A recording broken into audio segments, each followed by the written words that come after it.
Hello, if anyone can see us. This is the bit that we always struggle with. That awkward first 2 minutes. And Yeah, because you can't practice this. This is the thing, like you can't practice. Oh yeah, I think we're up, so that's good. We can't practice this, so just going through it is always a challenge. And then it's so long in between the lives. Well, it's like 2 weeks in between the lives. Yeah, because you can't practice. Whoa, why don't I see us? You're not up? Let's refresh it. Oh, it's going. Alright, nice. Oh. Who's in? 5 people in. Hey guys, cheers. By the Cheers. way, before anyone says I'm going to keep saying this, I've already drunk this much of a beer, okay? You tipped it out.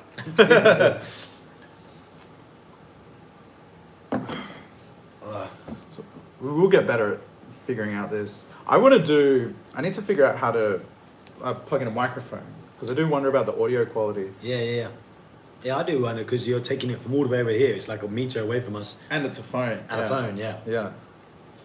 Hey, Keis, what's up? What's up, guys? Enjoying Pats. What's up? Also drinking from Krabi. Krabi's great.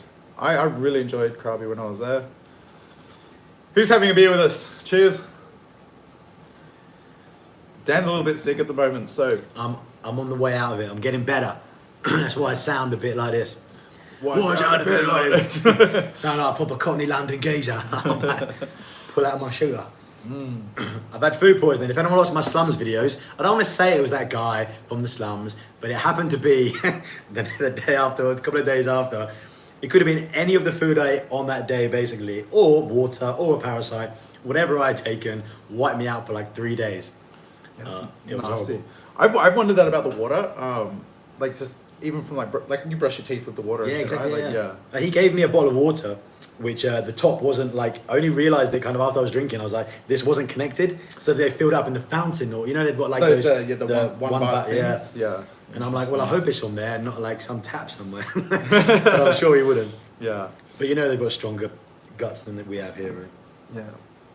Oh, Ian, did you buy some clothes, some merch from Dan? Yeah. Oh, the order go through. I don't get to see them until they go through. It's like a separate company that works on like our behalf, that does all the shipping inside your home country. Otherwise, we'd be posting it from Thailand, and it would never get there. So they ship it from like your home country. I'll check in later and see. And the advantage to that is it's made with good quality. Oh yeah, if you had Thai quality and Thai sizes, they'd be terrible. Yeah. So you get like Australian or European quality. Yeah, I bought a like a knockoff T-shirt from the markets in Pattaya. I was like running out of clothes. I bought this Supreme shirt, and I washed it once. And I washed it cold. Like I know how to wash clothes and not shrink them. I washed it once, and it came out like half the size.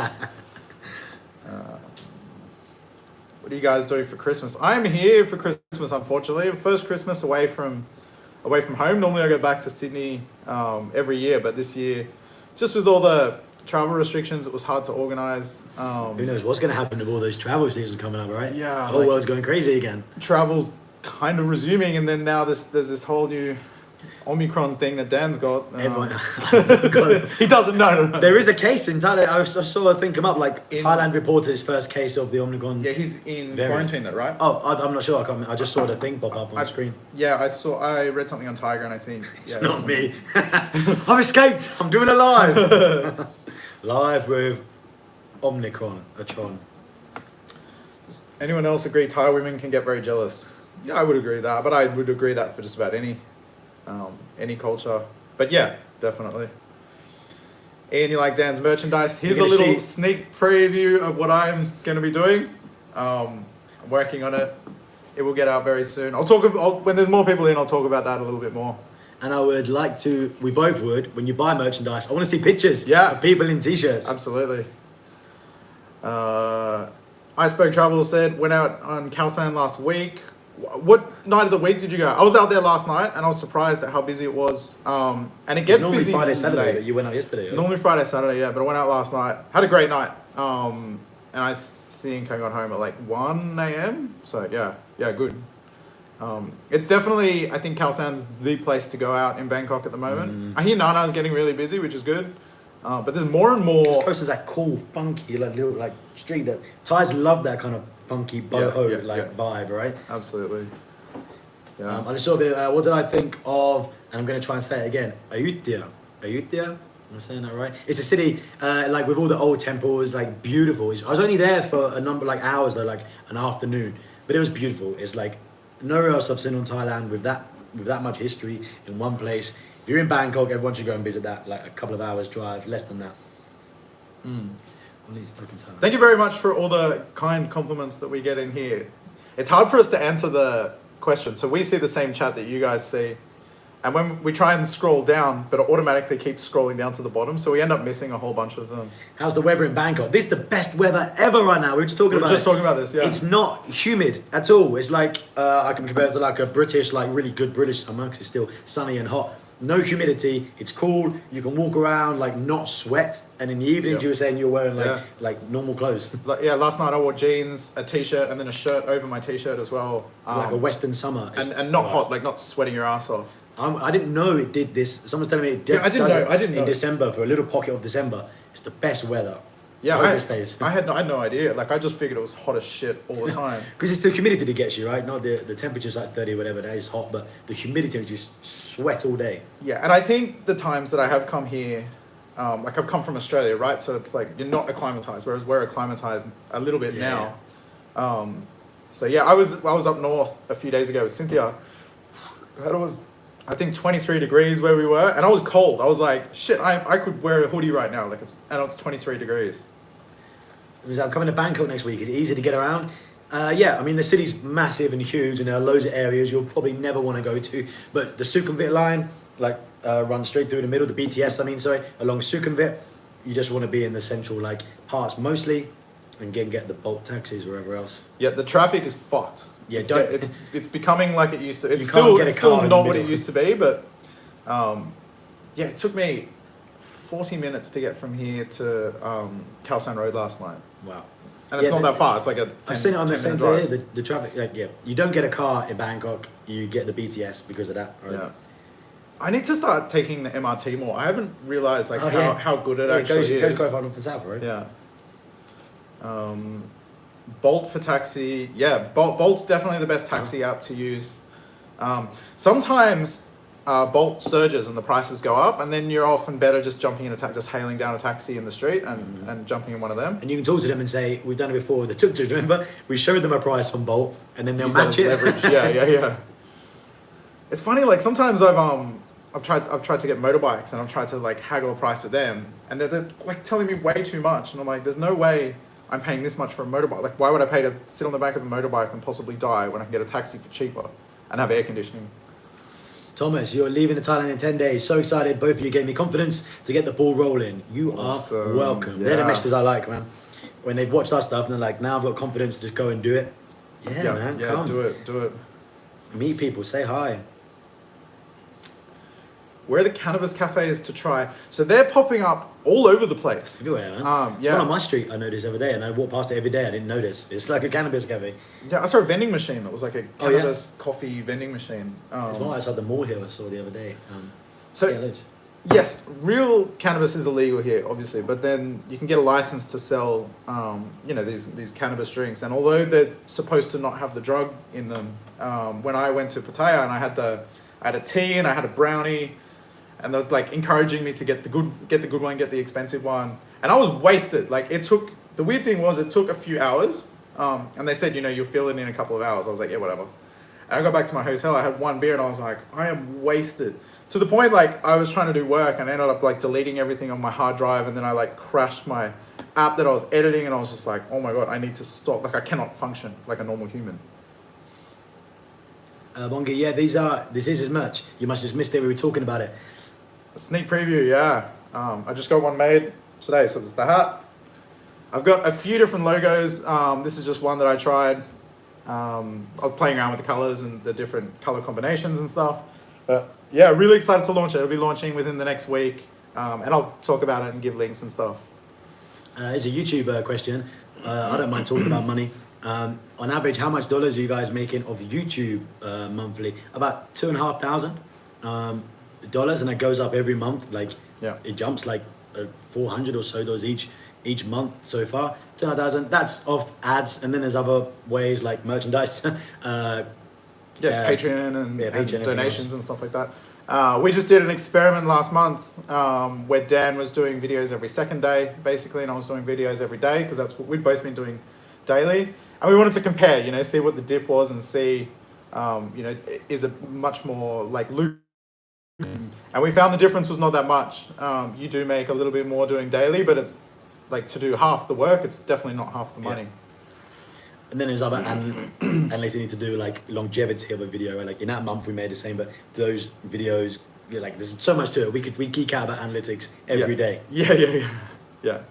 Someone said that in the last video. They're like, wow, you guys talk about YouTube a lot. So honestly, I just do this 2 hours of talking about YouTube if you guys want. Dan's a great speaker, and I talk about this all the time that he can talk underwater. But when we text each other, he texts me like we sometimes send voice messages to each other, and Dan sends me like 2 1 minute voice messages. I'm like, Jesus Christ, Dan! Like, gotta make sure I explain it right.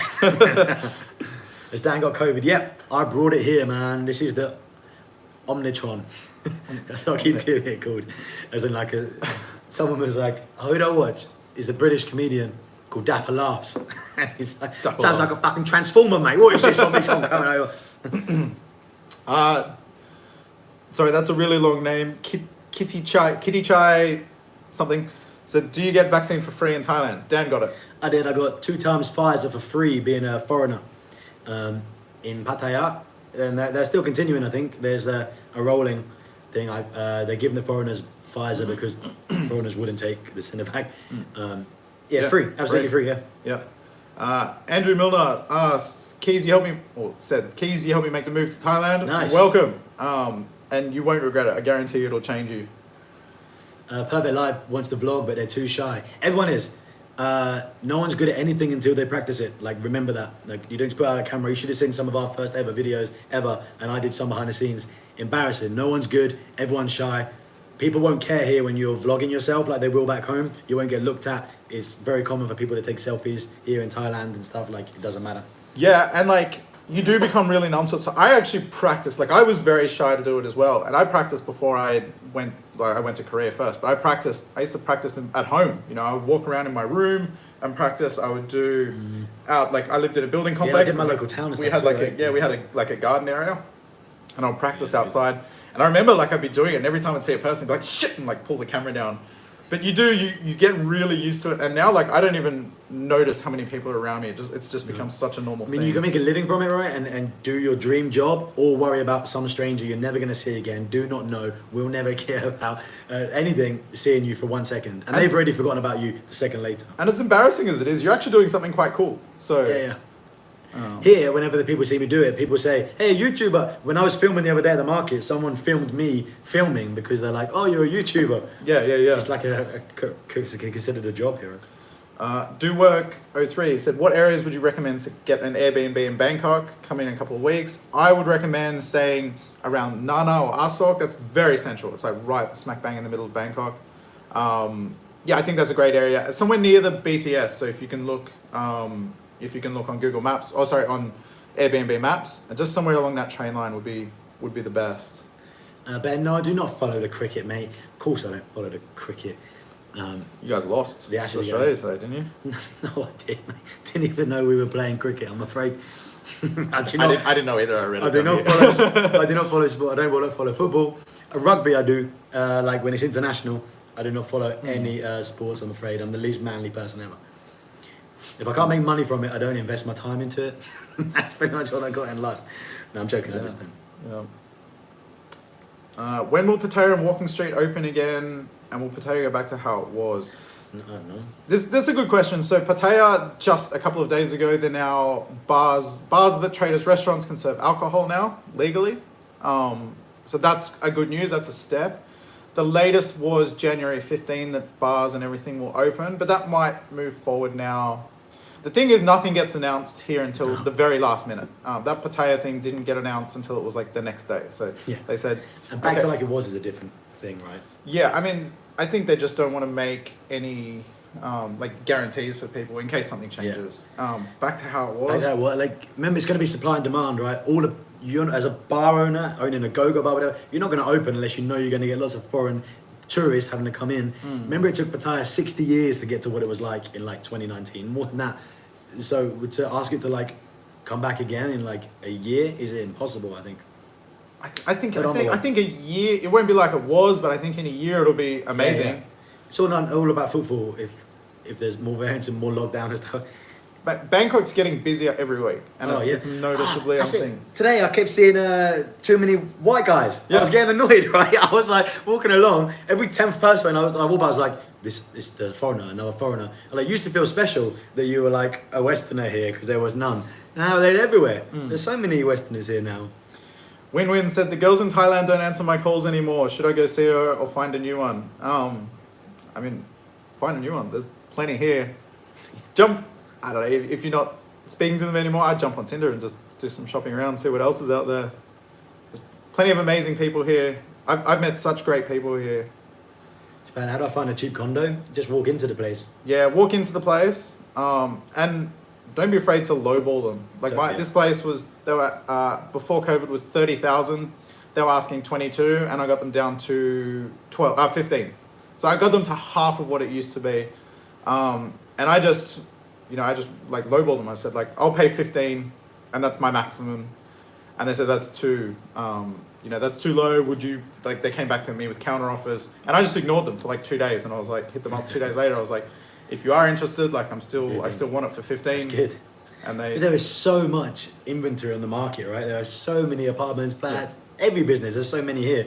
They'll take anything right now. And if you're like, for the sake of $2,000 a month, 2,000 baht a month that they're trying to squeeze out of me, I mean, you weigh that up over a year. If I don't take it and no one comes into this place for the next month, they've lost after a month. They've lost. Yeah, they've already lost. So,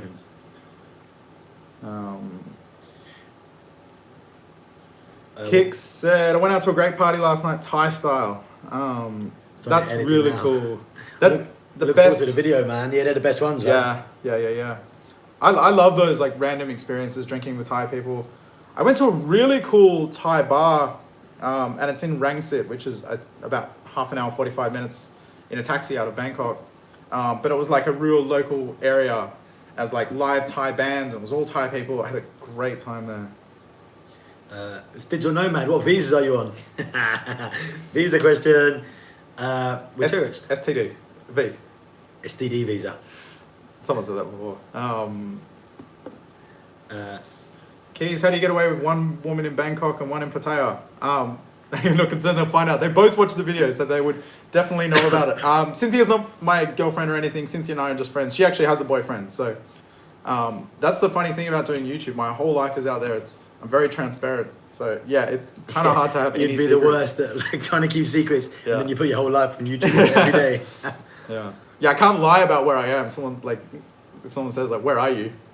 Like I can't say, oh, I'm in Pattaya when I'm putting out a video in Bangkok. Yeah, right. Hello, handsome man from Australia. Hey. In Korea, this person's in Korea too. I lived in Korea for 7 years too. I have a lot to talk about.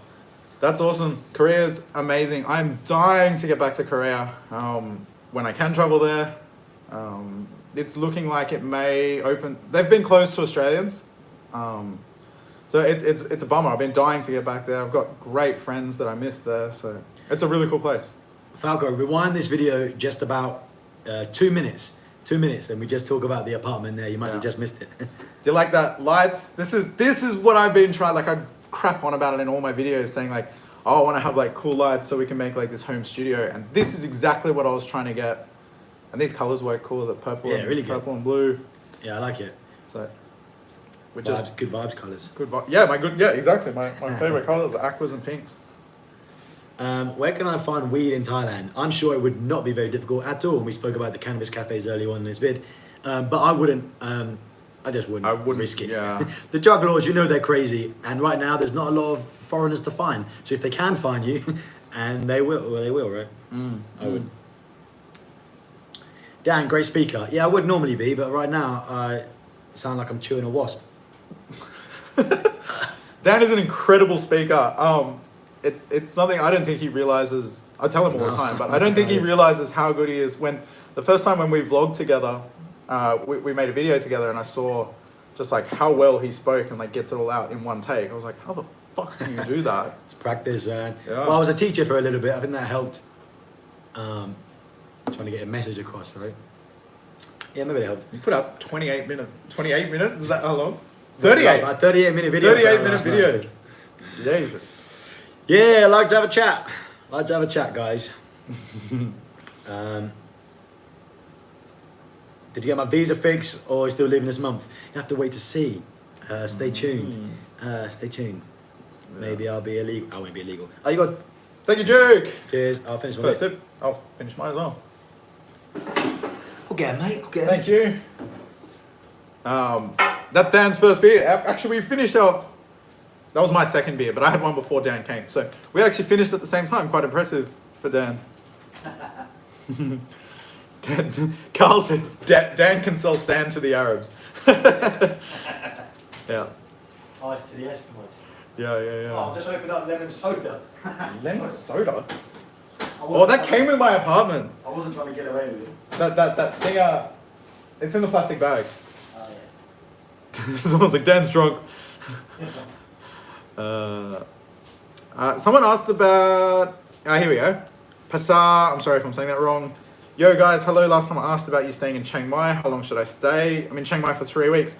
I think 3 weeks is a great amount of time to spend in Chiang Mai. Chiang Mai is really cool. Check out the old town. That's really cool.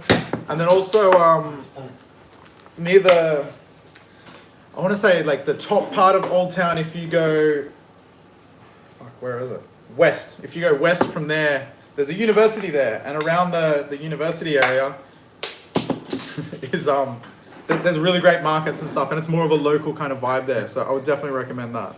Yeah, Grumpy's been saying to go up. Cheers, been going to go up north. Just said it's like a different, its own bubble, like up there, right? Compared to the rest of Thailand. Very different, yeah.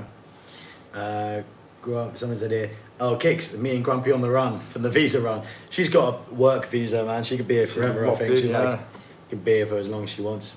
Yeah. I'll be the one doing the border runs. Bedan said, I've watched both of your clips in Thailand, feel very happy and enjoy. Thank you very much. We love getting these compliments, we really do. It's so nice. I'm getting an amazing amount of people that sort of approach me when I'm out and about now and say really nice things, and it's really nice. Remember, it's weird for us because imagine what we see, right? We just film ourselves, we edit and see. We don't see all of you, and you see us. When people approach us, I'm like, oh, people know me still, and I forget when I try and think about other vloggers that I watch. Not how much they mean to me, but like they take up a part of my life, right? We forget we take up like part of your life. Yeah, like friends. Yeah. Yeah. I found it really weird at first, the conversations that I would have. That like these people know so much about you, right? Yeah. I now like I enjoy it and I embrace it and just roll with it and just understand that it's going to be a one-sided conversation, and that they're more excited to chat to us, right? Yeah. So I don't need to know a whole lot about them. So Yeah. it was a little bit weird at first to have these conversations. Like people are like, oh, how's the apartment hunting going? It's like, that's kind of strange. But I like you put all that out there. So When people said they're nervous to like meet us when they met us, I'm like, what? Just me. yeah, I met a guy last night, and he's like, oh, it's so weird to hear your voice, like in person, you know, and it's something that I hadn't even thought of. But if I met like another vlogger that I watch, any of the number of them, and I've been watching them on screen, then I see them, it would be so surreal. Yeah. So I get it. Yeah. I get it. I got noticed a lot last night in Khao San. Khao San is like where we will get noticed. I got noticed a lot, and it's really nice. And something I've noticed is now, it went from like people just wanting to have a chat. Now, people are taking photos. Oh, like, nice. can I get a photo with you? Like, oh, that's really cool. That is really cool. Yeah. I just extended my STB visa up north. Yeah, that's easy up there. Try doing it in bloody Bangkok, as we both have, right? Yeah. My next visa extension will be in Chiang Mai as well. Yeah, here they want a fucking hair follicle, like fingerprints. Do Work said, can you hit up some international restaurants? I actually went and filmed in a Japanese restaurant yesterday. I went with Kay. We filmed like a dating video in a Japanese restaurant. Amazing food. So I'll put that up. I think that's about 2 days away. More as he's talking about the cricket. Guys, I don't watch the cricket, mate. How's your football team though? Your soccer team? Is that all right? You don't say soccer, do you? Yeah. Soccer? Oh wait, that's an Australian. Christopher, thank you. Cheers. Awesome. Thank you. Mr. Triple Jack said, do they still have a section of restaurants and nightclubs open called the RCA? I've heard this before, and people have asked me this. Is it Ken that said that to us before? RCA? Maybe, but I don't know it. Do you know it? No, Do you know it? no. The only club I've been to in Bangkok is Sugar Club, which is like an amazing hip hop club, live performance hip hop club. and one on the end of Koh San Road called the Cave, which is like a hidden one right at the end. Danny B. Hey, thank you very much. Been 7 times to Thailand. That's awesome. Cool. I was similar. I think I'd been here like 8 or something times before actually moving here. Yeah. I think I've been like. I do still have pink hair. 12, It was red, but it faded to pink, and it's a whole thing. Goes with your t-shirt, huh? And your hat. Yeah, With the pink in there. I love pink. Like pink's a great color. Yeah, I do. We were talking about this last week, I think, right? Yeah. Wish I could wear more pink. Kind of chats we have. Because we're manly. We're so manly. Yeah. Oh, thank you, Ian. Cheers, Ian, mate. Legend. And thank you for moderating. RCA was 90s clubbing. Wish I'd have gone clubbing in the 90s. I've been clubbing here a bunch of times, but I used to just come here on holidays, and a lot of my holidays were sort of bender holidays. Like I'd just be here partying. One blur. So yeah. I've been to clubs, and like I didn't know Bangkok well. We'd sort of just go from taxi to taxi. Warren. Thank you very much, Warren. I'll get back to the story. We'll drink first. So, we go for like from taxi, like club to club in taxis and stuff. And I can't remember what street it was, what district or whatever. But I've been to some really good clubs here. What's Zar? Did this come up last time? I remember Warren. Different currency. Warren. He helped us last time. Thank you, Warren. I don't know what a Zar is. No, but it sounds cool. Sounds cool, yeah. Henrik, Keys, we just spoke about this earlier. You can rewind it and talk about YouTube earnings. Makes money on YouTube. We're watching it right now. That's how we fund our lives. Yeah, I mean, yeah, you just see the tips as well. These are great, the lives. Oh, Ham, thank you very much. Cheers, boy. So not just obviously these tips are like great and really help us out and make a difference, but also the ad revenue. If you ever watched one of our videos, seen an ad, then you've paid us just by watching us, just by supporting, just watching the video. Yep. Even if you skip the ads, we still get paid. And especially if people ask if you're a YouTube Red, is that what it is? Oh yeah, is that what it's called? Like a YouTube Premium member. We get the money from that, so we get the same as what you would have Doesn't matter, yeah. What you would have paid to watch an ad. Mark said, Keys also lived in Korea. I think Korean women are much better. I like Korean women too. I think. So does Dan, like obviously. Yeah. Dan's quite biased. No, I love Korean women. I think they're naturally some of the most attractive women in the world. Ireland, do you want to send some money to pay it forward from the charity videos we did? Thank you so much. Amazing. Under the video that I did before is a direct link to the charity. That's a sizable. Yeah. That's a sizable donation. Maybe you should do that personally. All right, I'll check my DMs. Yeah. Let's discuss this together. Yeah, that's a great. Thank you, I appreciate it. That's a great one. Hey, Endless Voyage, how you doing? You should go to clubs in Russia. I've been to clubs in Romania and Ukraine. They're crazy in Romania. Love them. And it's reversed too. It's a bit like here. The women came up to the men and bought us drinks.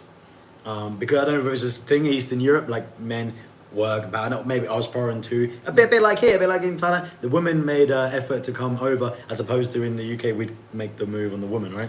Yeah, and you know, this is the thing. I just saw it somewhere in the comments. Someone said before that, like Thai girls, a lot of them, you have to pay for everything. It's interesting is that not all Thai girls are like that. So the girl I'm seeing at the moment, actually most of my friends here, they actually enjoy paying. You know, and sometimes we argue about who pays. Cheers. Oh, yeah, I had that too. My friend Man, who's seen in videos, working, earning, is exactly the same as back home when you and your friend who's a girl would argue about paying because they're earning. Yeah. It's just like that. They don't want to be. Yeah. You know, the girl I'm seeing now, Kay, she's very strong on like paying for things. And sometimes I'm like, you're paying for more than me. But she has this thing, she's like, I don't want any man to be supporting me, you know. And then people, you know, many people offer to like be sugar daddies or support people here. And they take real pride in turning that down and saying, no, I don't need anyone. I'm fine on my own. Also, that's like a real stereotype for maybe Pattaya more than anywhere else. But like in Bangkok, I've got friends here on salaries that match the UK. Like they're really good salaries. And it's a completely different world. If you've only been to like Pattaya and seen that kind of life with the work and you know what happens there, guys. The rest, like Bangkok, is completely different. And well, not all of Bangkok, but the other cities are just like back home. Yeah. Iceberg Travel said, they said as a black man, you're very exotic there. And same here. Like, I got a black friend here and he's just like fighting women off him, you know, because it's uncommon here. So I like women in general. Me too. I like Korean girls, I like Thai girls. I think some South American women are absolutely stunning. We were talking about that, right? Colombian girls. What? How good looking Colombian. Yeah, there's some you do races. work with Colombian. Yeah. My last job, and there's like the most. I worked in the. I You worked in the. gonna go into it? I worked in the adult industry before this, in the marketing, promoting, and website design of the world's largest adult webcam site and porn company. And the most popular regions were initially Romania, and then Colombia overtook them. So there's something to be said for, I guess, Colombian women around the world. But we were talking about this last time. Korean, obviously, we both were Korean girls, and yeah, Colombian, I guess. Mark said. I'll touch on what Mark said. So he's talking about like with having to pay for things. Korea has a really great thing in Korean culture for dating, where it's like you take turns in paying for things, right? So if your night is that you go out for dinner, then you go out for drinks afterwards, or maybe you go for dinner and dessert, one person will pay dinner and one person will pay dessert or whatever it is. And it's not always even, like sometimes one person will pay more than the other, but it's more of a gesture sort of thing. And it takes the awkwardness out of it because like, when you come to places, like say here in Thailand, right? Some girls expect you to pay, whereas other girls, they want to contribute. And there's that awkward moment, fuck, nearly knocked over my beer. There's that awkward moment when the bill comes out and you're just like, okay, are you a girl like that I'm paying for all or like, you wait to see if they like go to reach for their bag or whatever. But I think my friend Nan, and she works at a hotel here. I think I owe her money still for paying for me like too much when we went and got food together or something. Yeah. Like recently, in the other month. They do that, but like we said, you know, they take pride in that. Yeah. You know, I know Cynthia pays for a hell of a lot more than I pay for. Like, the last trip I was like, I need to pay for things because like the one before, I think she paid just about everything, and I was like, I need to pay you back. Musty Bog said, "What are some of your favorite Thailand travel vloggers?" Yeah, Kevin Honorable Thailand. mention to Kevin. Absolutely honorable. I've mentioned him in a few Yeah. videos before. Absolutely, he's the reason I make videos here. Him. And there was Sunny, if anyone remembers Sunny back in the day in Phuket, and Sunny, and then Rob, 20 Seconds. They were the original three that I watched here. It's the reason that I started vlogging here. Yeah, I think current people that we like, they're mostly our friends, really. Yeah. Ken, passports. Paddy, 2 passports, 1 dream. I'm scared we're gonna miss someone that's like our friend. Let's go. We'll say our friends first. Johnny is something having Esquire Unlimited. Yeah. Johnny is something happening. I love his videos. And he's a legend. There's that moment. It's like freaking winning an award and you're worried you're going to miss someone else. I should have wrote this down. Yeah. And all our other friends, if I've forgotten to mention you, because you're put on the spot. Yeah. The funny thing is, we actually don't get a whole lot of time to watch YouTube. If you're making it every day, it takes up all your day. And especially if some people's videos are 38 fucking minutes long. It's not like I finished. Big thing is like not really a job. Like honestly, when I'm doing an edit day, shoot day, it's like a 17, 18 hour. Like you're up to fucking late getting it like done, and you started really early, sat in front of a screen. Yeah, those are really big. Oh, Jeff Carter, yeah, another one. And Chad, obviously. I'm a huge fan of Chad. Yeah. Chad for sure. Yeah, Chad, great channel. He was definitely one of my favorite vloggers before coming here. Or he still is, but like one of the people I watched the most before coming here. I'm really into cars, so absolutely love his channel. And he's a great follow on Instagram as well. He's always posting like really cool stories. Project Life. As a woman, I like the half or agreeing on paying up front. I don't like owing anyone anything, and that's a really good thing. And as a guy, like that's really nice. I happy to pay when I go out with girls, especially meeting the first time. I go out willing to pay for all, but it's really nice when someone holds their own like that, and they take pride in paying for things. I have proper fights with Grumpy about paying. It really annoys me. Yeah, full on. You're paying. Like, babe, you're paying. You will pay. You will pay. No, we do have fights about it. Dan, like the long vids, they're great. Thanks. Yeah, not for everyone, but they YouTube likes them. Just kidding. Fucking for me, that's way too much of my day. Watch it in bits, guys. Just pause it. Don't come away from the video, though, okay? Yeah, I told Dan, I was like, I didn't watch all your 38-minute video, but I left it on when I went and had a shower, so it good. didn't fuck your attention. Do you ever get caught up and take a day off from filming? That's a really good question. So Dan's gone every second day now, which I'm quite jealous of. Pretty much every third now it is, like release. Yeah, you've been fucking lazy. But because you have for a video like that, you have a full shoot day, a full edit day, and then there is a day in between, which you should be jealous of. Well, that's it. Yeah. Which is good if when life gets in the way. Yeah. Like if you're sick. I've had only a couple of days where I'm like, I really don't want to film today, and I don't. I've usually got 2 in the bank, and when I do these lives, I didn't film today, but I could have filmed today. But it was really nice to have just a day without the camera, and just like completely take a day off because we can do this. But for the most part, like I don't feel like I've struggled to keep up with daily. There's never been a day that I was like, I really don't want to do anything today, because you have to edit regardless. You have to edit and upload. Yeah. Yeah, you got that pressure. There's that. It just sucks. Like there's days when I wake up late and I'm like, okay, finish the edit. Now it's 2 p.m. Now I'm like, fuck, now I got to go shoot something. But they're the ones that you can like pump out a quick, easy video. And also what I found was when you have that day, not a day off, because you spend the whole day researching, going through analytics, whatever. You have a day to think of a video concept, a few stuff, work on things, a little bit more time into that than you would when I did it every single day. Yeah. Do Work said, what is your dream car? I think I've many, but I like Japanese cars, so I think a Honda NSX is probably right up there, or an FD-RX-7. And then another car question while I'm on it. Do Work said, is your MR2 boosted? Yes, it is. It's got a little bit of engine work done to it. It's super low kilometers, only 100,000 Ks, imported from Japan. It's my baby. And I'll keep that. They're shooting up in value as they become more and more rare. That's your investment, right? That's my investment, yeah. And people have laughed at me and said like, oh, that's a ridiculous investment. I bought it for $12,000. It's already worth more than 40. So when people say like, oh, you should have invested in crypto and not a car, I was like, well, actually, like it's grown more than crypto would have in the time period. Obviously, crypto is great in the long run. Possibly, right? Possibly. First date, gentleman pays.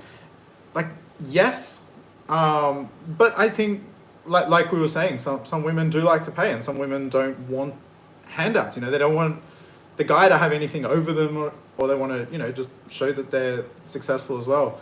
I watched a really good interview with 50 Cent just the other day. He's a very inspirational person. So I was watching I think it was on Conan or something, interview with him, and he said like, who pays for the first date? And 50 Cent said, whoever's idea it was, which I thought was great. Exactly, yeah. Yeah, like if I invite you like to do anything, then I'll like if we were dating, I'd like cover it because I invited you. Aww. But if you invited me, that makes sense. Yeah, because like there are like gold digging people out there. I've had an experience like that. I got invited out by a girl and we'd spent hundreds and hundreds of dollars on dinner, and then at the end she was like, thank you, and just like walked out the door. Dick. Yeah. How much did you guys save before coming out to Thailand? I didn't save for Thailand. Like I have like some in the bank always, like good adult wood. Plus, mainly it was because it was lockdown. There's nothing to spend your fucking money on, so there's some in the bank. But I didn't have like a set amount because I was quite confident, having previous experience, that within 20 days I was monetized on my new channel and earning. So it's quite quickly you can start earning on YouTube. Didn't need a whole load. I came here with about 15 grand, and that was my US money. A little bit, 15 grand Aussie, so a bit over 10 grand US, and that was my money to live off here until I could be supported by YouTube. And if I got to the end of that and I couldn't support myself on YouTube, then I was going to look back and look at other options. Yeah. So if you have that buffer, if you had like 10 grand like US or whatever, that's enough, I think, in Thailand to last until, because you could have $1,000 a month, right? 10 months, that's enough if you're going to start YouTube to know you're probably going to be okay if you've done your research well enough. Yeah, and I think we both had a similar time frame. I think we both gave ourselves till the end of the year to like hit or miss, And if I had got to the end of the year and I was unsuccessful, I would have been okay. You got to try. One of the things in life. Got to try, and we're all in, right? And we were both like 100% all in. Daily videos. I've done over 100 and something. Whatever. Oh God, probably done close to 200 videos now. How many have you done here? I don't know. I've done over 100 in a row now. I'm gonna check. At least 150. I'd say 100, 150 or something. Yeah. So, but like, we took that gamble, and you bet on yourself, basically. You know, people have said that's a crazy risk to take, but you're betting on yourself, and I believed it would work out, and it did. I said this. Someone said this to me the other day. Like, is it a huge risk because you come home and have to start and find a new job? And I was like, well, actually, if you're coming here to learn YouTube and you did, and you still got to go home for whatever reason, you go back with your CV, your resume, with you launched a channel, made it successful, learn all this stuff about YouTube and the social media, video creation and video, like social media creation in general is huge job industry, at least back in the UK and the US. So actually you add into your CV if this is the kind of thing you want to do anyway. Just see it as work experience.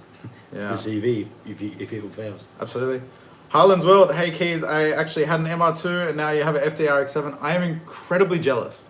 I wish I bought an RX-7 back when they were affordable. Now they're ridiculous, they cost so much. And I'll probably never own one. Unless my MR2 manages to shoot up in value and I'll get to it. I'm secretly hoping that will happen, like all sort of JDM cars will get to a certain level and you'll be able to kind of trade amongst the cost of them all. Because I would like to try other cars. Let me see some comments. They're coming so fast. Sorry, yeah, we'll catch up. We talk a lot. I came with 10k to spend in Thailand for 9 months. I think it's more than enough. Yeah, exactly. Yeah. Especially if that's US dollars. Oh, that was pounds, so that's a bit more. Oh, pounds, it's like $13,000, yeah, plenty. Yeah. Dre asked what we did before YouTube. I worked in hospitality. Dan's done. I worked in marketing, a bunch of everything, TV before that, and porn. Not what you think. Dan, where'd you work out? I have not worked out in 2.5 years because UK shut down the gyms. You're in great shape. And then it's just left over. Before that, I was hard for a long time. It's just residual. No. UK locked down the gyms. I was like, great, I'm gonna go to Thailand, and then I'll go to the gym. Came here, lockdown straight away. No gyms. You ran once. I did run once. Joe, I'm gonna grab a beer. Wait. Thank you.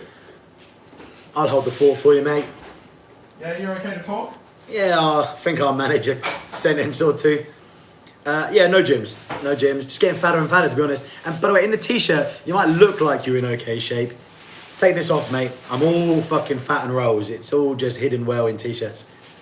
Nah, you're in good shape. Someone told me the tighter the t-shirt you wear, the less you have to work out because it grips around your arm. Really? I find that. Oh yeah, okay, for that. Yeah, it depends how big your midriff is, right? I find the baggy shirt hides the beer gut. Yeah, it hides the beer gut, but doesn't grip around the arms. So you need a baggy bottom bit and tight arm. Yeah. Hey Keys, yesterday I mentioned Casey Neistat quickly. What did you learn? We've learned a shit ton from Casey Neistat. Oh yeah. Huge influence. I mean, you can probably see it in both our videos and styles and everything. But just, I don't. Yeah, with like his storytelling, his style, like music, like a big like thing from his. Like, yeah. We're talking too. Would he like what if he had 0 subs right now and was unknown and launched today? He would not be as successful as it was. YouTube and the algorithm evolves, and people watching YouTube evolve and start. It's still cool. But he managed to hit like daily vids at a time when the YouTube algorithm was loving daily vids. It was like a lot of things, the stars aligned for him. Not to take away from his stuff's not fucking amazing, of course it is. And I think he was like overly a perfectionist, right? Like his content was so good. He shoots on amazing cameras and everything was top quality. But I find the content was so engaging. He could have filmed it on a fucking terrible camera. Let's say a phone, but like phones make great videos now. He could have filmed it on something shitty and it still would have been really good because the story was so engaging. Have you found that some Thais will never admit they're wrong about things to save face? Thais will never admit they're wrong. Sometimes I've said stuff to people, like buying a coffee, and I've asked like, how do I say sweet in Thai? And her, like for sweet coffee, I've asked her, and she didn't understand me, although probably just my accent. And she just like they laugh, go, they won't say they don't understand. Yeah. They will never say they don't understand. Yeah. It's so funny. Musty Bog said, I'm coming over in April with 20k AUD. I've got a beer. Someone said get a beer. I've got one. Coming over with 20k AUD and grinding the YouTube game for 12 months. It's scary, but you guys are hugely inspirational. Awesome. And 20k, you will get close to a year for that. And if YouTube doesn't, if you grinded it for a year, you will be successful, right? You just need to look at your analytics and learn from it. Learn. Watch tutorials. You know, I was, and Dan as well, we still are YouTube nerds. You know, I watched countless hours of tutorials and learning about everything there is to learn. And remember what you start making videos about when you start growing an audience, you're making about that forever on your channel, okay? Yeah, so make what you enjoy. Don't make something just to get views. Thank you, Ian. Cheers. Legend.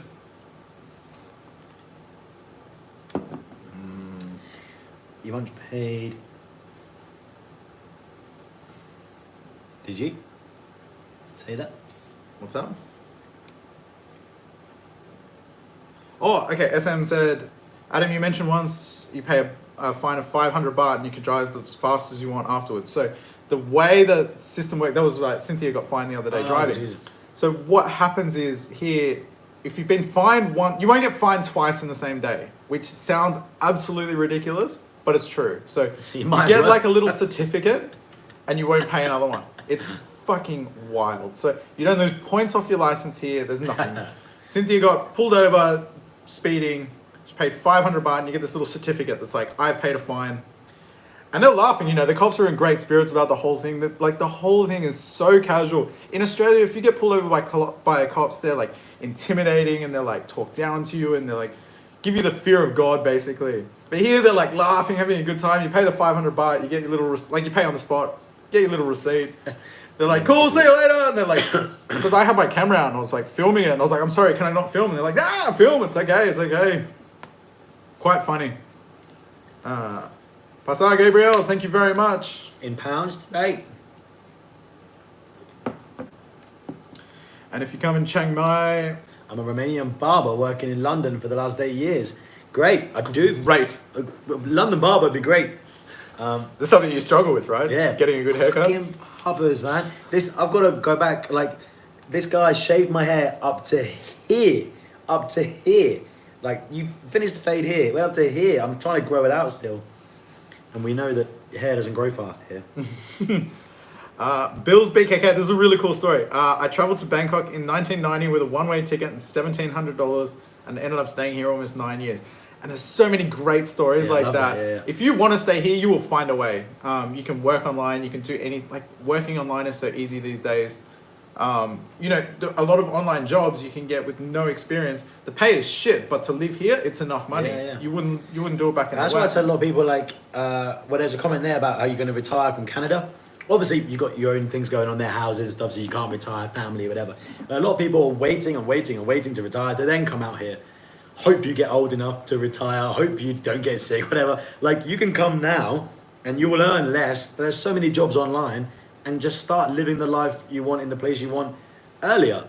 Like, I know Keis is organising, like, his about, like, lots of people do.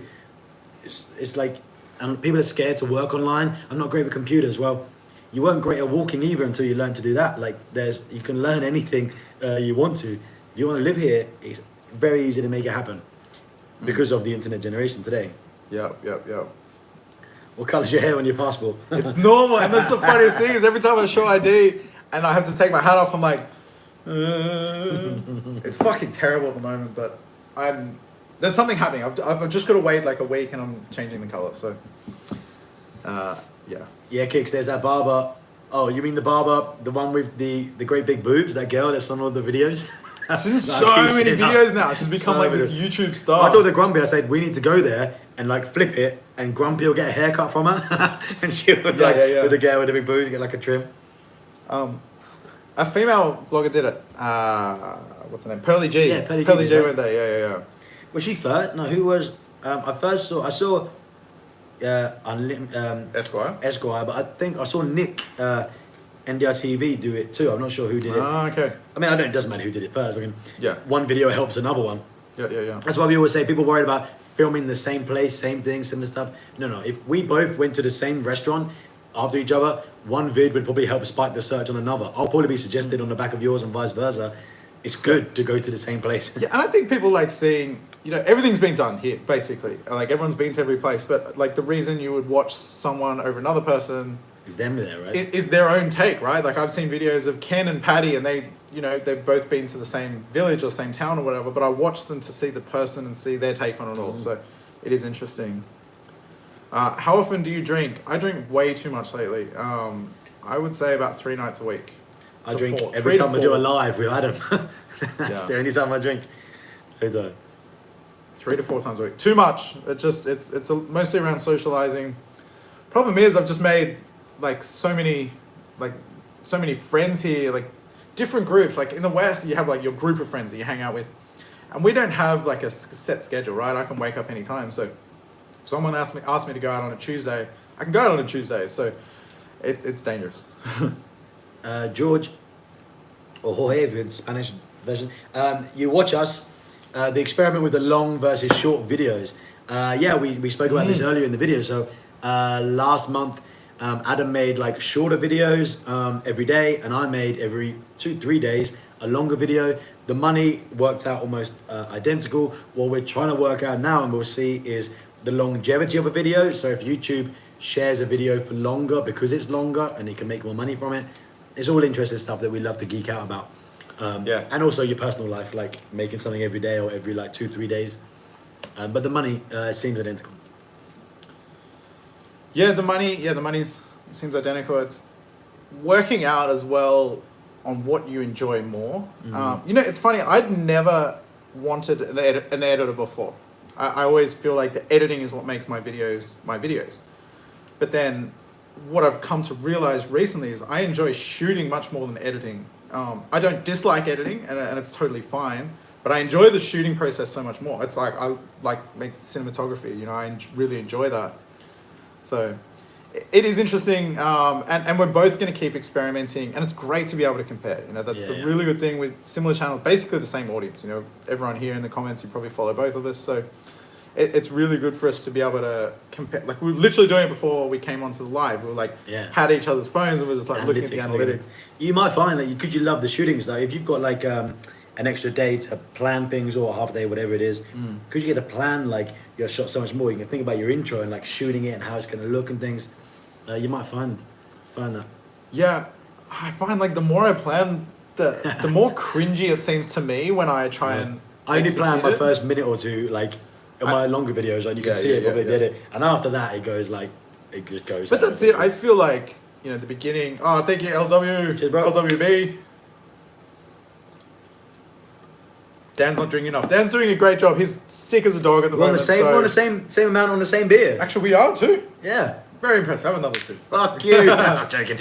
Yeah, and I'm sick as a dog. I love this ongoing joke of like Dan not drinking and Dan being a live weight and stuff. Well, I am 100% I'm a lower. Yeah. But why is that? I don't understand why that's a bad thing. But you're not a lightweight. Like we got fucking blind together in Pattaya. Like, I can drink. Like we polished off a bottle of vodka before we went drinking. Yeah, I can drink. I just don't so much. And it's easier for me to get drunk for sure. I feel it after like other beers. But isn't that a good thing? I spend less money. I don't get like we drink less often. Yeah. Too many beers. Yeah. What's the bad bit? I need to start drinking like better things than beer. Yeah. Because it's fucking like I'm getting fat. Like, and I do like 10, 20. I realized I went hiking with Cynthia. And we went up this fucking mountain. Oh yeah, so she was. And I realized like I'm actually still in good shape. Like, well, I'm still good fitness, right? Because of the steps I do. I do like 20,000 steps a day. I've done over 20 today. And that's just like a normal day. So my fitness is quite good, but I am still putting on weight. But it's literally the beer and the carbs, the rice and noodles and rice and beer. Yeah. Jay Chung, 안녕하세요. That's Korean, right? I'm joking, I know that is.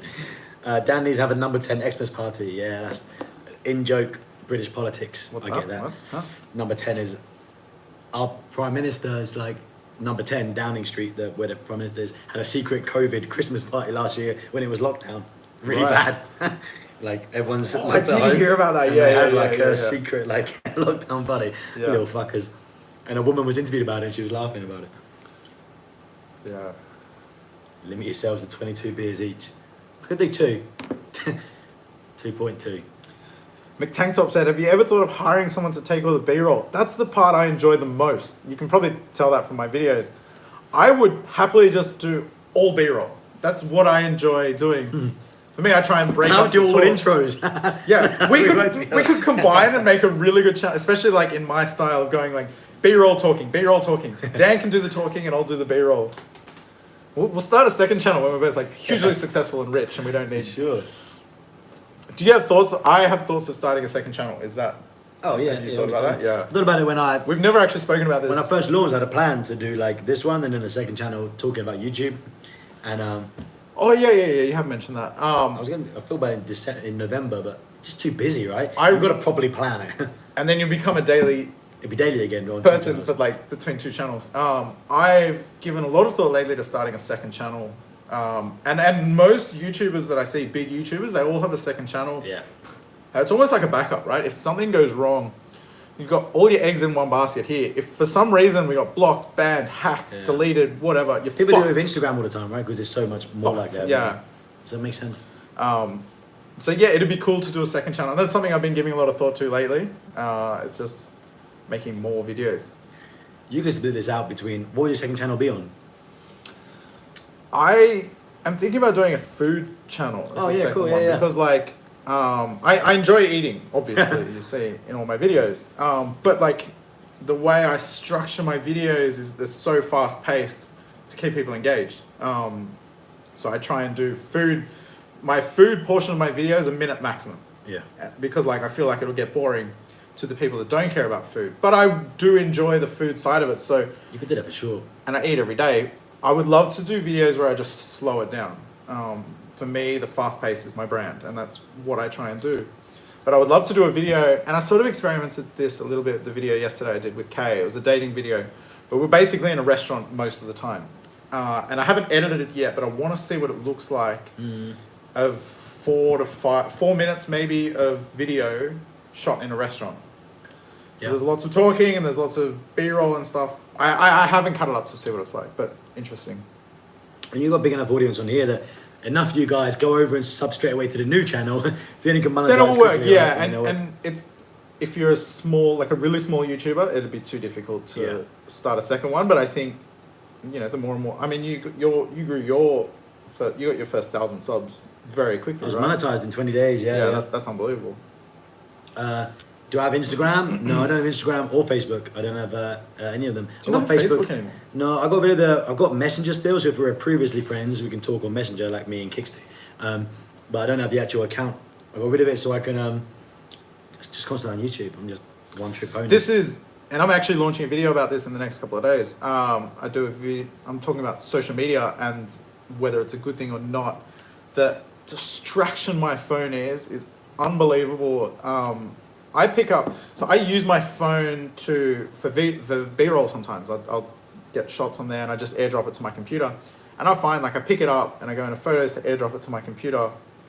And then I'll get a message and I read the message and I reply to a message. Exactly why I got rid of it. And I use Instagram as my main way of talking to people. So I'll be on Instagram and I'll text someone back through Instagram and then I'll look at a story.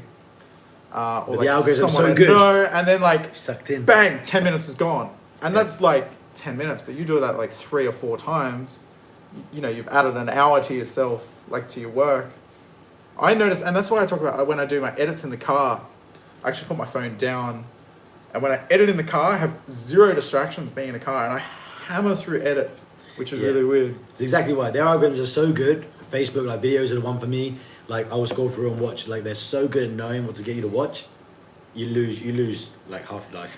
Thailand Paul said, Dan the foodie. Are you enjoying? I'm enjoying the food side that Dan's sort of channeling his. My video is almost like I'm showing an area and then at least twice food in there, right? And I enjoy it. So there's something in there for everyone. I like to think. Yeah, and let us know, you guys, you're watching, if you like the food part of Dan's video, because I feel like that's a direction you're moving in, right? It's more, yeah.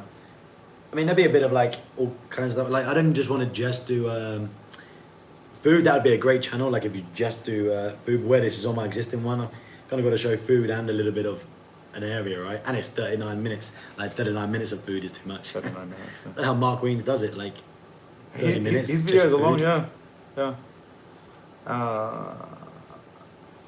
I'm trying to get rid of Instagram, but it's harder than stopping smoking. Yeah, no, just delete it. Just actually delete the app icon. You can still have it there if you ever need it, but or you use the temporarily delete feature. It's the problem. I would like to do this, right? But I communicate with so many. Yeah. I thought you said going. I'd think about it. Who's missed me? What have I missed? No. But I communicate with so many people through Instagram. Like Kay, right? Yeah. I'm dating a girl and I don't know her phone number, right? The only way we talk is through Instagram DMs. And most of so many of my friends here, that's how we used to communicate until you deleted it. So most of my friends I communicate through Instagram, which is really clever of Instagram, and now like it just means you're on the app all the time.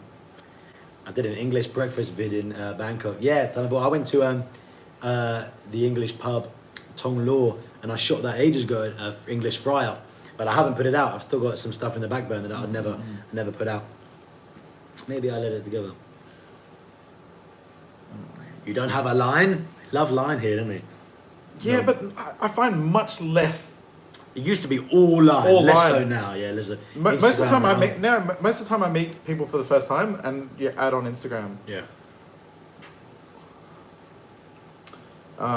Someone asked about soju. I drink soju here. Soju is cheap for here. It's Tasty. expensive for Korea, and Korea is really cheap. But the flavored sojus are really good. You can literally drink them out of the bottle, and I think they're like 18% or something. So that's something I'm trying. Sounds terrible. Something I'm trying to drink more of in replacement of beer, because this is so bad for you. Have you guys talked about swapping partners for the day? We have. Yeah. We have. In a film way. Yeah. Swapping partners for the day. Yeah, we spoke about that. It'll be funny. Yeah, we wanted to do, and maybe we still will do it. The concept is really cool. So we may. Yeah, there's always time. The cool thing, like we've got like basically the same audience, so we've got these like great ideas for things. I actually wanted to do a video and launch it on Dan's channel, and he do a video on my channel. Mm-hmm, yeah. And we're going to do one. I was going to pretend to be him, dressed like him in his house. I'm gonna dress like you, and then we make a video in each other's style. That'd be cool. Yeah. We edit like each other's style. That'd be really good. Jump on Tinder and. Yeah, I'll be like that. Swipe. All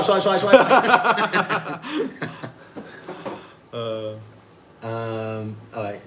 That's a really funny question. Would you? Yeah. Benny C, new setup looks great. Talking about the lights and everything, I am so happy with how this looks, and this is entirely what I was going for. If you saw the video that I made of me putting up these lights, that was shot over about 3 or 4 days, and it was fucking excruciating. But the end result, like this is what I wanted for the live streams. I would like to try and do the odd live stream by myself. I'm actually trying to figure out today and doing this. The hardest thing is to read and then talk. Like for the viewer, there'll be so many flat points because there's so many comments come through here. So the great thing about us is like I'll read one and then Dan talks and he reads one and then I talk. So there's not as many flat points, but it's difficult. A comment about I lose track of where we are as well. About the shooting in the pub, like shooting stuff. Yeah, when there's music in the background, then they do you for copyright. I've had it a few times. It's annoying. I have done it.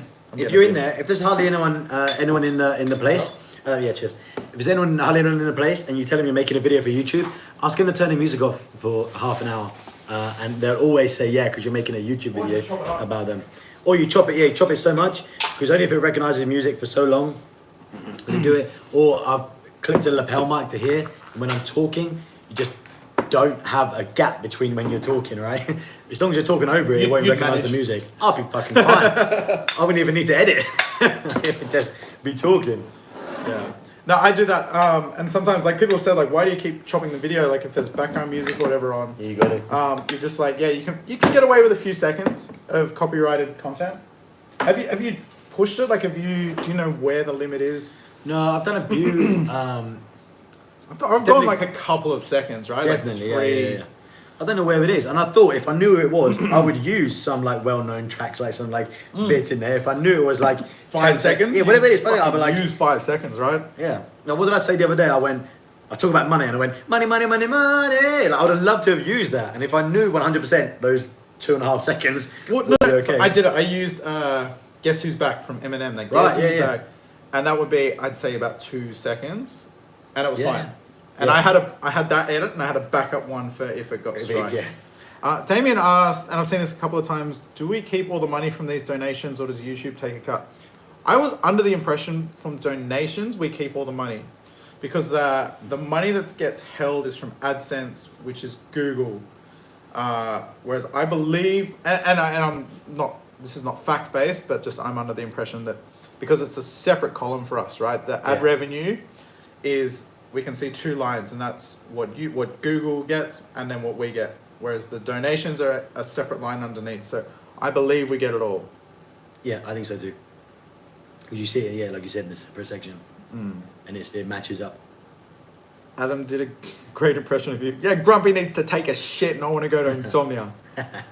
Yeah, I remember that. I wanted to do more stuff like that. And I didn't tell him that I did that in that video, so it would have been a surprise if he watched it.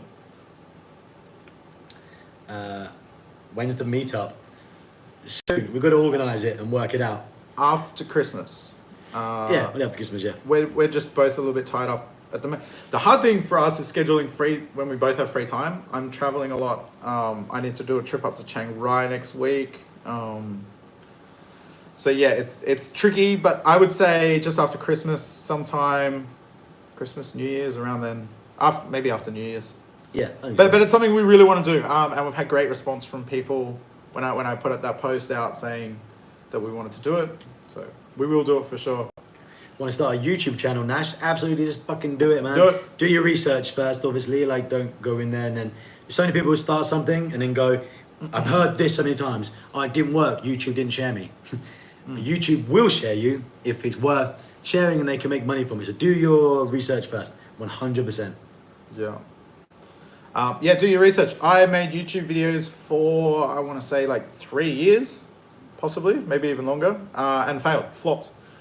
The videos were decent, but I just didn't know what I was doing. The videos weren't great, but compared to what I can do now, but I didn't know anything about the algorithm, the tags, there's so much back-end stuff that you need to learn. Dan has a great course on it. You should check out. That's in the description of all your videos. I do have a course on it, yeah. On my last channel, I did. And it's very affordable.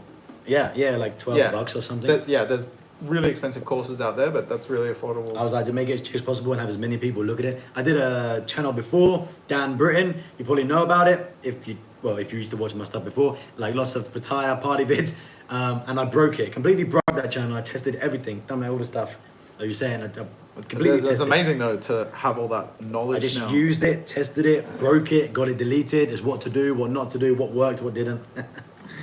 So that's why I got this channel monetized in 20 days so quickly and started earning so quickly because I had that knowledge. Freddie asked a great question. If all of a sudden you fell ass backwards into ridiculous money, not needing YouTube income, would you still continue to make videos every day?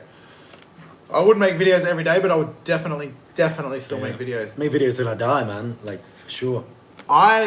I'm my own biggest fan. I rewatch my old videos. So I watch my Korea videos from time to time. Like I miss there and I miss my friends, and I rewatch those videos to relive those experiences. I lived in Korea for 2.5 years, and my most clear memories are the days I made videos because you get to rewatch it and relive that experience. So having that, it's almost like having photos in your phone. You flick back through your old photos and you relive those experiences. So, I love we got these video diaries out. Do you watch many of your current videos? Yeah, I watched even one. So yesterday I spent all day editing that 40-minute video, and then Grumpy watched it in bed, and I watched it with her. And I was like, why am I doing this? But I still wanted to. I probably watched it for a different reason to her. Yeah, I mean, I watched the current videos, but a little while ago I went back and I watched some old videos from my travels because I was like, and I've been all over the place and I was starting to lose track. Like I'd be telling someone a story and I'm like, I can't remember what town that was in.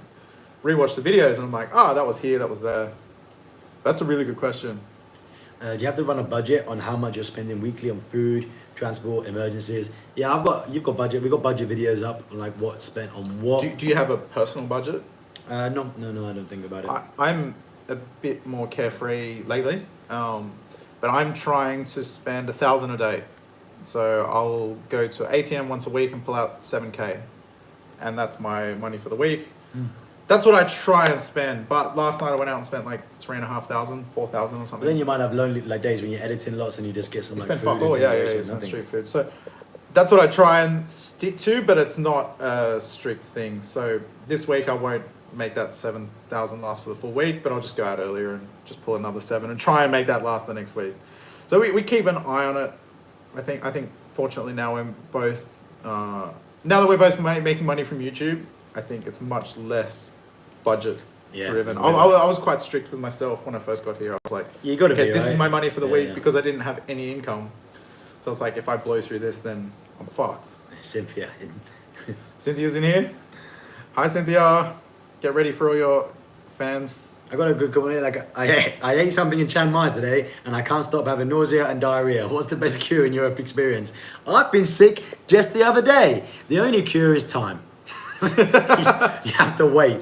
You can get medicine that's supposed to like clog There you is up like or a whatever. black charcoaly type thing they sell in the 7 or in the 7-Eleven that's really good. People say like a drink that's horrible. But I just wait, feel shit, watch TV, eat, like probably won't eat anything, and just shit for a day. Embrace it. Yeah, embrace Just it. It'll feel so accept good it, when it yeah. comes out, right? Like it means the illness. The more you shit or sick, the more that poison is getting out, right? So try and do it as much as possible. I've had that. You ever had that feel? I'm sure you've experienced this just in the last week. I had some like crazy Isan food last week, and I was like, you ever have that feeling you have to shit while you're shitting? Yeah. You sat there, you shit, and then you're like, I just too much detail, but like. Sorry, well, how did we get this? Yeah, was it last night before? So my throat's still a bit croaky. I was sick, but to the point that I was getting worried because my mouth would open. I go, but it was lasting too long. Like I couldn't breathe. It was going. I was like, So you're spewing as well. yeah. At first it was shitting, and then turned into spewing. Yeah. Something bad. Something bad. Bangkok Travel says, how do you date without getting tied down to a relationship? And that's a good question. Just say no. I'm very, very, very upfront with people when I first meet them, right? Yeah, you said that before you are, right? On Tinder. So I'll match with someone and I start the conversation and I'll just basically say straight away, hey, I'm not looking for anything serious. And I'm happy to just... Keis said, edit on the toilet. That's great. And I'll say, like, I'm just looking for something casual or whatever. And there's a lot of people out here that are as well. Some people say, okay, I'm looking for something serious, and they like the conversation ends there. It's like, okay, good luck, to each other, and you can end it like that. But I'm very upfront in saying that I'm not looking for something serious, and I explain why is because I'm traveling a lot, I'm moving around the country, and I travel with Cynthia. Like it's hard for me to find a girl. It's cool for me to travel with another girl, and things like that. So I find being honest and upfront right from like the very straight away as soon as you start talking. But there's plenty of women here that are looking for the exact same thing. You guys do a video at Donk. Is that the mall? As in the Donkey Mall. That's the one you play basketball. Yeah, one of my first videos. Baseball. One of my first videos. Is it on this channel? Or is it on my old one? Did I put it back up on here? Possibly. I might put it like the first things I did when I left. I might put it on this channel right at the start. I might have reposted it. When I played baseball there, Grumpy hit a home run. Played basketball. It's an amazing place. It's fucking weird, but it's good. Yeah. Harry Leal said, any idea on how many foreign YouTube vloggers there are here in Thailand? There's a lot. More than we'll ever know. More than we realize. So I've talked about this before, happy to talk about it again. When I came here, I didn't realize how many people there were on the sort of like 1,000 subscribers, just under, just over, that sort of level there were. And these are the people, and this is what we talk about when you need to learn everything there is about succeeding on YouTube, the algorithms, everything you need to do, right? There's so much you need to do. So I didn't realize because they don't show up and I couldn't find them as well. I remember saying to Dan, like when we went to the abandoned mall, I'm like, it's just us. Like there's like Ken and Paddy and like Chad and like all the people that you already know. And I'm like, and it's just us. Like there's no one else here doing this. We're going to kill it. Like no one else is doing what we're doing. But there is so many. And I've had so many people reach out to me like for advice or whatever. And then I've like since stumbled across videos like in searching and stuff like that. But you just don't get suggested them. You don't see them, yeah, right? Yeah. And even if you try to search for them, YouTube's so won't good. Find them. It won't suggest it. There's no way. They should do their name. It's just us coming just up. Just our Thailand, faces there. Fucking us. And people reach out to me too. There's a guy actually, he's emailed me and I'm trying to like have a chat with him, but I've been obviously sick and shitting myself. But there are a lot of smaller vloggers. But we love to talk to them, right? Yeah. I do some consultation. I've met with maybe 4 YouTubers now, and I'm happy to give a little bit of insight. It's just like a 1 hour sit down, ideally over a beer. Doing it is like, you can watch all the videos. I'm sure you'll get all the videos you want about YouTube, all the videos about the theory and the tags and all that sort of stuff. Yeah. But until you do it like we have, and have 150 videos, and then realize, look, all your analytics every single day, you get this like feeling about what will work and what won't, that you can't really, you couldn't have learned it from watching other videos from someone else talking about it. Yeah. And there's so much to learn. Like we're still learning, man. We're still learning. We're still talking like all day, every day. We're just fucking back and forth about like everything. That mall is right by Coastal Road, exactly. And it is full at the bottom and there is fish in there, despite other videos. And it's amazing. It's fucking incredible. Really I'd love to cool. go back there again. Now we have more viewers. Probably loads of people haven't seen our video on that because we were like early days. We should go back and shoot it again. Yeah. It's a cool place. Squids and Bibs said, when looking for the abandoned aeroplane place, I think you can literally Google it. I did. I googled it. I think it's even in Google Maps. Graveyard or something. Yeah, airplane graveyard. I think it's in Google Maps. It came up and it just show up. You're gonna pay the few $100 to get in or whatever from the weird family that live in a plane. They're creepy, and then you wander around. Yeah, that was a really cool experience. One of my favorite things. Like, and it doesn't. It didn't work for content or whatever. But that was when I first arrived there. It was like my fourth video or something. Yeah, I think it was. I went into the cockpit. I went into the cockpit and I saw a CB media sticker. And I was like, oh, hello. I mean, everyone's done it. Everyone's been there. Yeah. But like, I wanted to do it for myself. I love. Yeah, I just want to see it. Sarav asked, like, when I say dollars, I mostly talk US dollars. Yeah, we earn in US dollars. So we earn in US dollars, and the majority of our audience is from the US. Complain about British people all the time. Why do you use dollars so much when you're British? Because most people watching this use dollars, and if you're not American and from the rest of the world, everything is converted into US dollars. Because that's the world's central currency. Yeah. That's why. Yeah, we get paid in US dollars now. When I was using Airbnb quotes and charges in US dollars, so it just became really easy. I use dollars in life, dollars are used more for me than pounds now, right? Being here. But that's interesting. So 2 passports and 1 dream, their analytics show in pounds, but yours show in US dollars. Yeah, everything shows US dollars. Yeah. But theirs is in pounds, right? I don't remember. Did they say that? Yeah. When you look at because it was like Dylan's pounds. Analytics, Yeah, my analytics show dollars. Yeah. Yeah. Maybe because I set up the channel here internationally, so I don't know. Hey, Bacon, stuff from Sukhumvit 101. Where's that? That's down your way, right? Thonglo? What? Where? 101? 101. 101? Yeah. Soy 101. Soy 101? Oh, no idea. I'm 30... You don't want to say your street. 30-ish. That's a long street. It'll be fine. It is a fucking long street. Damn that, right? 30-ish. 30-ish? 30-ish. Okay, I'm 20-ish. Got an 11-hour layover. I left in Japan. Yeah, sorry, man. This fucking sucks. Layovers are horrible. Cynthia, let's go. Okay. Cynthia wants to go. What the fuck are you doing? I clicked the link. Chuds. Cynthia suggested 2 places to go at Christmas. I'm keen. Maybe not Christmas Day. I don't know what I want to do Christmas Day. I'll probably just like stay here and video call my family. But I am keen to travel always. Dan, your food donation was all in pounds. Yeah, it was because the Just Giving page was all in pounds for some reason, like British. I think it's because I attached my British bank account. That's the only reason I did that. And do you have lots of subscribers from Thailand? No. Not really. No. And they're mostly expat. Yeah. We don't have Thai followers. If we had a lot of Thai followers, our earnings would be considerably less.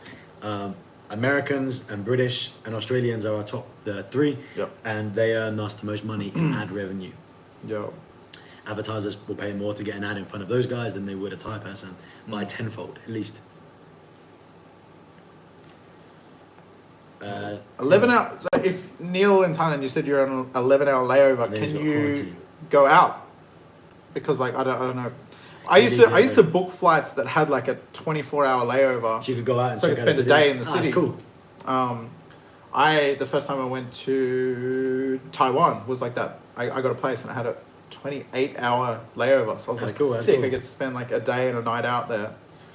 And then I realized like after doing it, I was like, fuck, Taipei is amazing. I want to come back here. If there's any bar in Bangkok, there's a 98% chance there's a CB Media sticker in the pisser. Is that true? Yeah. I've never seen one in a pisser, but I've seen one on the corner of where Soy Cowboy is, Asok, on the corner by Sukhumvit.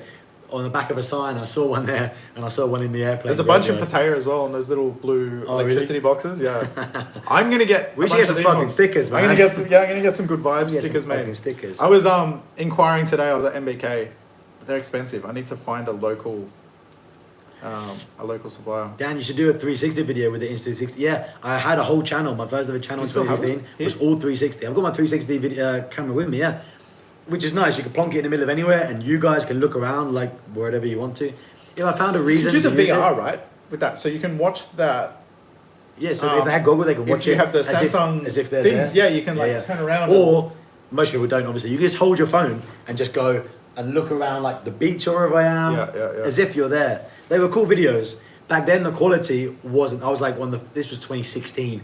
quality was not there. 5 years later, you get it in like 6K now. If your internet speed is fast enough to watch it, that is. I can film it in 6K, but if you can't watch it on your crap internet, it won't matter. Yeah. Out of curiosity, what do you guys do for a living? We are both fully funded by YouTube now. Thank you very much. Thanks to all you guys. Thanks for watching. Any plans to return? None. Absolutely none. I will return to Australia for a family event in the end of February for a couple of weeks. Yeah, I'll return for family stuff, but we've now both we've based our business here, essentially. You're watching it. I can't go on and make a video. If I made a video about London, like look around, eat in London, no one would watch it. So that's why I said when you start making a channel, you're going to make it forever. Luckily, in a good way, we're stuck with Thailand, which was the what we wanted. You can't make a video about anything else. Yeah. Repair Guy DK Repair Guy DK said, congrats to both of you. Thank you very much. You have a very successful channel as well. Good on you. Chin chin. I would go, but new virus. Don't worry about that. You know what? I heard this thing. I don't want to talk about the virus. It might spark some chat. The new virus is actually quite mild, as in when people get sick, but it's really contagious, which sounds like a fucking really good thing, because if it spreads around everyone and you're not that sick, and then you get immune to coronavirus because you've had a variant, then should we want that one more than any other kind of corona, right? Because it's more mild, and then you get the immunity, right? Immunity. Yeah. Sounds like a fucking brilliant variant to me. Not that I want to talk about that. Well, no one's died. I believe Omicron, right? no one's died from that yet. Sounds like the best variant we could think of. Joe, love the new t-shirt. This is a sneak preview of the clothing line that I'll be releasing. Good vibes only. So that's why I've been saying it in all my videos, leaving it at the outro. This is a little look at the hat. I've got a bunch of different logos. So I've been working with a really cool graphic designer back in Australia who's a personal friend of mine. And we've been just back and forth about logos, and I really want to get it right. This one is really cool. I love this. So if you can see it well, good vibes only. So that's the brand that I've been pushing. And I wanted to have it as a brand. I didn't want to have Keys One as a t-shirt or whatever. It's kind of weird. So yeah, good vibes only. Coming very soon, within the next week. Harlan said, you guys can make advertiser video, don't limit yourself. No, actually, we cannot. It's been tested. You can't. Ken Abroad, another guy came from Malaysia to Thailand and saw a huge dip. Yeah. If you're big enough, then people will follow you for you. But at the size you're at now, we've tested other types of content too. You'll see the sting in your growth, and then your even earnings, CPM go down. YouTube likes you less because your CPM went down. It's downward spiral. And we've even tried pushing the limits of what we can do, right? So we made Thailand content. I did an abandoned hotel. That one. My Philippines video. Yeah, actually that's a good one. I did a video about the Philippines, which is very close to Thailand. I think a lot of people that have been to Thailand have been to the Philippines, and the video flopped. And the video title was amazing. I got robbed in the Philippines. It's a great story. It's a very enticing thing for people to watch. But there's a large percentage of our audience that's only interested in Thailand. And the way YouTube works is if your regular audience don't watch a video, YouTube thinks, hey, this video sucks. Which makes perfect sense, right? If your own biggest fans don't watch your video, then YouTube's not going to show it to brand new people. So they'll think this video is no good. That's what we learned most about the algorithm, right? If your locals don't watch it first, it's not going anywhere. And I think early days, we did a lot of back and forth about this, where we'd sort of reinforce to each other, make the content you want now. Make now what you want to do forever. Otherwise, you're screwed. That's why a lot of guys that come and want to make only Pattaya videos and party videos, that's great. And you can have your channel, but you will only then get views on that kind of stuff. And that has a really low CPM. You won't make much money doing just those videos. That's why we're very careful not to do that too much, although it's still part of our channel. You will get stung, and we've seen it with lots of other channels too. We haven't really ventured out yet. I will travel. I will visit everywhere in Southeast Asia. I will definitely go back to Korea. This is meant to be a base, right? But maybe until we go, we don't really know. But I feel like only the core viewers will watch. Maybe we'll have to go together. We'll have to go to Cambodia and do a run together. Phnom Penh, and because you've done it together, you'll always I think that's the only way to do it, right? Is to find something really engaging. I feel like I'll have to do a date video everywhere, or a nightlife video or something, right? That's the only way that people are going to have to bring Grumpy in a bikini for the just to make sure get the click through. Paddy Doyle was great. We like Paddy. Yeah. Paddy's a good friend. Paddy Doyle, we're Beautiful very videos, well interested. Yeah, we're very interested in his model. So he puts out videos every 3 days or whatever. And we're going to meet with Paddy soon, and we'd love to know more about his channel. As we mentioned before, we're doing a lot of experimenting at the moment with daily And his videos brand or- is really good because it's very.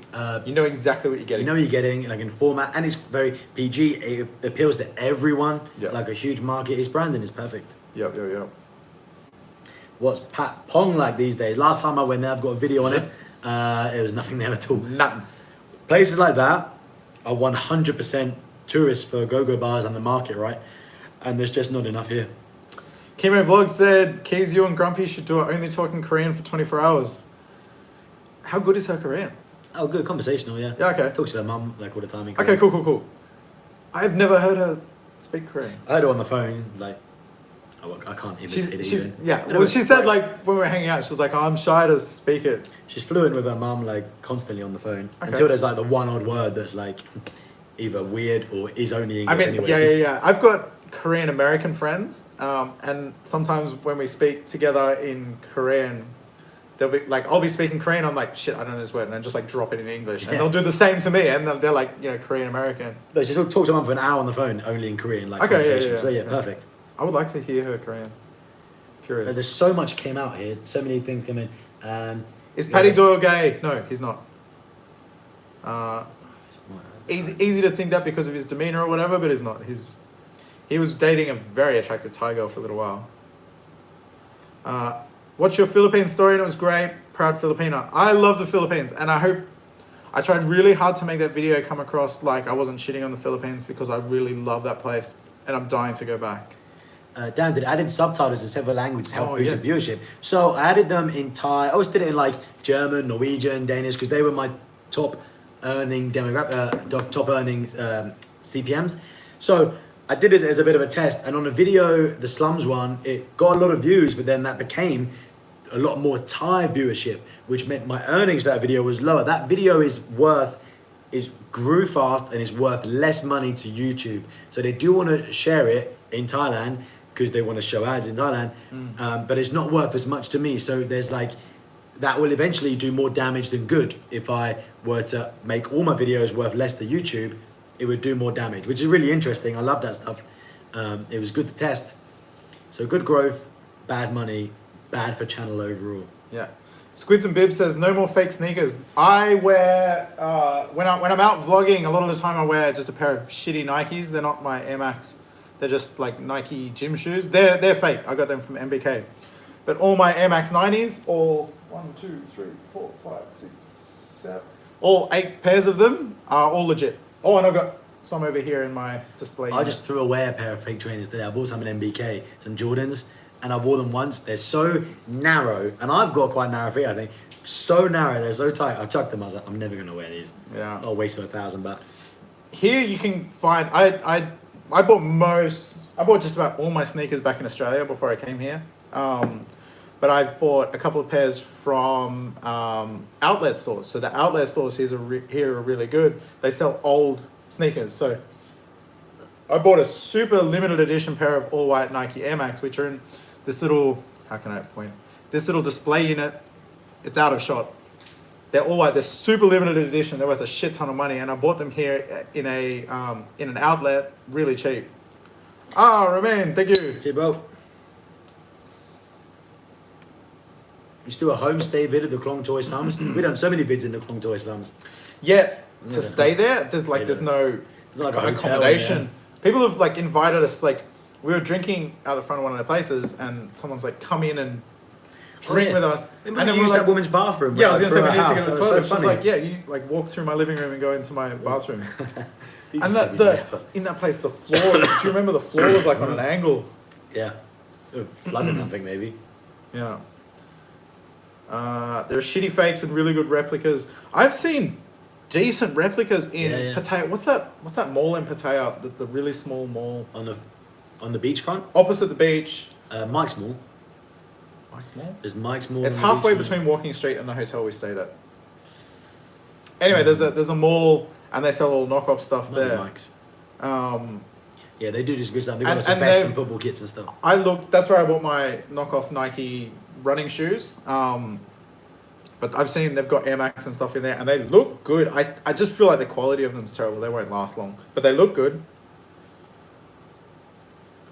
Cheddar Chuck still have off-white, etc. Yes, but it's all Thai sizes. The sizes you can't buy fake clothes here that are the right. Well, I like really big t-shirts, as you can see. But they're all Thai sizes here. I wear a large here, and I wear like a smallish medium in the UK. I wear large to extra large here. Yeah. Hey, Dan, was the food poisoning from the crab cakes? No, it was way before that. It was from like around the slums video time. It was way before. Those crab cakes were fucking amazing. Which soy and Sukhumvit have you recorded the most video? I've recorded so much video on Sukhumvit. Oh yeah, probably on Sukhumvit. Yeah. Sukhumvit, I think Yeah. I've spent so much footage on that because there's like endless content there.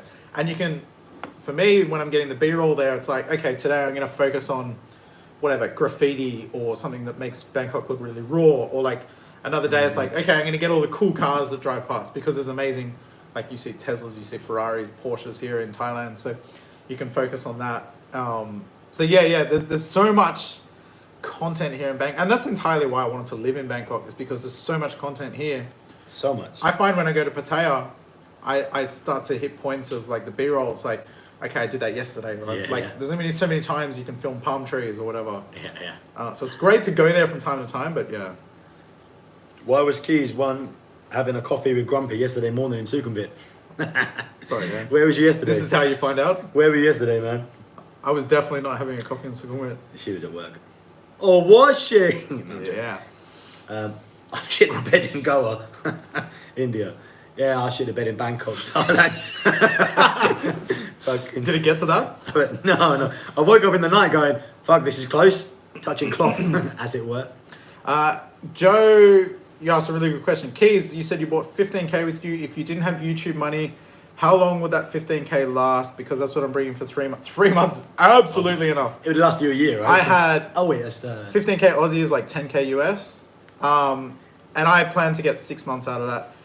And I think I would have gotten 6 months out of that. I think, 6 months and you'd have been good, like drinking and stuff still. You could do 10 Yeah. months, like, strict, right? Yeah. And I didn't cut back on my lifestyle, right? I was still going out partying and dating and chasing girls and doing all those things. Like, you can have really expensive nights here. Last night I spent about $4,000 baht on Khao San Road.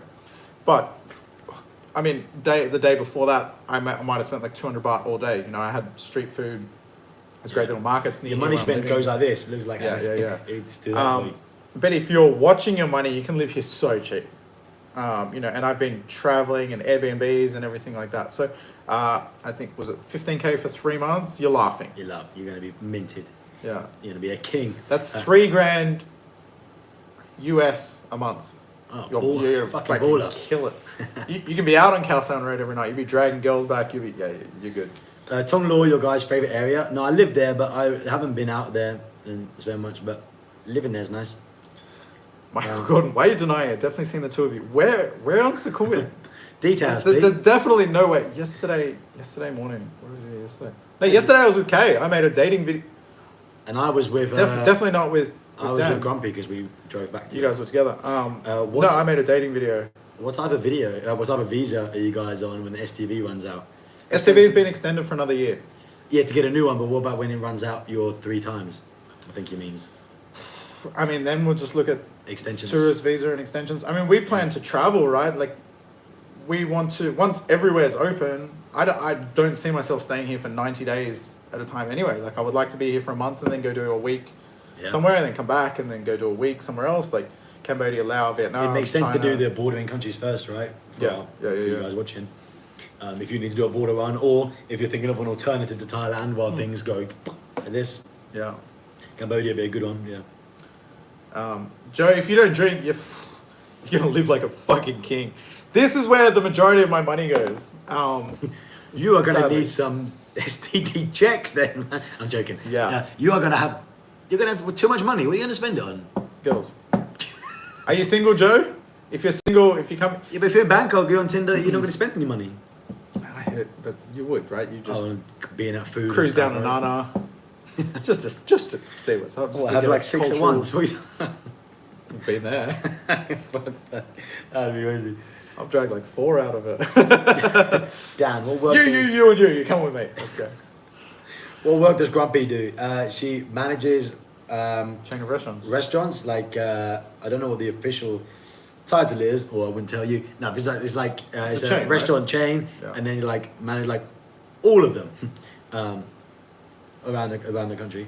Big boss lady. Craig Thomas said there's a Nike outlet off Second Road in Pattaya. Whereabouts is that? where Please is that? comment that. I have not seen a Nike outlet on I'm trying to Second imagine Road. Second Road. Where would it be? Oh, Is it Third near Road, Kiss? even further up. Like Third is Bacau.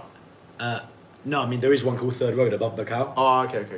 Which feels like it would be more outlety. Second Road is still quite, unless it's by that. What's that outside mall called with Robin Hood in it? Yeah, it could be a mall. One of those. Michael Gordon's. You spend $2,000 a week in Bangkok. It's definitely possible. The thing is, like, it can be so cheap here, but you can spend a shitload, right? Especially like if you're getting taxis, if you're eating at night. Like my lunch yesterday, I went to a really nice Japanese sushi place near here. I spent 1,200 baht on lunch. I spent 45, right? Yeah, like This is there's different. definitely 2 ways to live. So yeah, you can definitely spend a lot of. I spent a shitload of money yesterday. Now that I think about it, I spent like 4,000 on. Yeah, and this is how you do it, right? I spent 1,200 on lunch, and then I was out like and getting taxis around, and then I spent like 4,000 on Khao San Road. I wake up today hungover. I get like food delivered. I spent another 500 baht on beers here for tonight's video. Like, yeah, it can go, especially if you're drinking. Most of the money goes towards drinking and girls, period. Yeah, well, yeah, me too. Immigration looked hard at my passport because I was there for 5 months before, and officially you can only stay 6 months a year. But Kicks, you can leave and come back, right? This is a really popular misconception. People say that doing visa runs is like illegal, or you're not supposed to do it, or it's a loophole. It's not. You're entirely allowed to do it. And there's people that have lived here for years and years and years doing Visa that. runs. But they will check your stamps. If you said they checked, they will check your stamps to make sure that you did leave and come back. Is that what happened? I'd like to hear more about that, because it's an interesting thing, and that's something for us as well. Kimo Vlogs. Nah, don't do that. Market I'm going above 100 baht for you. 200 baht for herd party drink. My budget today, including accommodation, was a whopping $5 US. Exactly why we are here in Thailand. Come here, work online, even if you're earning crap Western money. How much further it's gonna go here? Exactly why we're here. Would you guys consider doing a sex video to increase views? How many views we getting? Yeah, it depends on the views, mate. And who would bottom and who would top? I would be top. But what kind of views we're talking about? That's a one-way ticket to get your channel banned. That would cost you way more. Dan, love your videos, man. Keep it up. Cheers, bro, from Sweden. Oh, you're Daniel too. Good name, bro. Cheers. Let me read some more. I have a marriage visa, the young pensioner visa. Never shit the bed in Thailand. You never shit the bed in Thailand, then you haven't really been to Thailand. I've been sick once. Actually, food poisoning will wipe you out fucking forever. I once went on only a 10-day holiday to Pattaya from the UK and spent 7 days in bed. Not that kind of 7 days in bed. 7 days in bed, sick from food poisoning, from shrimp, from prawn. So it does happen. Be careful. Don't drink water from a tap. So who's on top? Me.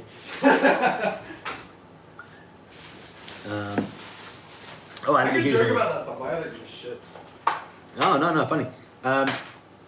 We already work on OnlyFans. Yeah, we've got a Keis and Dan OnlyFans. If you guys want to subscribe to it, I've got so many friends doing OnlyFans, making so much money. Not girls, guys, too. Making so much money here. Like, good on them, man. I know a girl here that does OnlyFans, and she makes a shit ton of money. Yeah. My friend Charlie is definitely not watching, but he sent group messages around and stuff, earning more than 10k UK a month, and he had people under his affiliate scheme. He was making money from other people that's selling this. He was making more than 15k UK, living in Dubai, lovely, having a wank on cam. He was going to wank anyway, he said, so he might as well get paid for it. I was like, fucking champion, mate. This is a really new, it's a really new platform, right? Like OnlyFans. And Well, it's been like it's a UK platform. It's from Essex. It's been around the UK last 3 years, but the last 2 years because of COVID, it boomed. It went crazy. yeah, I haven't followed anyone on OnlyFans, but I've got friends that do, and they said like the reason it's so engaging, it's almost like YouTube in a way, is like you get to know the person, or you think you get to know the person, and the person will DM you and stuff like that. So there's this personal element to it. So it's really interesting. It's a really interesting dynamic, and the platform itself is quite interesting. Same theory. My first job out of uni, I worked on a TV show called Babe Station. The guys will know this, where the girls on screen and the guys call in live late night phone chat. And the reason they kept calling and got addicted was they get to know you.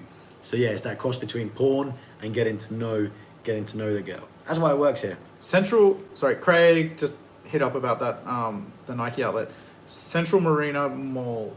Which one's that? Do you know what that one? No. Is that the one that's halfway? Yeah, you can Google it. Halfway, but if that's the one, maybe that's the one I'm thinking of. It's halfway between Walking Street and the hotel we stayed at.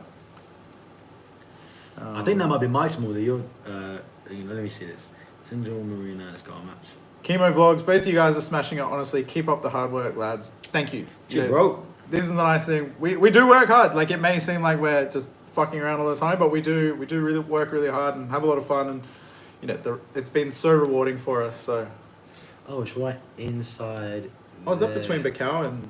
Yeah. Oh, that's the one where the Pattaya sign is. The sign that lights up at night.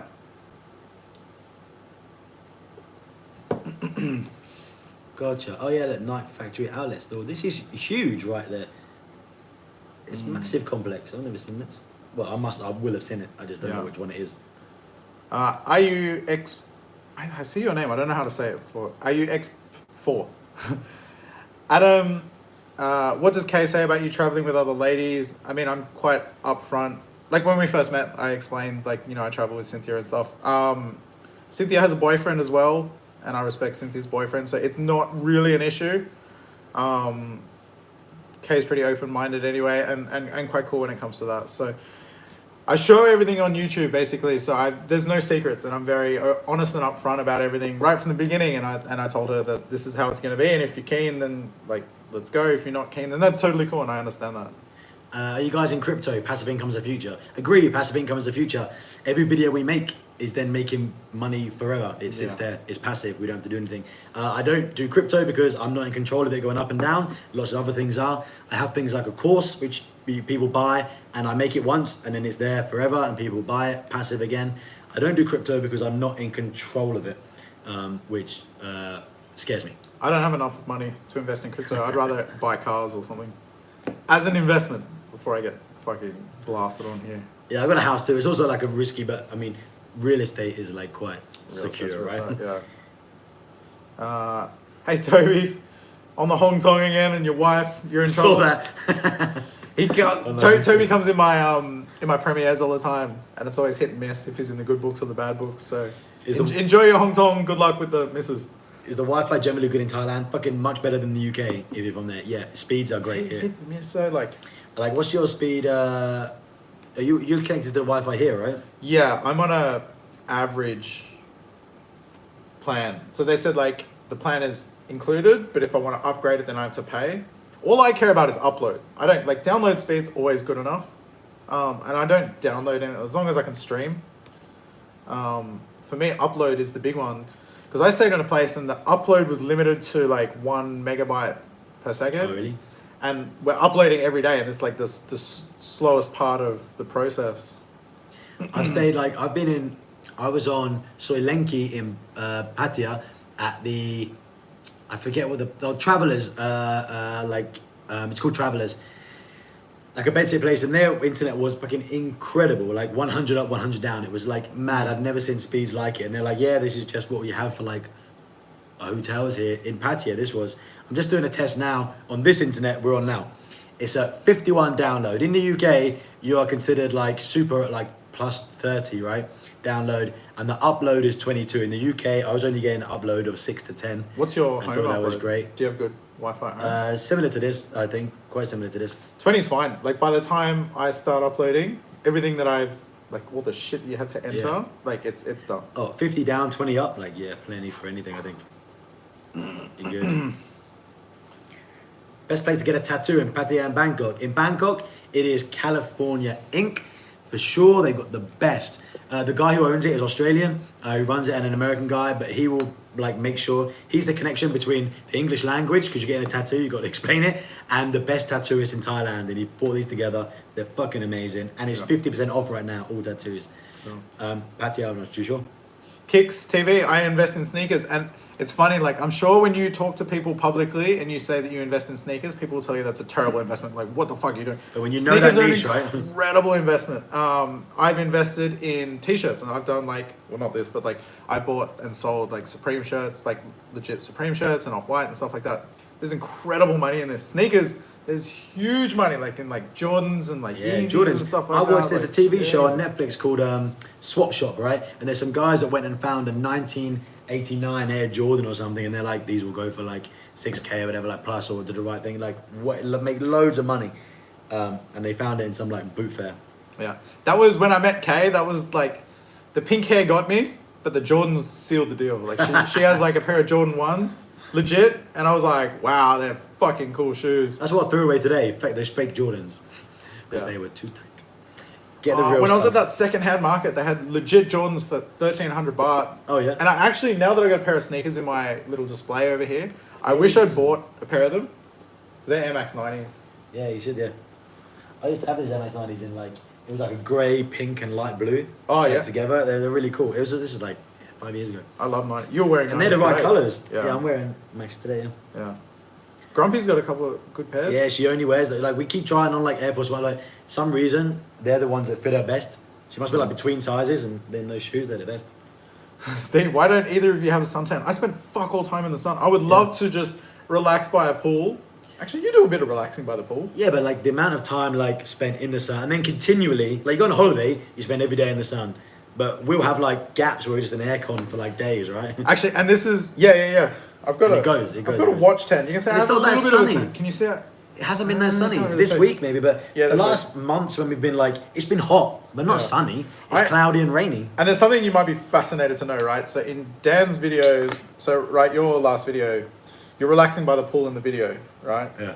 But how much time do you actually spend Oh. sitting by the pool? Probably as much as you watched. Like there's no, Yeah, do yeah. you do not spend time by the pool. You do that, leave Grumpy there, you go do your vlog, and then Yeah, come you back. gotta go get some So, like, B-roll. we spend a lot of time fucking in air conditioning. But I should only get a tan in Thailand, right? People think you're Time. a poor farmer. How good are the fake Jordans in Thailand? There's actually great looking sneakers. I don't have any. I'll show you the fake shoes. I only bought. There are some amazing. Make sure you try them on and walk around. I bought one pair of Jordans and they were like rubbing when I got them. These are my fake sneakers that I bought. They were, I think, 300 baht or something, like 10 bucks. They are great for what they are, but the quality is fucking garbage. I think if you buy fake Jordans or fake Air Max or whatever, they look good. I just don't think they'll last long. I think they'll fall apart really quickly. Where's the place that both of you still want to visit in Thailand? Phuket? Like this trip, I still want to go back to Phuket. We need to get down there. I've only been vaccinated as of last month, so I haven't been able to go until it would have been like now or something, like 2 weeks after my second vaccination. Is porn legal in Thailand? I think officially no, but No, it's not legal. there are many things that are illegal here that Well, don't matter. most porn sites are blocked. Pornhub is blocked here. The others are unblocked, right? Not that I've tried any. No. Just about all are blocked. Oh, are they? Yeah. I know. I'm testing. I think- Got a girlfriend. Are you fucking serious? She's watching. Sorry, Grumpy. Dan looks at porn. Every guy looks at fucking porn. But they are blocked. But okay, it's also illegal to drive the wrong way down the street. It's illegal to vape. It's illegal for so many things that happen every It's single day, illegal to ride a all scooter day. down the sidewalk. Yeah. It's illegal to murder someone, but we met someone whose sister was murdered in an apartment. Remember that story? Oh, and yeah, the police yeah. would not investigate it because they weren't paid. So there are many things that are illegal, and then there are very few things that you will get the police to caution you for. Yeah. Remember that. There's a couple of porn sites that snuck through the cracks.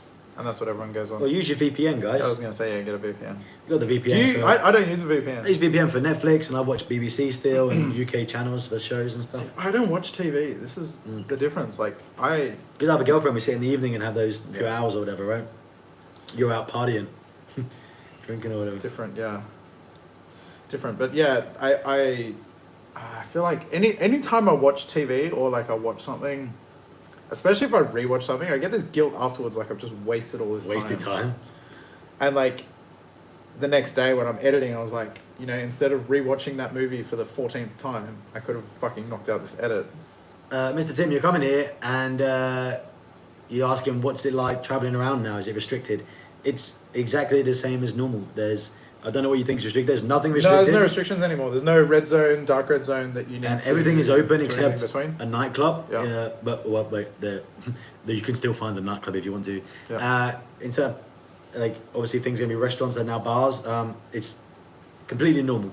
Completely normal. Lord Butch said, I don't know how you can buy like vapes and not allowed to smoke it. This is something I did in my secondhand market video. I went to a market and there was vape stores everywhere. And I'm like, yeah. there are so blatantly People obvious vape that outside they're the selling shopping it. malls here. Like, It's like you can buy dildos are illegal, and Yeah, you can yeah, buy so- them like all the drugs, like the like Viagra and everything. They advertise that, but then maybe there's some rule against like it's legal to sell but not legal to have in your possession. I don't know the back end of the laws and everything.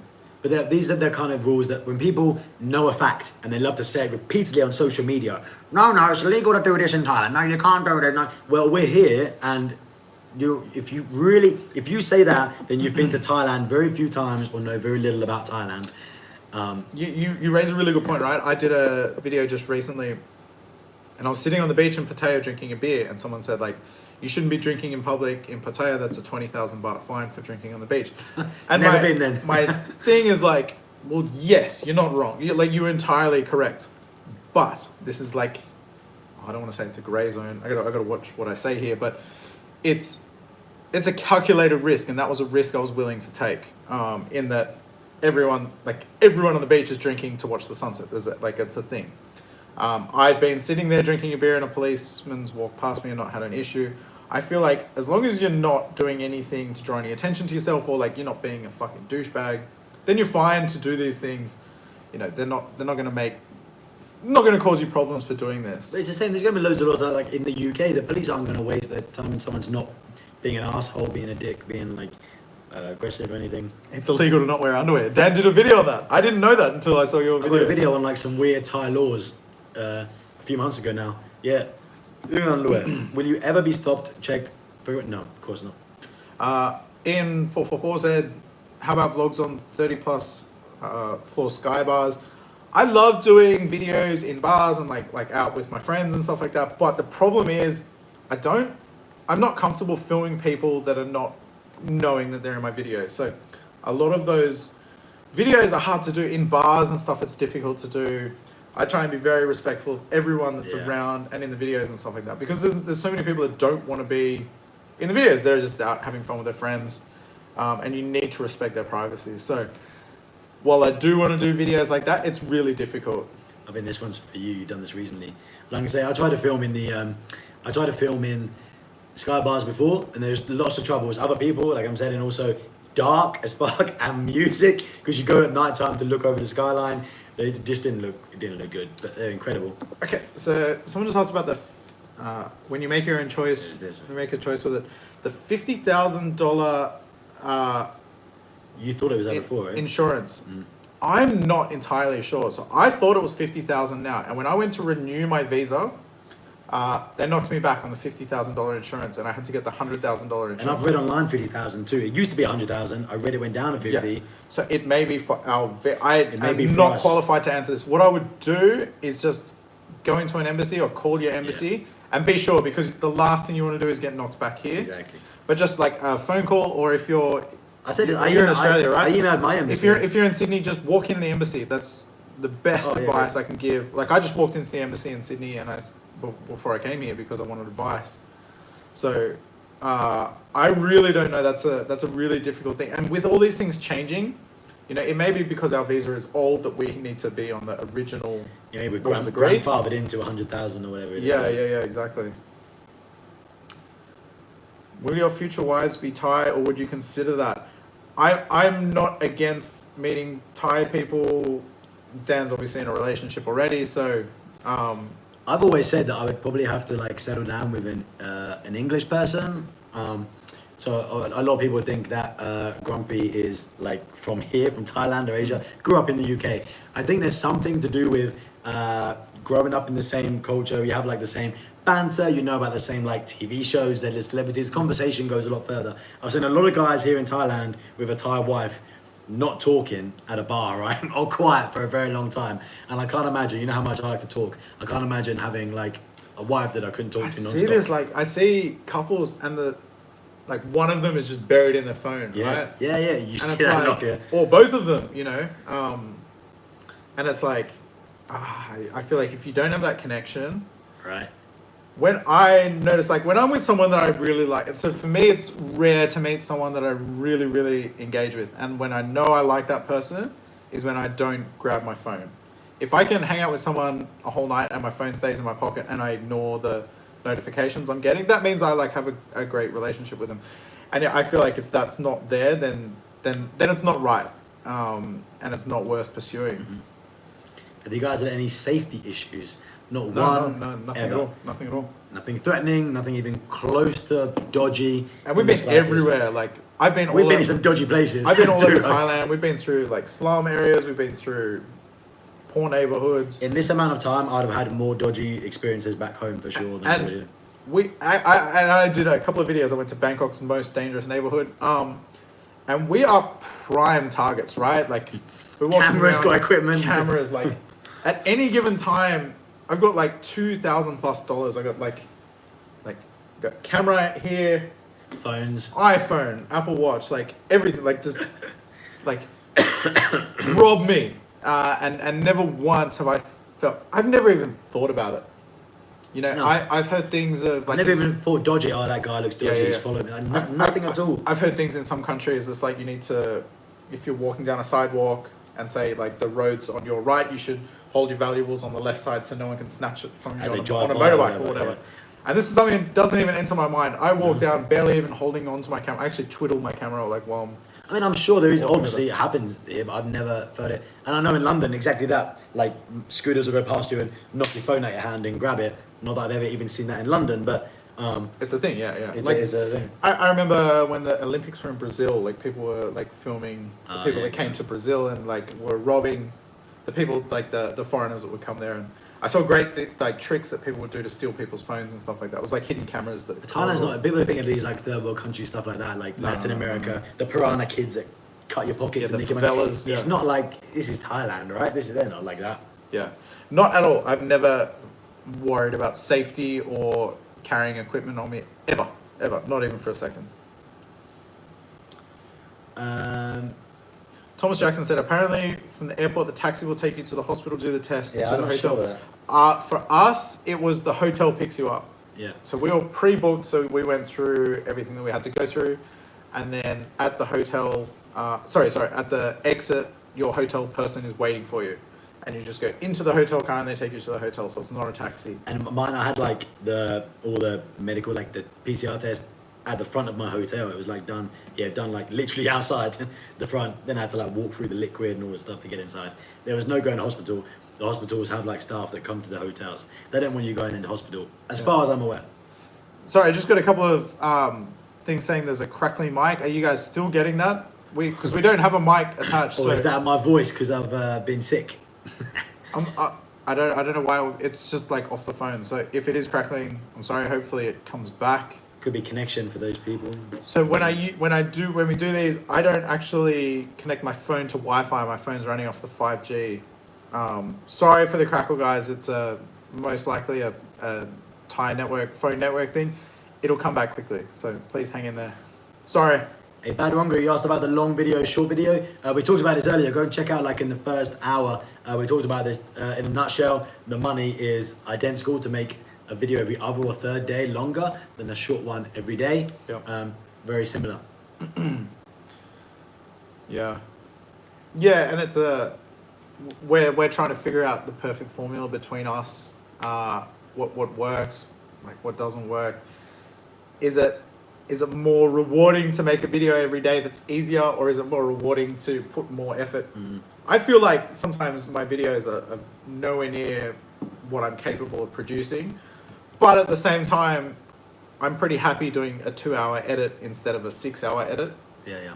So like, it's finding that balance. And I think, you know, we're both at this lower level of being full-time YouTubers that we're not making enough money to be okay, I'm going to make videos once a week and they're going to be epic. So we still need to be hammering out content, but it's just finding the right balance. Someone said, so when they arrived 3 weeks ago, they took you to hospital from the airport for the PCR test, but it was like 3 a.m. Yeah, maybe they didn't have staff could come to the hotel at 3 a.m. Probably depends on your arrival time. Yeah, and that would make sense. I know there was something like that when I arrived. If you arrive after midnight, it doesn't count as the first day of your 14-day quarantine and stuff like that. So,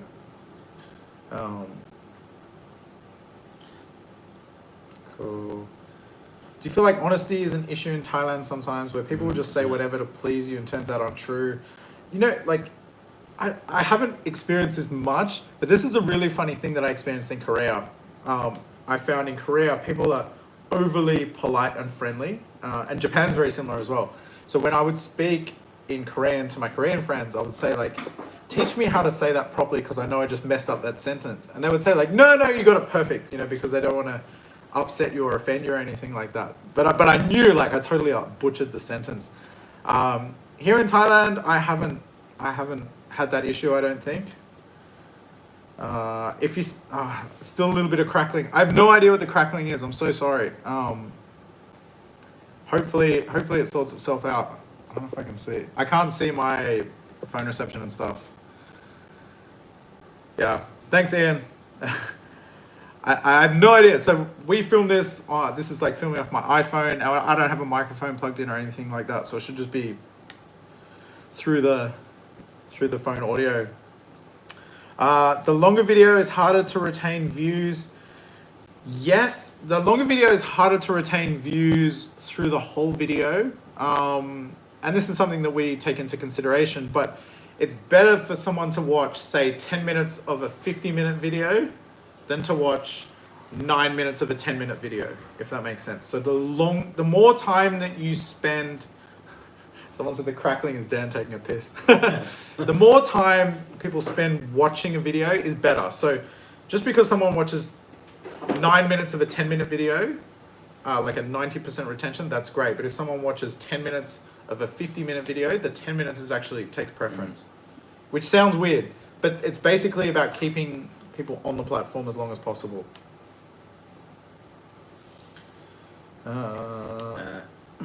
Any stories about crazy Thai girlfriends and dating? In the past, in the past, yeah.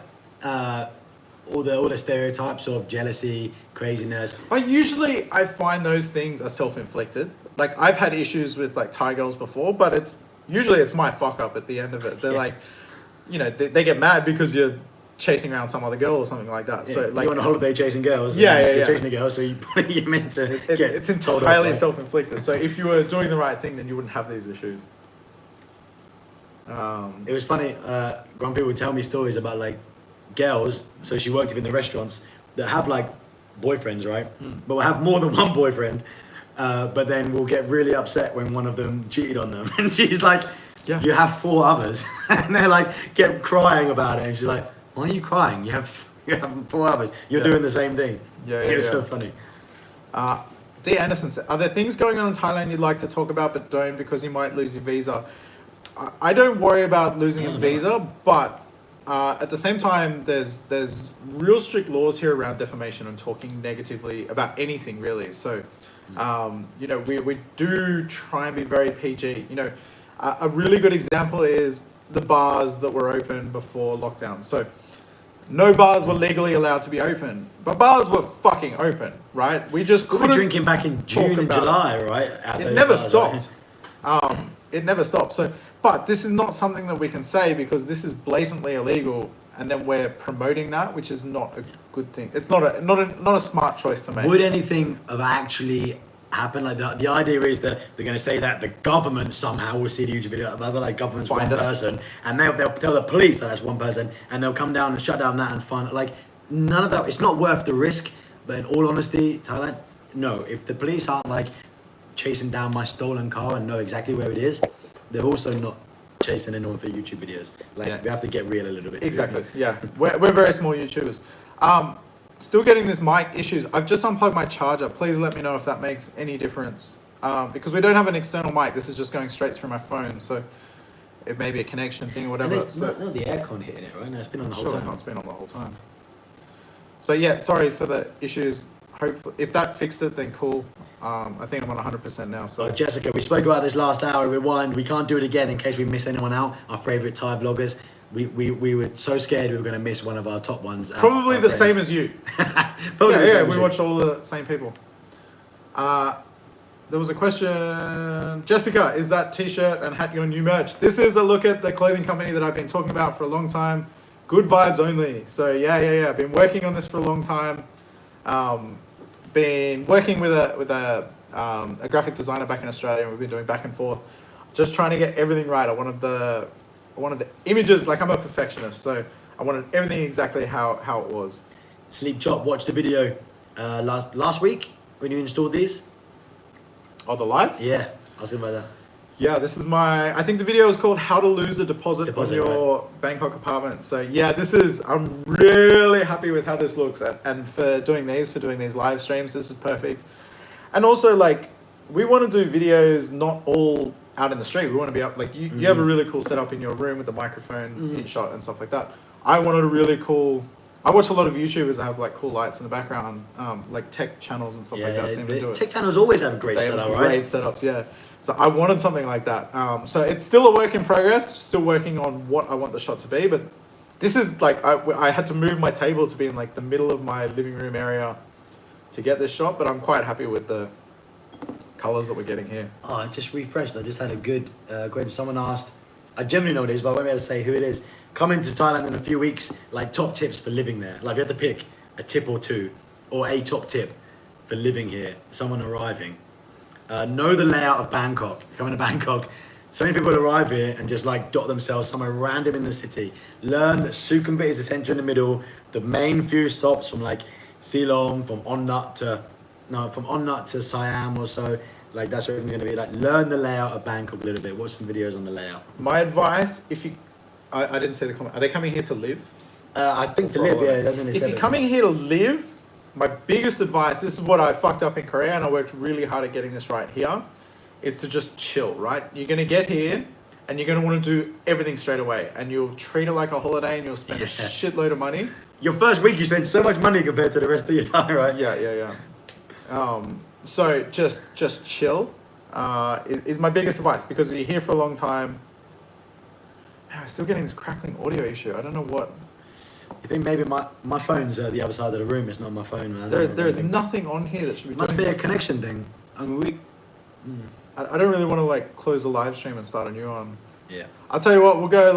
We'll finish up shortly anyway. 205 people, so it can't be too bad if people. Not everyone's seeing it, hearing it. The crackling is always so bad that people aren't coming off. Sorry guys, I have no. There's nothing here that should be causing it. So it's most likely.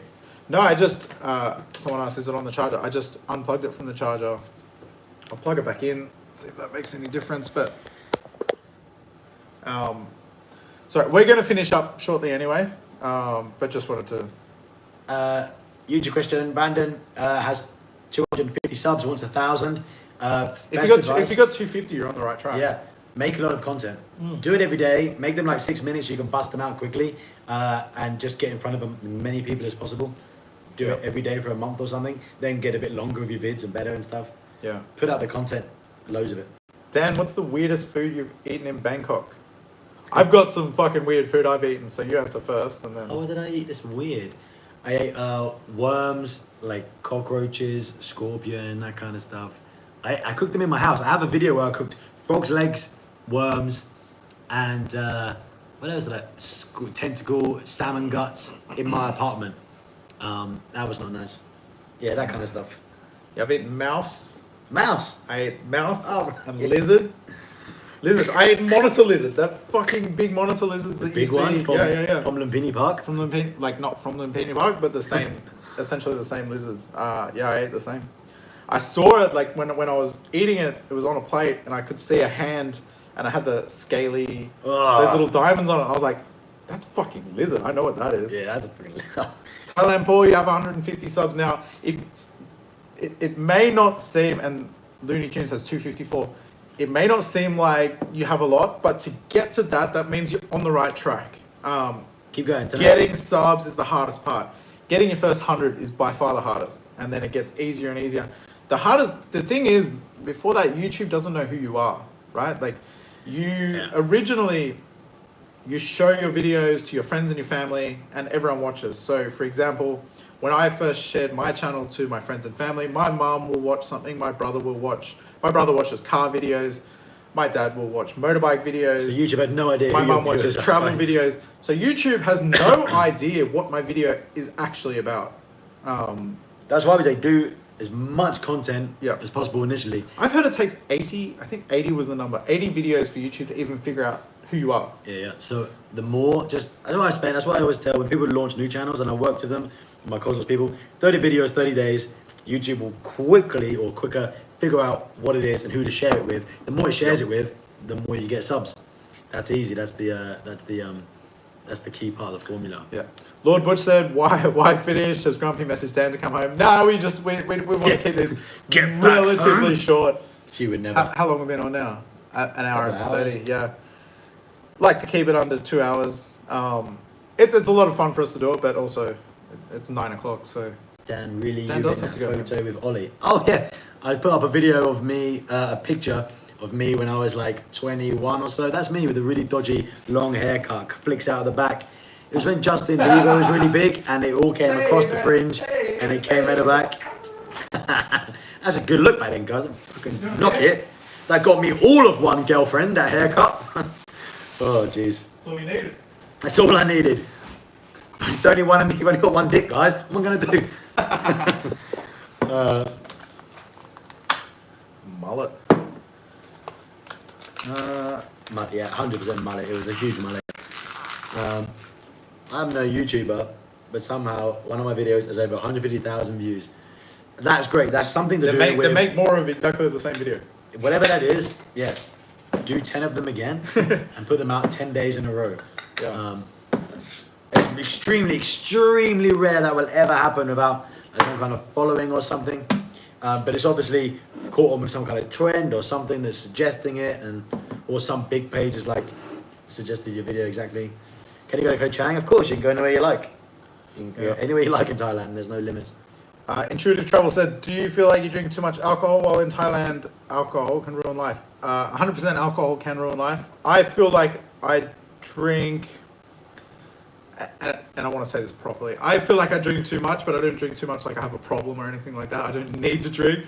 I drink more often than I should, and most of it's social based. You know, I've got so many different groups of friends and so many different social things that I'm doing. I go through phases where I feel like I'm drinking a lot, you know, if I drink like 4 times in a week or something like that. But then other times I'll go like an entire week or whatever without drinking.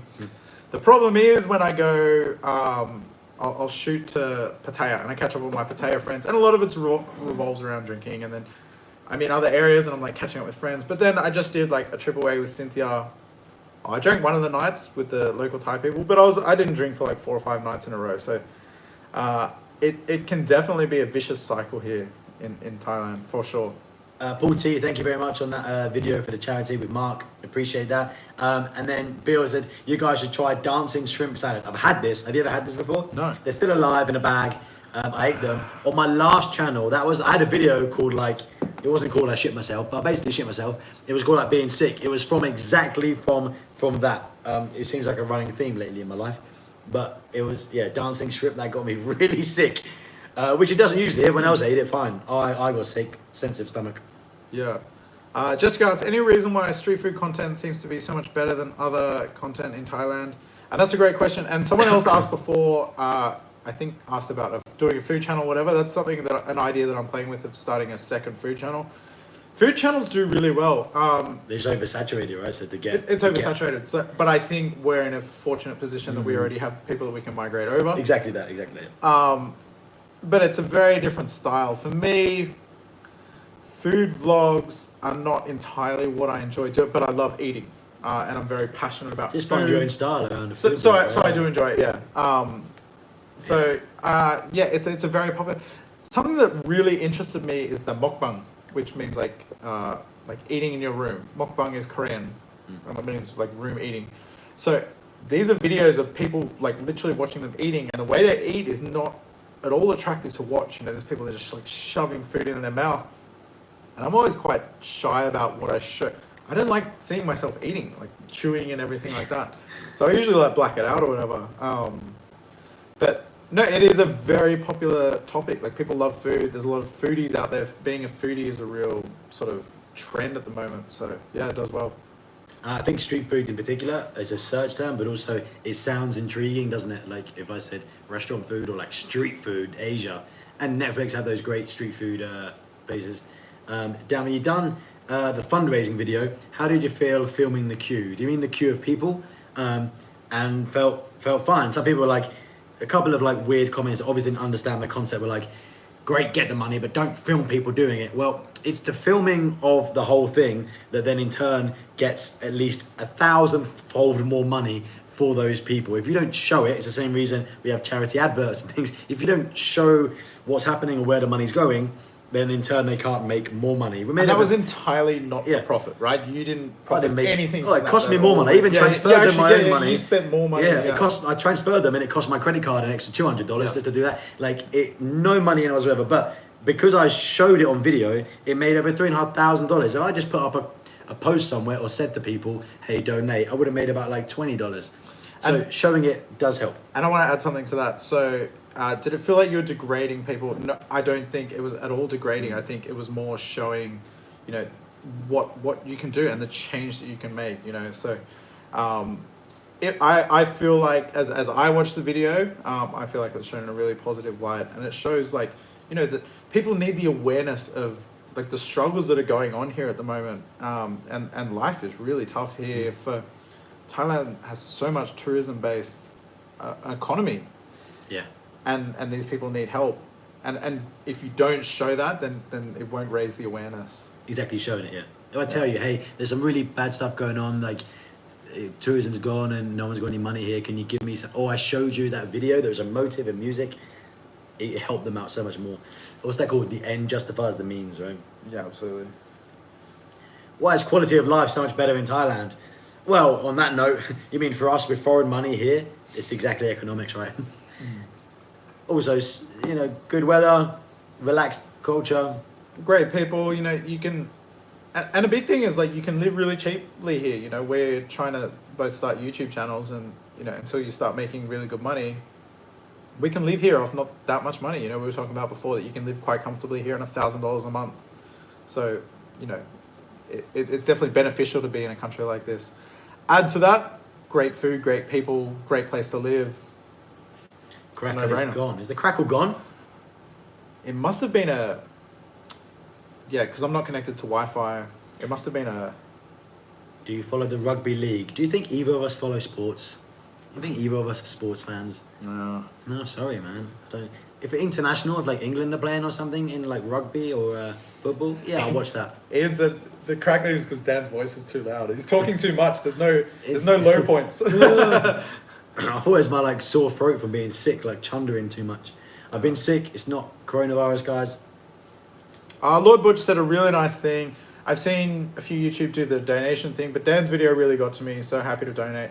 I was there filming for Dan. I was there helping him on that day, and for me, I was blown away by the whole experience as well. I felt really touched by it just being there, and I was so happy to be part of the experience just filming for Dan. Like. I was like, man, this is such a good thing. I was jealous in a way. I was like, man, I'm so grateful that's such a good thing. I was able to capture it so well because it was like an idea. Your guys' generosity physically went to giving, like, that's going to make almost it's over 6,000 meals for people that couldn't eat in Thailand. Fucking amazing.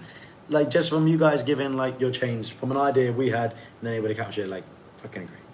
Michael Gordon said, surely you gain subscribers from it though. Yeah, absolutely. And look, this is entirely part of what we do. Yes, that you gain subscribers, views or whatever. But Dan put his own money into it. We invested our own time into it. And it's not in any way to be a profit thing. You know, it was more about trying to help out. We are incredibly grateful. We have gotten a life now, a dream life. Like, this is something that I've dreamed about for many years. And the Thai people have provided this for us. And this is our way of giving back. You know, we do benefit from it in that we get content out of it, but the content is more to raise awareness to keep it going.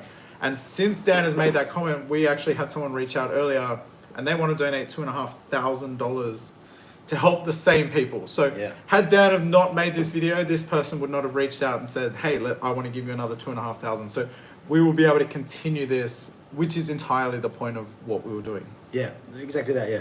Paying it forward. Yeah. And all the money that made from that video, which was next to nothing but like subscribers. So here's that video. Here's the video of my wins. 106 subscribers gained. So it's not like you do a video with Mark Weens and you help the charity and you make loads. 100 subs. Yeah, it doesn't matter. Not like you made a it's shitload like, of money off it, like whatever. Like, nothing. Yeah. Like, it's not for that. Like those videos actually got low number of views, but loads of donations. So it was by far the most successful video with that regards. By far. So someone, I don't know how to read that name, asked, how are non-vaccinated people seen in Thailand? And this is a really good question because this is obviously a choice that people make these days. We choose to be vaccinated, many people choose not to, and that's fine.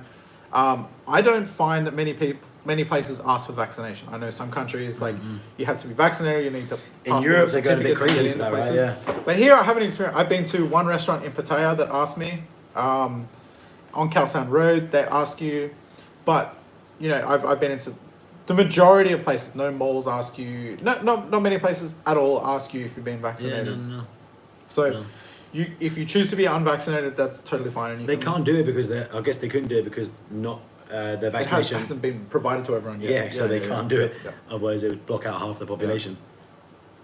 I'd be a good shortstop in baseball. Thanks, man. Appreciate that. I've actually been to the Yankee Stadium and watched a baseball game. That's a bucket list thing for me to do. It was cool. It was nice to experience it. After a while, I got a little bit bored. I wasn't sure what was going on. A bit like watching a cricket game. No offense to you guys here.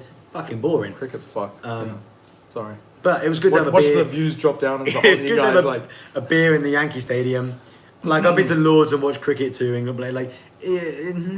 go there for the experience. I'm not really keen on watching it. Kevin Moore asked, good evening, chaps, with your ears close to the ground. What's the likelihood of Thailand going back into lockdown? From what I've heard, it is very, very, very low.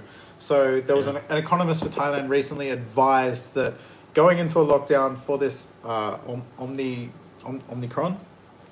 thing is a terrible idea. And I mean, it's still very early days. Globally, we don't know much about it. As far as I'm aware, there hasn't been any deaths yet. So it has been advised that lockdowns are a terrible idea, will hurt the economy, hurt the progress that Thailand has made. And with the vaccination rates here, I believe they're above 70% now. I don't see them going back into another lockdown. So I wouldn't be concerned about it yet, but it's still very early days, so who knows? Me throwing a rock at a coconut. Yeah, I did do that. That was for the video. Yeah, I watched that. I saw that. Dan doesn't understand. You threw a coconut at a coconut. Yeah, I did, yeah. Coconut crime. Dan doesn't understand baseball. No, baseball is similar to a sport we have in the UK called rounders, which is what they play at the girls' school, only in the UK, which sounds very sexist, but it is. It's not a sport we ever kind of played as boys in a boys' school that I went to. We don't play baseball. I wish I had, because the outfits are fucking cool. Harlan's World said Korean baseball games over US baseball. If you've ever been to a Korean baseball game and you've seen the Korean the cheerleaders, that's a fucking game. I saw the Japanese baseball the other day. I was watching that. They're fucking mad on it. Yeah. I didn't realise we have zero baseball in the UK. Zero. You have any in Australia? No, baseball's not a thing. When I was in the US, I went to a baseball game and it was just a local game. And at the start, I got there and I was like, yeah, this sucks. But then it was like a real close game. And I was getting like tighter and tighter towards the end, and I was fucking like, I was into it, man. I was so like on the edge of my seat. I saw like the Yankees play the Blue Jays or something. It was fun for the atmosphere. Joe asked, how tall are you? Take a guess. I'd love to know what. See, the funny thing is you can't tell from being on camera. So I would love to know what you think we are. And a funny example of this is like we met Ken abroad. So Ken Abroad is a good friend of ours. He's 7 foot tall. He's fucking tall. So like, I had no idea how tall he was.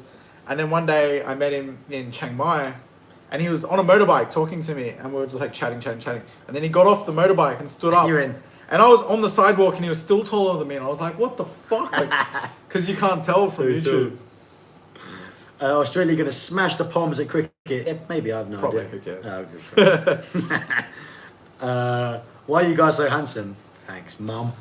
Yeah, good genes, I guess.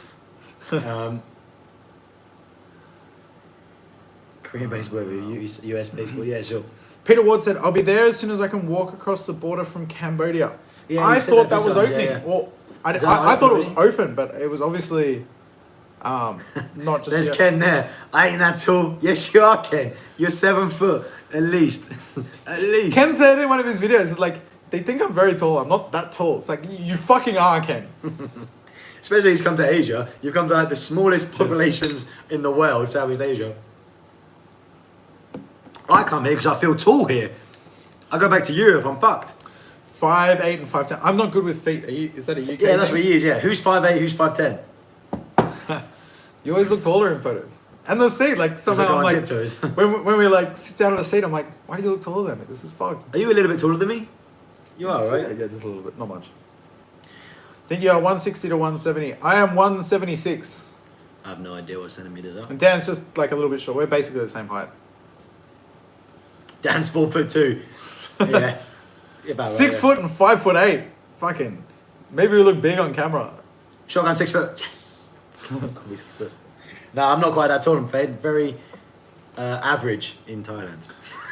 Oh, okay. Nissan R33 said, "I can fly from Japan to Thailand, but can't fly back." Yeah.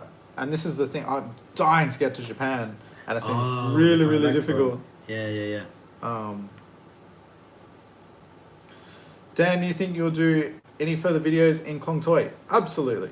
Yeah, I will forever go there. It seems to be my favourite area. I'm not going to like saturate the videos every now and again. It's by far, probably both one of my favourite areas because the people there are amazing, so friendly. It looks incredible. You've seen us like walking through the alleyway, slums. I've done 4 videos there now, maybe 5 in Klong Toi, going through like the alleyway, saying hi to people, and they're really welcoming. They want you to film because... And they want you to see it because they want to show it's like a normal community. There's all these like connotations that it's like dangerous. It is the least dangerous place and the least harsh place. It is so friendly. Everywhere that I visited in Bangkok, in Thailand probably, it's amazing. It's really good. Adam looks taller because of the sneakers. Yeah, no, that's why he wears the Air Max because they got like the extra inch pattern. What? Nothing, mate. What? Nothing, mate. Nothing. Cricket's boring. Yeah. I think it is too. When do you think you'll sell your merchandise, Adam? The hat is fresh.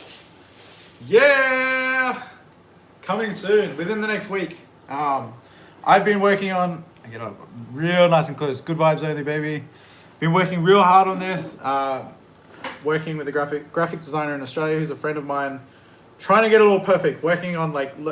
We get the logos right, and then like I get all control freak and perfectionist, and I want to take over the colors. So this was not actually the original colors. I've been like playing all day with the colors. So it's a work in progress. Within the next week, it will be up live, and you'll be able to purchase. Dan is average for a Thai lady, says Kicks. All you gotta be is taller than a Thai lady, mate. Any more is a waste. All you gotta be in it. They're not answering the question. I'm really sorry if there's been questions we've not answered. It goes so quickly. Do you mean the height thing? Because shoot it through again. I have no idea what my height is. Centimeters. Harlan's World said Air Max heels. Yeah, like Air Max make you taller. So that's why he wears them all the time. Yeah, that's why he looks taller than me. He's short. He's the same height as me, really. you fucking wear the same shoes. I do Air Max 90s. I have today. I've got Air Force Ones on. Yeah, no. Like last night, I was taking a photo with Kay, and she was wearing high heels, and we went to take a photo here in the mirror. And I didn't have any shoes on. Went to take a photo. I'm like, "Hang on, you're taller than me." And I was like, went and put my shoes on. I'm like, "Oh, I'm taller than you." Okay, good. Yeah, I saw the foods, but eating lots of street food, you get a sick tummy. 9 months here, not once until just the other day. I've got food poisoning on previous trips from restaurants only, never street food. It does not make any difference. Like, you don't see the back of a restaurant kitchen here in Bangkok. I'm sure it's just as bad as a street food stall. I wouldn't worry about that. Yeah. Harlem's World. Dan, want to make you a logo if you're down. I'm sure you would be, right? Yeah, for real. You can add Send it more through. and more to your merch, right? You can add as You're not many as limited. you love. Yeah. Every So- day you can upload new stuff. Yeah. People send me stuff, I upload it. People want to buy it, of course. Bryce asked, do you think it will sell well in Sydney? I think it will be like I'm not promoting this outside of YouTube, so the followers of my YouTube might like it. I think a portion of my audience enjoys the fashion I wear. You know, I did a video on being individualism is the word I'm looking for. I did a video on individualism and talking about like my fashion and stuff like that. And I had so many like-minded people leave comments and stuff like that. So I do feel like there is an audience for that within my YouTube. Do you think the weather is bad for asthma sufferers because of the humidity? On a interesting question. normal time, but right now, we were just talking about this at the start of the video. Humidity has disappeared in Bangkok and Thailand, and I've been down the coast, you've been in Pattaya.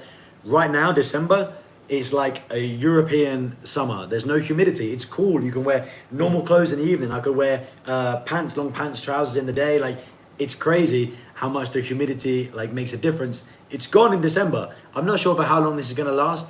And if it's all December, January, I have no idea. But right now is the best time. Fucking great, yeah. Fucking amazing. Such a good time. Hardcore Hustle said street food vendors serve the same people every day and don't want their regulars to get sick. Even like, for me, I used to work in restaurants and I've worked in hospitality my whole life, and you get taught everything about like food safety, right? Food has to be refrigerated and you can't do this and cross-contamination and blah, blah, blah. And when you come here and you see meat sitting out in the open, it looks completely wrong. And you're like, there's no way I'm eating that because there's meat sitting out. But I've eaten from all these places and I haven't been sick once in Thailand. Like They know what they're doing. you just I haven't had it once. So yeah, how much of that is the process or whatever, or how much was just for You're being just as here, likely but to go to a restaurant and have something because the person didn't refrigerate it properly, heat it properly, cook it properly, didn't want to throw away produce, like, you know. Yeah. Oh, Emily, you're on Khao Road. How's Khao Road tonight? I was there last night. Oh, there right now? I was there actually this morning. I was there well on into the night last night. Oh, sorry, I just kicked the camera just over. Let me just move this back. Hi, guys. Bryce asked Adam and Dan, do you vary from your staple Thai beers? What's your opinion on craft beers? I haven't seen. I think you need to. I've had it once. Okay, you need to shop around for it. Yeah, right? it's hard to find. I found it in a bar in Chiang on the islands, and it cost me 290 baht for an IPA craft beer. What's 200? What is that? It's like $10, right? Like $10 US almost. Just shy, like $9 US for a craft beer. I wanna say they're fucking like expensive. 40 baht. Yeah, exactly. It was really expensive. Not to say it's like that everywhere. This one place, I know in Tonglor they have like some craft beer places. Yeah. But I think you're gonna pay for anything that's Western imported, and this goes for everything, food, like lifestyle, anything that's not like Thai produced, Thai made, and everything like that. You're gonna pay a premium for here, right? Yeah. Philip asked, Adam, have you ever considered shipping your car over to Thailand? So funny thing, my car is actually worth more here than it is in Australia. Oh yeah. My car in Australia is worth about 40,000 Australian dollars. Here it's worth about 70,000 Australian dollars. So like a 30K Tempting, profit right? is tempting, but I plan to hang on to it. If I was going to sell it, that's definitely something I would look into, because they're really sought after here, and especially my model of car that's imported from Japan, to import it here, it's highly sought after. But I'm not ready to sell it yet. So yeah, I'll have to answer that in the next few years. Peter Ward said, because the meat was killed in the morning. So that's a really good thing about Pretty fresh, street food places. They don't hold a large amount of stock. Like a restaurant would, because they're buying bulk. Yeah, and they're then buying it'll go bulk. bad. Whereas Yeah. like a street food place, they'll buy it in for the day and it's way more fresh. And they'll go to the market, like the guys I ate at, they go to Klong Toy Market in the morning. They buy it, just a small amount they know they need, sell it till they run out. Toby said, my wife is in bed with the shits tonight. She's tired. You're Farang, no issues. This is a really interesting thing because I find every time I leave Asia and go back to Australia, I actually get sick too. Like, and not as in like I'm not vomiting, but like I shit my brains out. So like, I find the adjustment is what gets you. So when I first go back to like Thailand or Korea or wherever, I struggle to adjust to the food. And then once I'm here, when I go back, I struggle as well. And even when I'm back in Australia, I eat like my mum's cooking and like, you know, I eat like normal food that would not make you sick. So it's just an adjustment of diet basically. Apparently, Stevie Media said you can't import cars into Thailand. You can, but the tax will just rip the arsehole in it, right? Yeah, but it's tricky, but you can definitely import here. And the import tax is different if you're importing your own car as opposed to buying a car overseas and having it imported here. So that's a whole different. I've looked into it a little bit. So that's a whole different thing as well. There's lots of car chat here. I see it kicking off. Good. What do you have back home in Oz? My R33 is there and just noticed.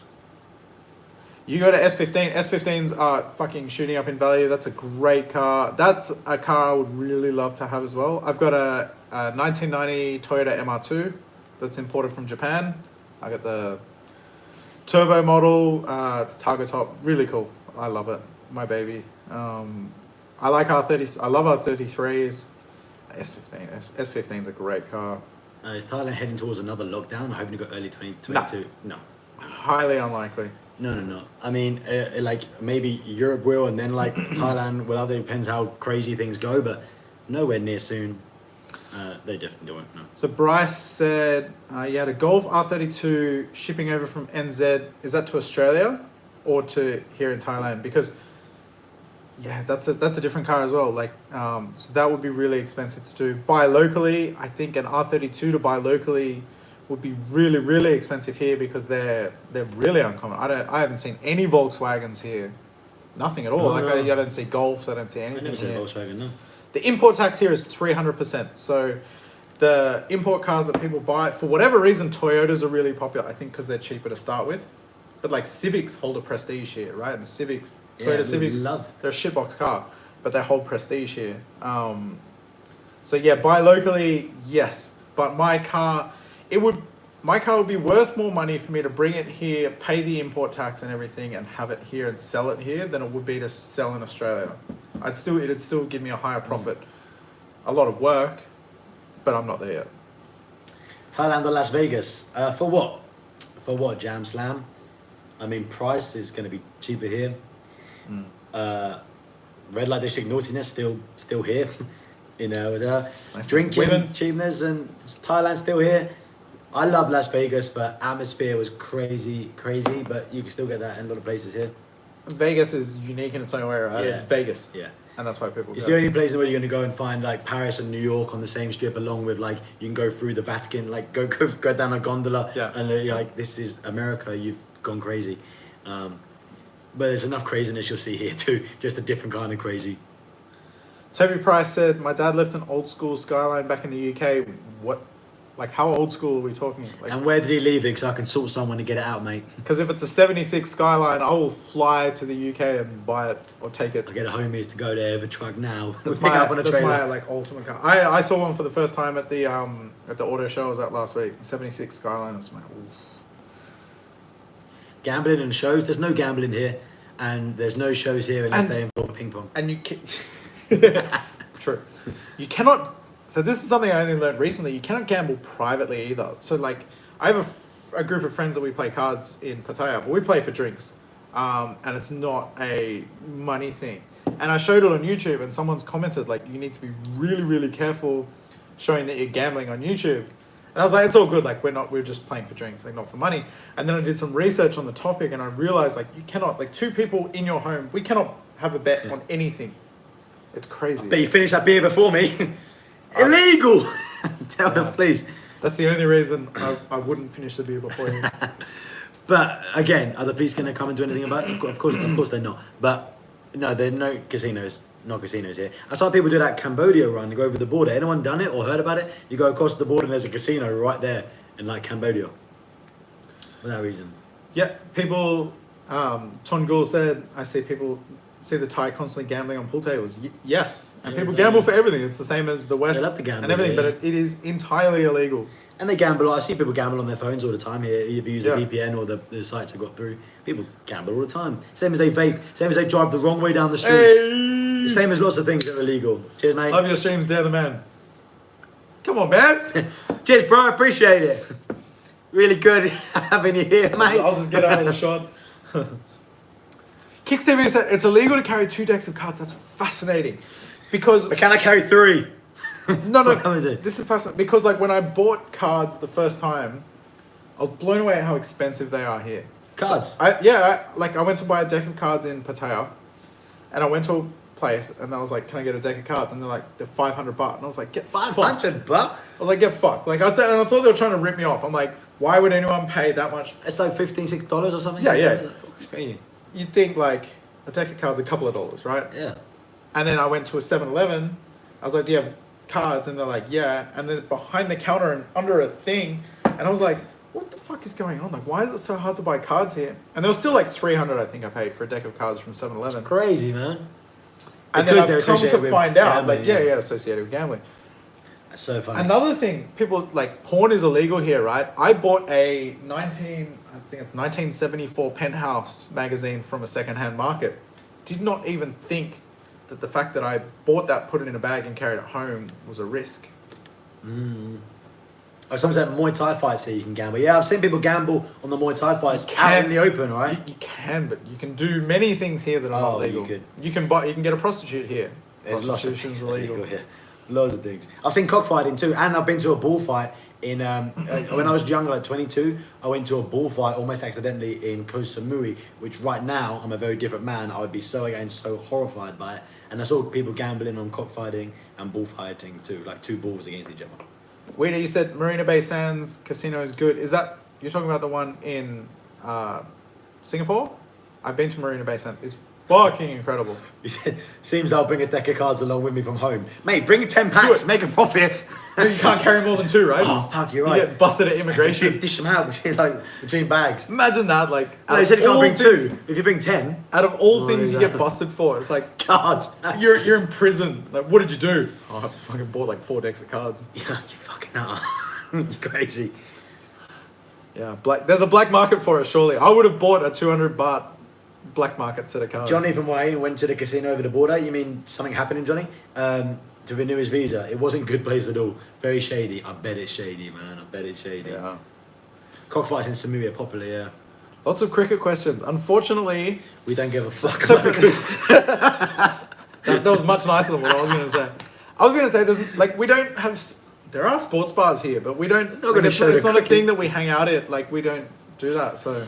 To be honest, I wouldn't watch cricket in England. I know I think cricket's bigger in Australia than the UK even. Cricket in the UK is for a very middle class, very pompous, and old people do. It's not like it's very classist in the UK cricket. It's way beyond my station, mate.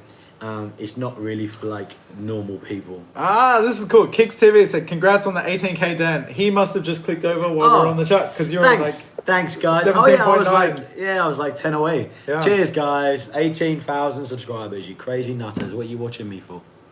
Appreciate it. If it's any consolation, I resubscribed to you this week. I must have unsubscribed at some point. Dick. Yeah. No, I do it all the time. You like because it must be when your finger. you click the profile. Yeah. Yeah. That happens. It happens. You did it to 2 passports too. I think I've done it to you before. I said about mate. I'm not subscribed You to said you. it to me. Like I did. Hey, Bryce, thank you. Cheers, mate. Cheers. Yeah. It's easy to do when you click the profile. You actually click unfollow. But I print to me. Sorry. I'm happy to address this. Michael Gordon said, "Keys on when you said." What did you mean? When you said Paddy Doyle's demeanor was gay. You didn't. I said like he may come across in that way, and Yeah, I exactly. honestly I thought that too when I first saw Paddy's videos. But I have a friend in Australia who has a very same way of talking, his demeanor, his actions and stuff. So my natural, I personally thought Paddy Doyle was gay when I first met him. There's no disrespect to him. My best friend back in Australia is gay. I have no issues with that. I thought he was, and then when I realized he wasn't, I was like, okay, whatever. And then Kicks TV just unsubscribed from me. So then when I saw that he wasn't, I was like, oh, okay, fair enough. But I have a friend in Australia who's the same. I have one of my good friends in Australia. I thought was gay for many years, just because of the way he talks and his actions and things like that. We have connotations about that kind of thing, don't we? Yeah, Based yeah. from media and things. People in the UK, people think I'm gay all the time. I used to work in TV. And I saw it as the biggest compliment ever because I associate being gay with being like well-dressed, educated, Extroverted. like confident, eloquent. I was like, Yeah. thanks so much.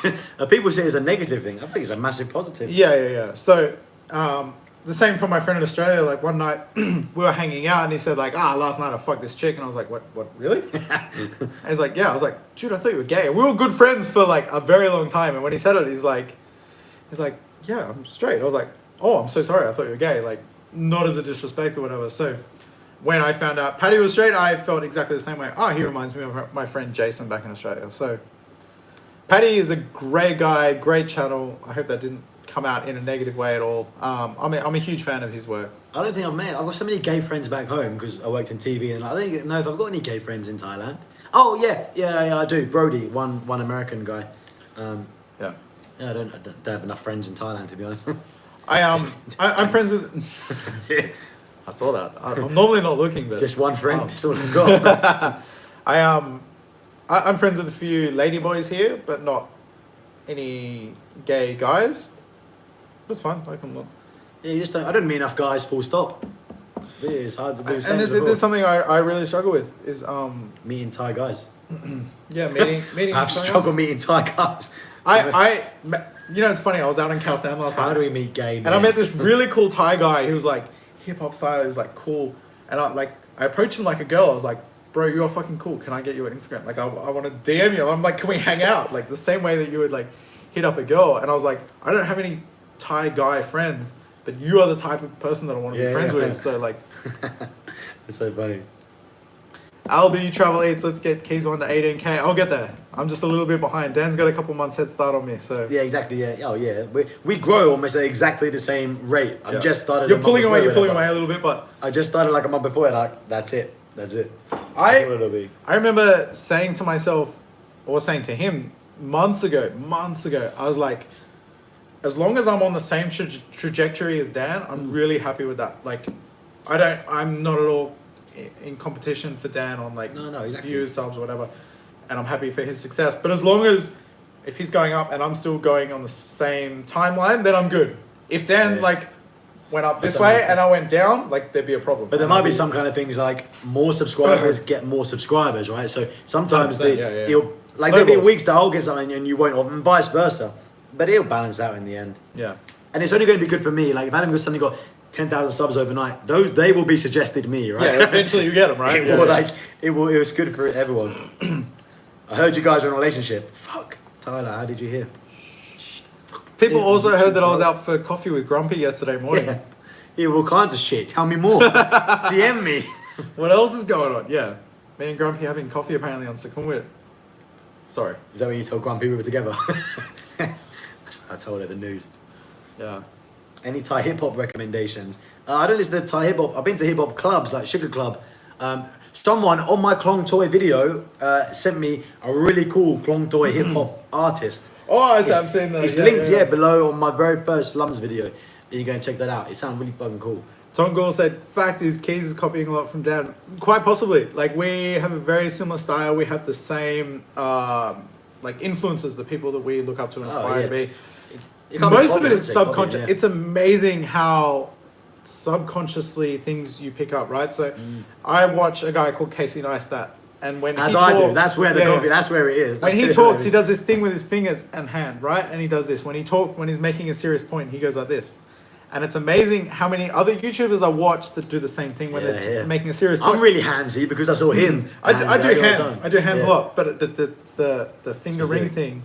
So like, it's an amazing, because it's entirely subconscious. When you're on camera, you have no idea. No idea. And this is where you pick up on all your weird little habits and things that you have, right? Like, I notice I say things that, I say the word so too much. And I had no idea until I started filming myself all the time. I was like, so I'm doing this, so and then I'm... Do you ever say okay? I start every time I go, okay, so we're in blah, blah, and I have to cut them out. I start with all right. Oh, but it's a conscious thing now. I feel like that's my thing. I'm like, all right, so today we are here. Like, this is what's happening.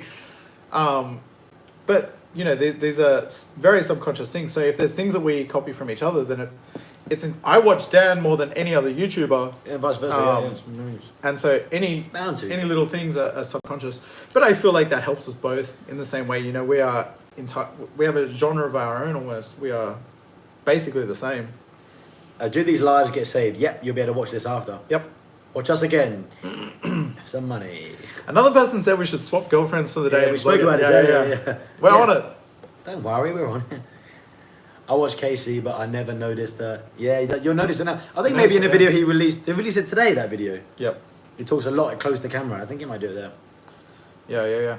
But these are little things, and this is just like something that I picked up, and because I noticed myself doing it a long time ago. I don't do it anymore, but it's something I noticed myself doing, and I was like, I've never done this in my life. Why am I doing this? And then I saw a Casey video. You're like, oh. Yeah, but it drills home a point. So if you're talking to the camera and you're doing this, yeah, it's good. It makes you focus in, right? Right?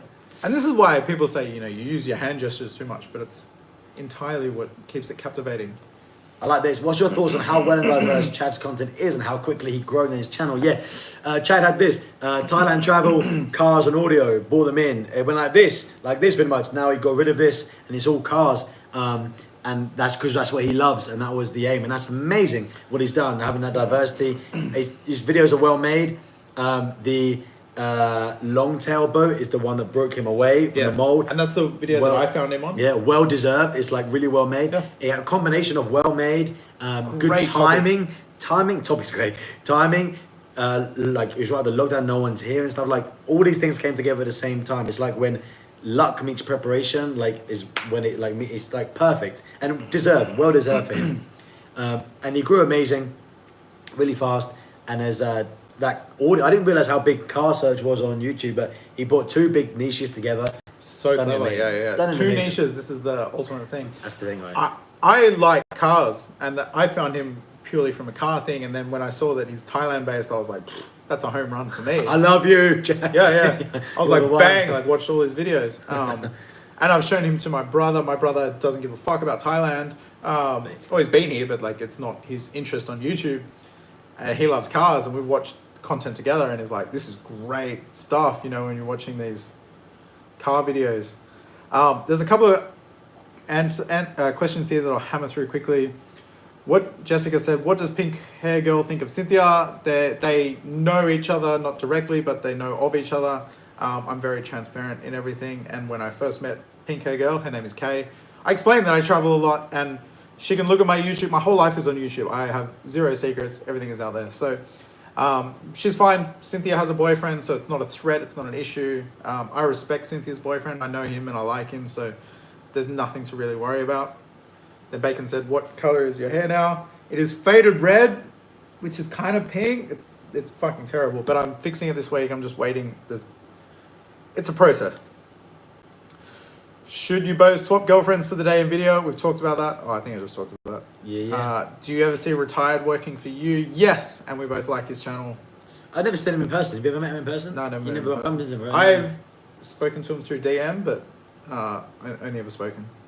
Yeah, he does great work here. Another amazing, does great charity work, like amazing guy. Someone who can use their following for like good as well as like entertainment. Of course, why not? Yeah. Be cool if you both did a big road trip. We've spoken about this, and it will happen. It will definitely fucking happen. Yeah. And when it does, you guys are gonna lose your shit. Yeah, we spoke about it. So Joe said a really cool thing. Keis and Dan have two different channels, so different. And that's cool because I feel like we have the same audience and we make similar content, but it's our own takes on things. And we have a different style. Maybe you can't see it as a viewer, but for us as content creators, I can see the difference between Dan's videos and my videos. I think maybe what people notice the most is like when you have, obviously we have different personalities, and when people are watching us, we concentrate so much on shot and how we're doing anything like that. But I guess people are watching like us. Yeah, like personality, they want to see you. And that's where the difference lies, I guess. Keith gets a lot of Eminem. He gets a lot of Eminem comments. Every time we do these lives, he says that. I did not get any Bart Simpson. I've not got any yet. But that's my first one, Jam Slam. I appreciate it. I used to get... You Bart Simpson. I used to get Johnny Bravo because I used to wear my hair only at the front and I was a lot bigger. So I was like bush and like hair up and people... It is Johnny Bravo. People in the UK would heckle me on the street. They'd go, Johnny Bravo! I'd go... I'd be like, here you are, Johnny Bravo. Not that many people in the UK knew Johnny Bravo, but I did. Yeah, I love Johnny Bravo. We should go to Copenhagen for a weekend. I would love to. I wonder what's it like there? I went there for parties only. I've been there for parties, but I went there, I want to say about 2 months ago when I was traveling with Cynthia, and just, it wasn't ready. But to be fair, Copenhagen had more going on than Samui did at the time. Right. Does your wife work? Yeah. And she earns more than anyone I've ever met in the UK. It's great to have a Western style job here in the UK. She's very successful. Here in Thailand, sorry. Works for a restaurant, like manager of a chain. If you're going to work, come and work on that topic. People have been asking me loads about working in Thailand right now. Right now, Thailand is opening back up again. There is a lot of jobs. People are really struggling to fill roles here, both foreign and Thai people. If you want to work and come here, now is probably a better time than ever. And the salaries in Bangkok, I forget the rest of Bangkok, are actually pretty damn good, even comparable to the UK. Yeah. Now's the time. Tongul said, will you both stay in Thailand when these COVID issues are gone? I plan to. I think this is my I've been base waiting now. for them to go. Yeah. Open up probably. Yeah, exactly. This is my base. I've just locked in this apartment here for 12 months, so I'll be here for a while. Bad Rongo said, Kay and Grumpy should do a live stream Q&A. What people don't realize, and so many people say to me, oh, Cynthia should have her own channel, is it's not easy to capture everything in video. Like, for me to, if I put Kay, or even when I put Cynthia's been in a lot of my videos. When I put her in my videos, it's hard to capture, for someone that doesn't plan to be a YouTuber, it's hard to capture the best parts. And it takes a lot of planning and editing, right? So for us, we know what we're going into and we plan the videos and there's a structure and we plan to be, this is our thing, we're YouTubers, so we try really hard at this. So we plan everything, but for another person, when you feature them, there's so much that's difficult to use and it's hard to extract the most out of them. Do you find that as well? Yeah. Oh, so I was just sometimes you ask, like, you'll ask, I'm sure you ask Grumpy a question and she answers like, yes. Like a normal person does. She just says like, yes. And you're like, that's not. And you get frustrated, you're like, no, that's answer for not you, good- that's answer not for good content. YouTube. Yeah. What did I ask her the other day? And I did a take 2 because I was like, have you ever been here before? You'll see this on a video. And she goes, yes. And I went, great. Thank you. I was like, well, that's good. I was like, oh, no, I've not been here. And just anything else. I was like, not in this exact place. I was like, sorry. Yeah. How are you going to stay here visa-wise? It's got STV visa, 9 months. We're both on that same visa, 9 months. There's renewals after. There are you can keep going. Extensions. Don't worry. Yep. Michael Gordon said, Keys1, did Cynthia's boyfriend mind when you took her away for a weekend and shared a room? We didn't actually share a room. And Cynthia's boyfriend and I, we know each other, so there's a mutual respect between us. I don't plan on getting in the middle of their relationship. I'm in a relationship kind of as well at the moment, so not us. For you just tuned in. Yeah. So it's all very respectful, and being on YouTube, it's very open, right? Like there's absolutely no secrets going on. So I find honesty and openness is the best way to do it. And we've learned, Cynthia's very open with her boyfriend. She'll say, I'm going away with Adam. I'll tell Kay I'm going away with Cynthia. And it's all there on YouTube. We can't really hide much. So it's all good. Do you plan going to other Southeast Asian countries? Yeah, when they open up, we'll be jotting around. All of them. Completed it, mate. Southeast Asia, completed it. We do the whole thing. Have you been to China? No, I haven't been to China. China's the Hong last. Kong and Shenzhen opposite Hong Kong. I'd love to. Thailand's the only place in Southeast Asia I've managed to get to. Bryce said, Danny, open to meeting viewers. We wanted to do a meetup, and we're going to do it. We wanted to do it soon, but we'll probably do it after Christmas, after New Year's. Yeah. I think. Yeah. Yeah, and I think a lot of people are waiting anyway to come Christmas and this spike and what's happening and things are opening January 15th, blah blah blah. So it all makes sense. It'll be really good. Yeah, mid-Jan I think is a good time to do it. And we'll have a proper we'll get a space in a bar. We went that underground bar that the first time we hung out.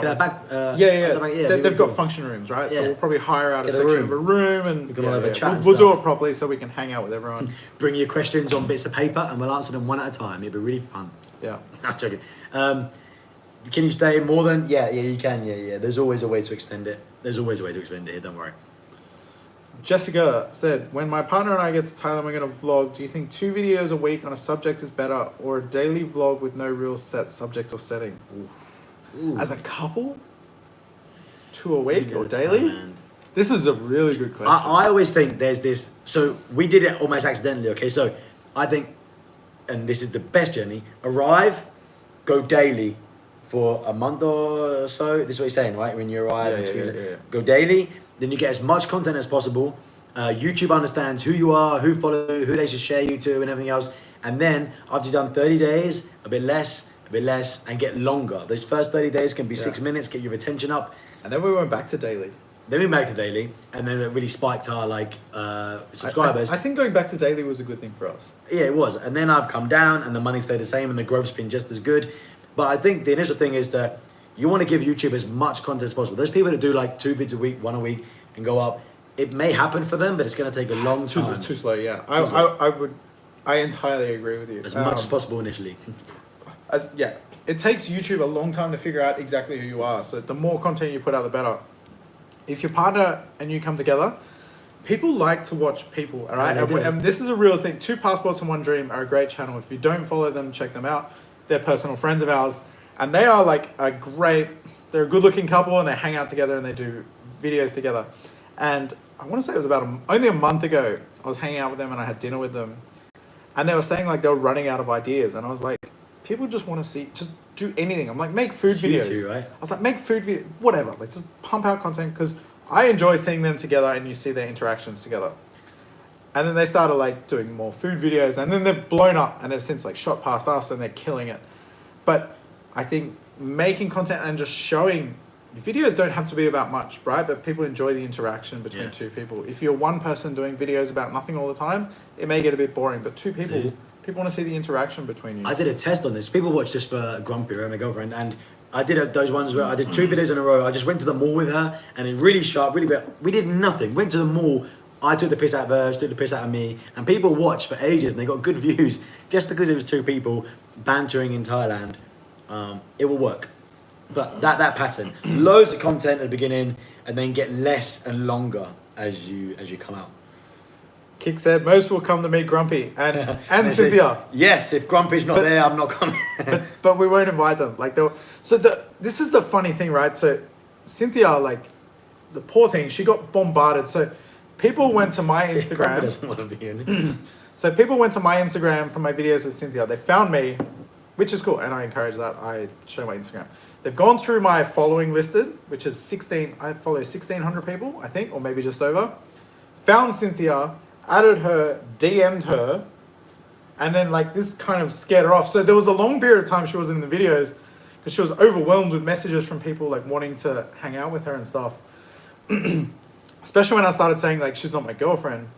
And then a little while ago I did a video saying that you can rent an apartment in her building. So she runs a building. And this is the line address. I said, Cynthia's the manager, this is the line address. And people were like adding the line and like DMing saying like, hey, I want to meet you. Like, hey, I'm in Pattaya, let's go have dinner together or whatever. Not realizing that it's her staff that get the messages or whatever. So yeah, we need to be really careful with this because there's a lot of people out there that are more interested in meeting them than are interested in meeting us. Hey Bryce, we can't make a date right now. We will do as soon as we have one together, and we'll announce it on our like community tabs and in these lives. There was a good one there. I think daily is too much. You cannibalize your videos to give your videos at least 48 hours like a seed to grow. Yes, maybe eventually, not initially when you start and when you're on that like daily thing, because YouTube wants more information as possible. But eventually, I think we're starting to see with lots of our experimentation that a little bit of gap between is good for growth. Yeah. But I think it is now, right? Now. Because we're discoverable. Yeah. So like if you search a generic term like Thailand in YouTube, we will show up. Whereas before we wouldn't show up. So Exactly. I found early on when I wasn't doing daily, when I look at my analytics, it would go up, down, up, down. Like this is the day I had a video, this is the day I don't have a video. And nothing would happen on the days that I didn't. And as soon as I started doing daily, then I got this like nice smooth line going up. So I think early on, the more content, the better. And then as you become discoverable, so like you earn rep with YouTube basically. Now we can post anything and use the hashtag Thailand and it will show up. Whereas before we weren't good enough to show up in that ranking. So yeah, I think you definitely need to earn your stripes, right? Like you just need to hammer out content. Thailand, Paul, you can run out of food videos. I've done 40 videos. Yeah. I mean, we eat every day, right? But you got to start thinking of other stuff like location food. Like I never do just the food. I'm like in location, showing it. That one when I'm on the beach is titled like the shrimp was bigger than her head. That just happened to happen that time. It wasn't like here's a restaurant, here's the food, here it is. That's very structured. I like to do like, here's an area, here's what we're doing, here's the thing. Like you got to start thinking about a different format perhaps for the food, or it can be easy. Yeah, I've done this food in this restaurant. And remember, not everyone sees every one of your vids. You're looking at all your videos, same as we do, and we think everyone's seen it. There's people probably seen a handful of your videos. If you do similar stuff, it doesn't matter. Jessica asked, I do like the videos, but I don't know if it starts and finishes in the same place. You never see their daily life. Are you talking about us and our videos? Because like, you definitely see that. I'm really curious to know this, because I feel like my videos start at a certain point and that's my day. Yeah. So many of my videos are about fucking absolutely nothing, but I try and show the day from start to finish. And it's curious to see what happens along the way, and whether people follow the story. Like, I feel like our retention is both really good, so like people are interested in what's happening. So as long as you can make it interesting to watch, and we talk about Keis and Neistat being a model for our channels. Like, these videos are about nothing and they're so good. yeah. We've watched videos of his that are absolutely lacking substance, but they're so great to watch. So it's interesting, and that's entirely what we would like to create. And Bryce, you've met Johnny in Hawaiian. Yeah. I met Johnny. Haven't collabed We didn't properly collab, but he gave me a shout out on his channel, and I featured him at the end of one of my videos, which was cool. The only time we spoke, he messaged me when I did a charity vid, giving like a congratulations. Really nice guy. He's a legend. Really nice. Yeah. He seems it. You can Really? I watched a video when he's burning his insurance documents. Oh, you must the say other that's a day. great I was video, like, right? This is such a good video. He seems like That's such a fucking the way he bitter talks to- Australian. He's like, yeah, fuck him. Like, But it's so similar to like British. You know, we said there's so much like Galau. I'm like, Yeah, we're so yeah. fun. Like we do Yeah. that stuff. yeah. I loved it. Yeah. Walked past 2 passports, 1 dream in the park. Didn't realize it was them. Yeah, you should have said hi. They are the nicest people ever. I first met them walking through a hotel reception. We happened to be staying like the same. I was visiting that hotel for breakfast, and they were walking through it, and we said hi. I was like, hi, and that was it. Oh, that's how you met them. Yeah, that's how I met them in the So hotel. I was staying in the same hotel as them in Wahin, and they like commented on one of my things. They're like, I think we're staying in the same hotel as you. I was like, cool. And then the next morning, I was like hungover as shit, and I was in the pool. I was like in the pool, like a mess, crying. and they're in the gym, like exercising, working out, being all wholesome. They come out and they're like, "Hey, how you doing?" I was like, "Oh, hey, how you going, guys?" Yeah, Because they look all wholesome. actually, it was the They day look fit after. too. It was the day after I hung out with Johnny. So that Oh, was right. That's why you hang over. the night went exactly how you think it would have gone. And you can imagine because they look so good. Like they said it work out. See, like, Dylan long is hair- fucking ripped. Yeah, bro. Dylan's ribs, hair tie back, and they're like, they obviously both like work out, they're both in great shape, and there's us like hanging out of our ass in the pool. Yeah. Or like I met them in the morning, like hi. I was a mess. I was like, man, I'm so impressed with you guys being up early and going to the gym. They're like, it's 11:30, and I was like, 2 passports, you passed the shame. You're both too good looking for YouTube. Fuck off. yeah. Reportify Media and Travel is here. What's up? Reportify Media and Travel has an amazing channel. He's based in China. His drones, I fly a drone here, and his drone skills are just, they blow my mind. I love it when drones are me. Yeah. Skills. His latest video, there's like this like tall building in China, and he does this like he goes around, and I'm watching it and I'm trying to figure out like what you would be doing on the controls to be able to like Yeah, that good. film around a building like that. It's just amazing. Great channel, love your work. Now boarding vlog, want to give them a shout out. British couple that came here. Everyone go and check out their videos too if you want to see people coming over here. We didn't get to meet up in Bangkok. I'm really sorry. I've been away, and now you can hear my voice. I've been like sick as a dog. Not COVID, for anyone says not COVID. But go and check them out. You're now in Koh Samui. A bit jealous that you're down on the islands. Is the weather as good as it is here? Because the weather right now, no humidity, Fantastic. cool, Yeah. but still sunny, not sweating my tits off. Is it still like in the islands? I was wondering. It is like a Spanish, like British summer here in Bangkok. It's like perfect weather. Let me know what it's like in Samui. Yeah. Just Average Joe said, Adam, why do you have 2 condos and not get an Airbnb while you're in Pattaya? I don't actually pay for the one in Pattaya. So that's, Cynthia owns that block. She looks after that block of buildings. And I shout it out and I, help her attract new customers when I'm there. So we have a great deal going on. I've actually left there since, and I don't have anything there anymore. But until I got my own condo, I was just keeping all my stuff there. Because of COVID and everything, it's sort of half empty at the moment. So there was a room free and I was able to keep all my stuff there.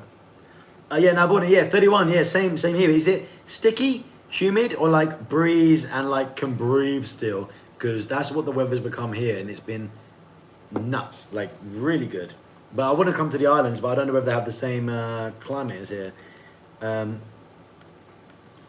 you guys want to do a video around Sukhumvit past Onna? Yeah, I've done one. I've started at Onna and done a video like going down Sukhumvit. Ken did a really good one. He went he got on the BTS and just went all the way to the last stop.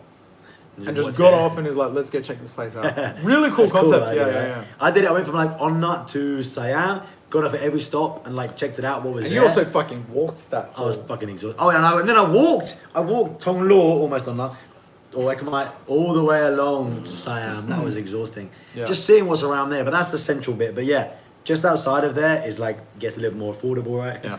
But away from the center. We just said Chev and Dev are good. They're a great channel as well. Chev and Dev. Oh yeah. Yeah, they make great videos here. There's part of this like everyone gets to know each other, right? Like they're tied in with Paddy and like 2 passports. So yeah, we all get to know each other. There's a really great community here amongst YouTubers.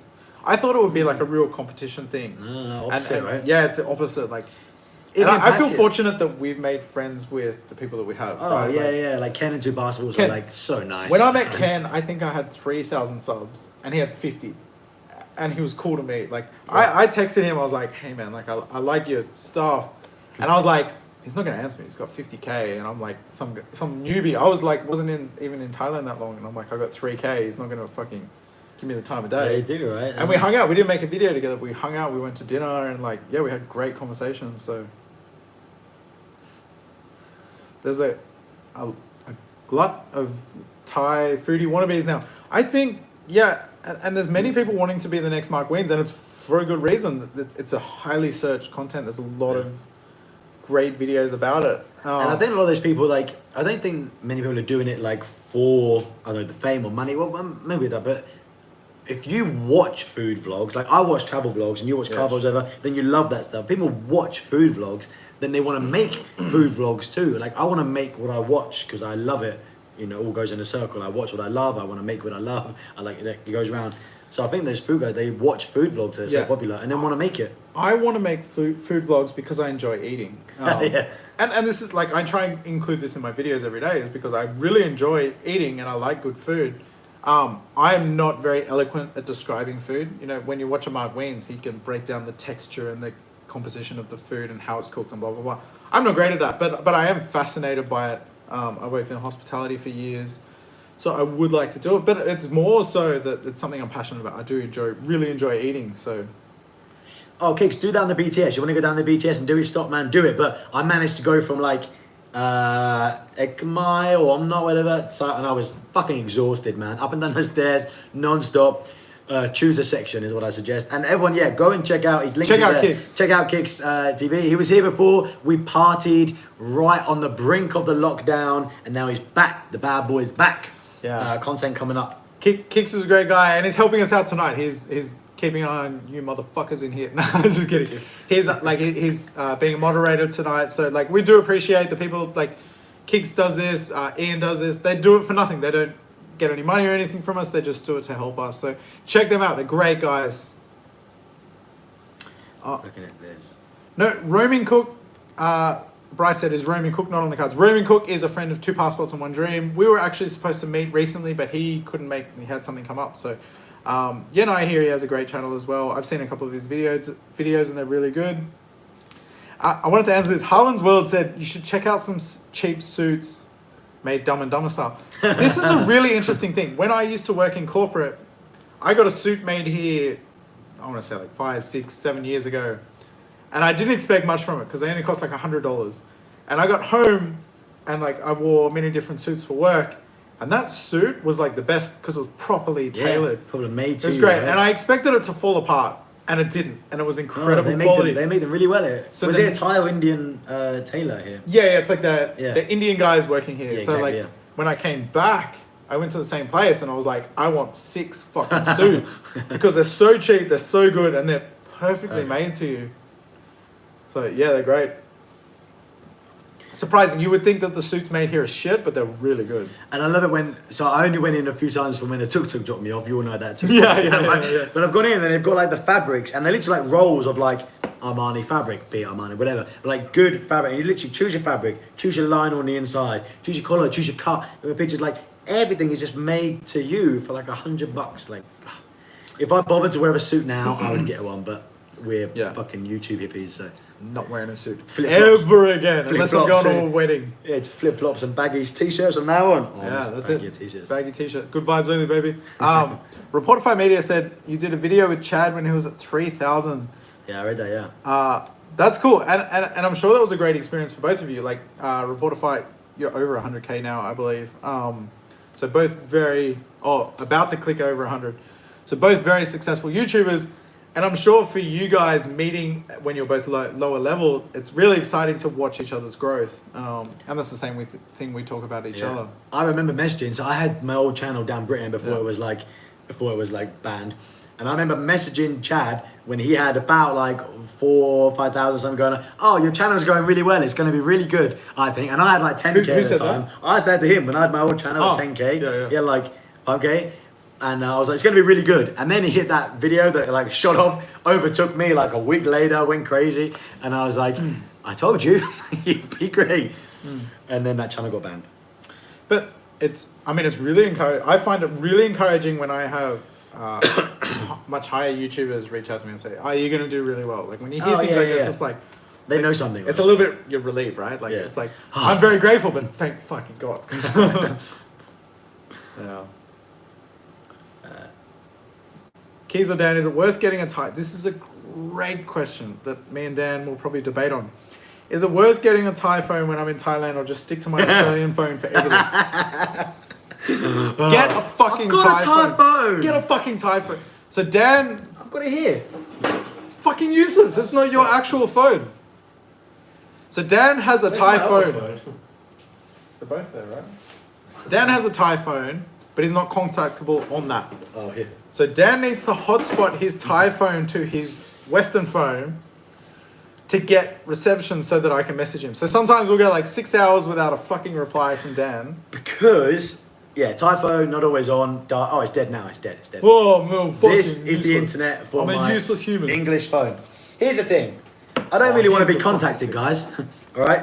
I like to be an enigma. I'm your fucking friend. I can't contact you. I'm an enigma. You can't contact me. Oh. Can you meet me? No, he can't. Got a problem. You're going to have to not contact me. Just comment on my YouTube. I see those comments. You can't really contact me.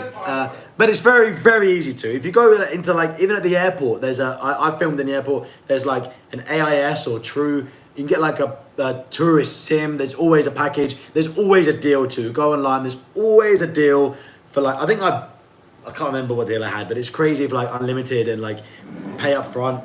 Like it's great. Listen there. Now bought in. We watched both of you for a long time. We're new to this, but learn the video. Yeah, that's the main thing. You're going to be uploading your stuff all the time, and as long as you obsess over your analytics and learn from what's done, and like we said in this video and other ones before, the main point is as much content as possible when you launch, so YouTube figures out who you are, who to share you to, and then once they do, you can release less and longer videos and stuff, but you'll get it. Just obsess over your analytics. And do homework. There's so many tutorials available on YouTube of how to succeed, right? Check out vidIQ, check out TubeBuddy. These are two of the biggest tools to help you with SEO, and learn all about this. Like learn how the algorithm works, learn what works, learn what doesn't. Because I made YouTube videos for 2 years and didn't get fuck all views and fuck all followers because I didn't know how to do YouTube. From your video structure, getting people hooked, getting people watching, attention, video length, titles, thumbnails. Even I think my videos, and I think they had all right retention. The videos themselves were good enough, but I didn't know how to. I didn't get SEO. I didn't know how to. Oh, you didn't package it. Packaging. The YouTube end. I watched a great video on packaging today, actually. That's a good search. And Jessica says, do you think starting vlogging in January will be too late as there'll be too many tourists there by then? Well, that's a good thing. If there's more tourists here, there's more people searching to come here. More reason to come here. More vloggers and more tourists, if you're doing travel, make more search and more views in your area. It's not like someone's too saturated, they're not going to do it. That's crazy talk. It's the opposite to that. The opposite. And Bryce said, collab. Absolutely collab. I think for me and Dan, collabing all the time has been like one of the biggest tools for us. Yeah. Succeeding together is we've got twice the reach, right? I get Aussies, Dan gets UK, whatever it is, right? I'll show up in some search, Dan will show up in some search. And then we're going to find each other, or my audience will find Dan and vice versa. So yeah, really cool. Good. I'm in Bangkok now. Spot on Dan recommendation about getting out of the UK. I jacked in the job, got the STV. Get the fuck out. And committed. I'm like that. But you only got one life. Fucking leave and go and live it. I quit. I keep saying Best decision of my life. I do always have an asterisk, like obviously you've got your own stuff going on and you've got houses and kids and shit. But I'm really glad to hear something like that. Like if as long as there's security involved, whatever it is that you need, if some people start living the life they want as opposed to the life they're forced to, if just one person does that, all my videos are worth it. So I'm really glad to hear that. Thank you very much. Large Fries said, who has the biggest viral video in Thailand?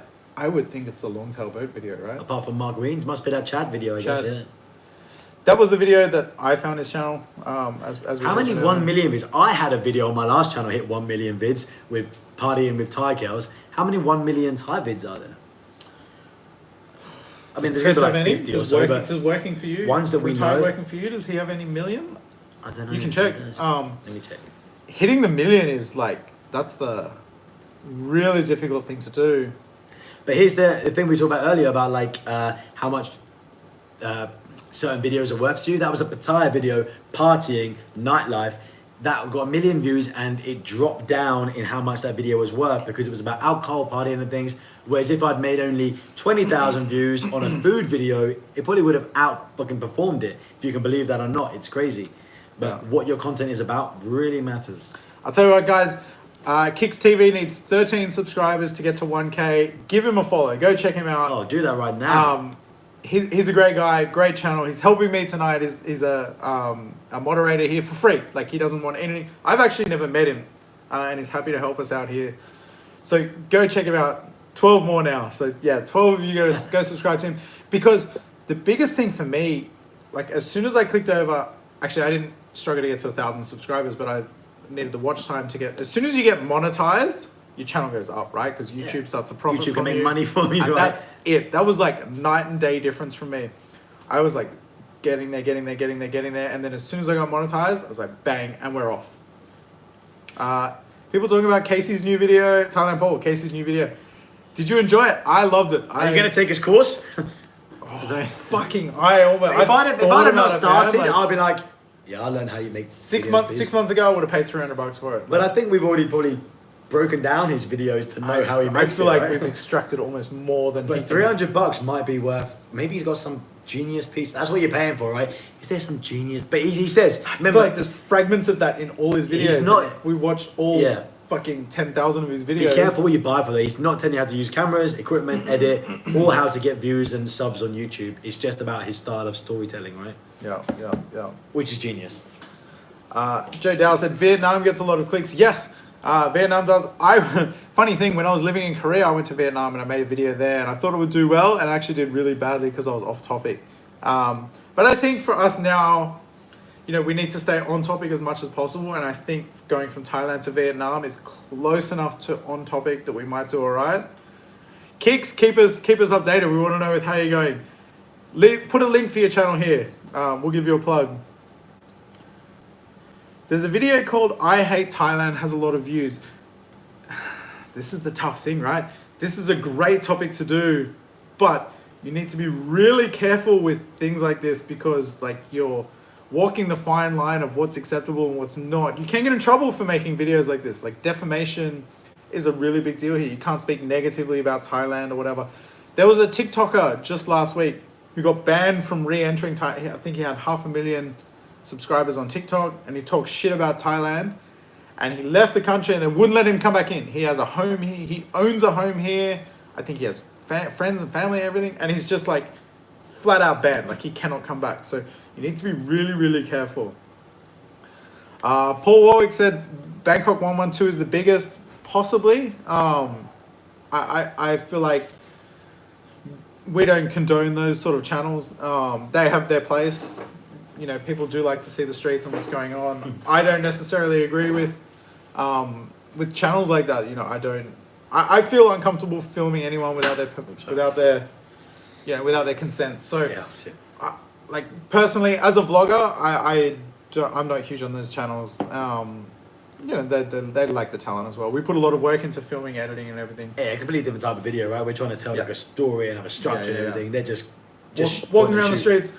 The problem is, right, I know people that have been affected by these videos personally. So I'm friends with a couple of ladyboys, and they've been featured in videos like these, Bangkok 112.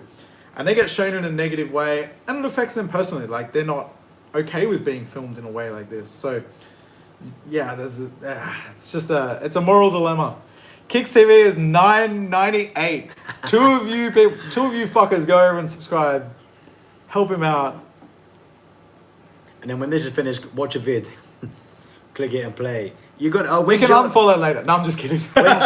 When's your vid coming out, Kicks? Tomorrow. When you're editing it, right, for your Thai party you've been on. You want to see some party, Pattaya, nightlife? You're gonna see some stuff. Yeah. Tokyo's in. Is that $9.99?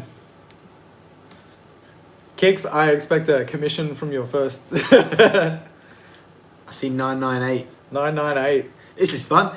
Ooh, who's gonna get it? Yeah. Ooh, I'm gonna click it. Links in the chat. We got 184 people in here. So the thing was, like, as soon as I got monetized, like, my first video after getting monetized, like, the same day, was my biggest video ever, and by like more than 3 times. It just like it's funny how shot up. But that's because we talk about this just the last 2 days, how we have to start thinking of YouTube as a business. YouTube is in the business of making money, right? If your video can make the money, that's everything from the length of video, so more people see more ads because it's longer, how long they watch for, so they see more ads, they make more money, you're now monetized. Everything is about YouTube making money. They're going to give impressions to videos that can make more money. So make sure your length's good, your retention's good, everything else. Hey, Joe, thank you. Cheers, Joe. Thank you very much for the tips. We really appreciate it. And it's a lot of fun to engage with you guys on this. 1,000 Kicks. Yeah. Well done. Cheers, Kicks. Cheers, Kicks. 10%, me and Dan. Well done, bro. Tokyo Meditation Walks said, just ask something. Shoot it through again. Sorry, I scrolled up but I couldn't see it. Tokyo Meditation Kicks has a great channel as well. If you are interested in, if you like Japan and Tokyo, he does great, I want to say like walking videos, but not walking through the city. Like he'll walk through like beautiful parks and gardens and stuff like that. So you can check him out as well. Yeah, I used to watch, well, a lot of you guys will know Paradise Travels or Cheap Charlie here. They used to do like inside of hotels and stuff, but I used to do a lot of walking. I used to watch those walk, just literally real time, go through Bangkok. When you're missing, do you ever do this when you go home and you really missed Bangkok? I would watch it just to watch the in the daytime, not even anything seedy, just to be there. Like, oh yeah, the streets are like this. Yeah, the pavement. Blah, blah. There's a person, I think it's called like Soul Walks, like someone who does videos in Korea. Yeah. And they walk through neighborhoods like that I used to live in and places I used to visit. And it's like a daytime, it's the same. It's a daytime video. They're not focusing on people, they're just walking through the streets. And I was like, oh, I'll watch them. And I'm like, oh, you get the nostalgia of being there. Thumbnail, title, first 20 seconds of a video, really important. Yeah. A lot of people say that. The most important. 20 seconds, yeah. But more importantly, I think it's thumbnail and title, right? It's clicks. I started trying to think of this. So think of it in ads, right? So when you first click on a video, you're going to get shown an ad or two. So that's thumbnail and title. The only thing that makes someone see one ad or two, the first ones, is thumbnail and title, because then YouTube will show them to ads instantly. Then they make money. Then it's got to be really good. They're probably going to see, if YouTube do it automatically, they're going to see the next advert of 4 minutes, sometimes 8, depends, you can look anything. So you've got to get them to 4 minutes or 8 to see their next one. So that matters. Like that 4 minutes or whatever, right? I find for me, the biggest difference between a good video and a bad video is entirely like title and thumbnail. Yeah. Topic, it's the topic. Topic is king. Topic is king, right? Yeah, Topic yeah, is king. Yeah. You can have, you can dress things up differently. I had a hostel video that I called, she walked in on me naked, she walked in naked, the room naked or something. And it was about the hostel still. I eventually changed it around. Like those clickbaity. It boomed. Oh, not clickbait. I don't want to say clickbait's about. No, because she did do that in the story. It was a baity video, but like. Yeah, but I've changed that since then about the hostel. And it's still done okay because it got that initially. But it's a great that's topic. the way you can do it. Great right? topic. Yeah. That's the way you can I mean, I made a video about eating face cream and it did really well at the time. But it's like, if you can find a way, my entire video is literally about like stupid things I've done when I traveled, and if you can find a way to cleverly entice people to watch that video, I think the video. Casey done that. My video is called, I think, I Did Something Stupid. Was Right, the name of my and title. that's intrigue too, And you right? get clicks, right? And then Casey did so. Casey did the one where what's the zip line I sent you? Yeah, it's called like the New York zip line. Chinatown zip line. And it was the whole video. 20 seconds. Someone was using a zip line to send clothes down from a 4th story to the fuck van. all to do with the entire rest of the video. The rest of the video was something, but that's like an example, right? Yeah, and that's what it's about. Like getting people to click. For me, the biggest difference in a good video and a bad video is whether people click or not. Yeah. Nene said, "Hi Keys1, did your channel gain subscribers when you collaborated with Ricky Drama?" I've not collaborated with Ricky Drama. I don't know who that is. Ricky Drama live at Tree Town a few months ago. No, I haven't collaborated with Ricky Drama. I've collaborated with Joe, What's Up Pattaya, and I did a thing with John 555. But your Live subs in have been Pattaya. there've been no spike. Like it's been gradual, like the same trajectory, right? Yeah, I find when me and Dan we do the collabs, I get little spikes. Yeah, same here. Because it's actually we haven't done a video together for a little while. No, we haven't done just lives. Yeah, we haven't done a video Yeah. in The collab. The biggest spike I ever got was from Johnny. There's something happening. He gave me a really good shout out. I think I got like a K overnight. It was really good. Oh, amazing. Yeah. I remember, I think last week, Esquire mentioned me at the end of his video. He was like, what vlog was you watching? The girl he was with, Pony, was like, I watched Dan the Man. He's like, oh yeah, Dan the Man's good. And I saw a little spike. On Esquire? People came Nice. over because the girl he was with was like, who'd you watch? And he said Dan the Man. she said Dan the Man. I was like, oh, cheers. John D said Soul Walks is awesome. So yeah, I was right on that channel. Yeah. This is a Large Fries 100 said family friendly content versus manga content. This is a fantastic question. Family friendly, 100%.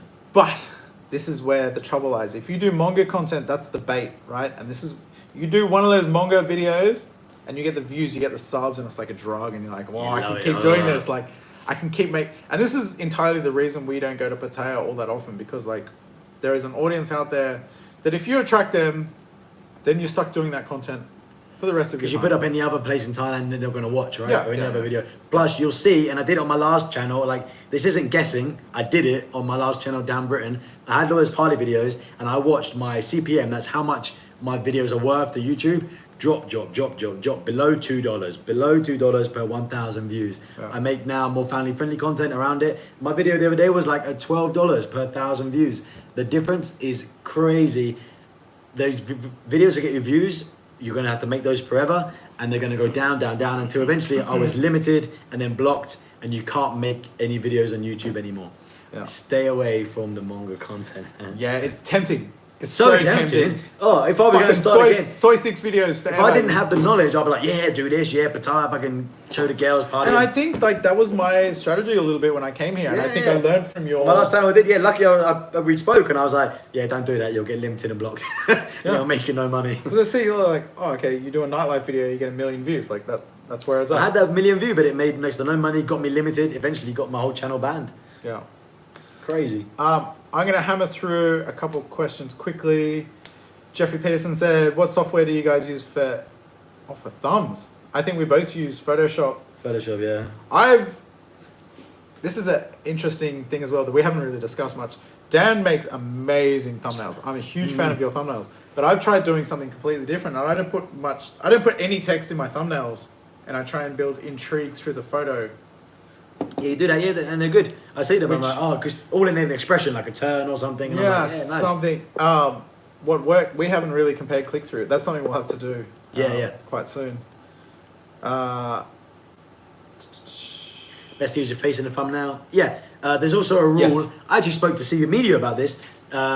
So put your face in it, but when you first launched, no one knows who the fuck you are, right? When you first got a channel, who gives a fuck about your face? So have a big expression on it, like you're shocked or whatever. And then there can be this rule some people do, after 3 days or 4 or 5, whatever, change your thumbnail, it's like more general. I know something about your Chinatown video. Oh yeah, I did it on Chinatown. So I had like me and Grumpy doing like shock or whatever. Oh, it's great. And then all the people that saw my video clicked for us because they know us and the expression. And then after that, I changed it to like just a picture of Chinatown and then a more general audience who don't know who we are will click for that because it's Chinatown, and that's quite a good strategy. Yeah, but I think showing yourself is very important because like you decide before you click whether you like that person or not, right? I know sometimes I've clicked a video and you see the person, you're like, I don't want to look at this person for the next 8 minutes or whatever it is. So, and that's entirely the same for us. There's people that don't like us based off face value. So I think showing yourself gives people more of a preview, so you've got a better chance of holding the retention. Yeah. Which YouTubers are currently showing up on your YouTube homepage? This is really interesting. So YouTube recommended is really sensitive. I went on this. Oh, you're gonna log on mine.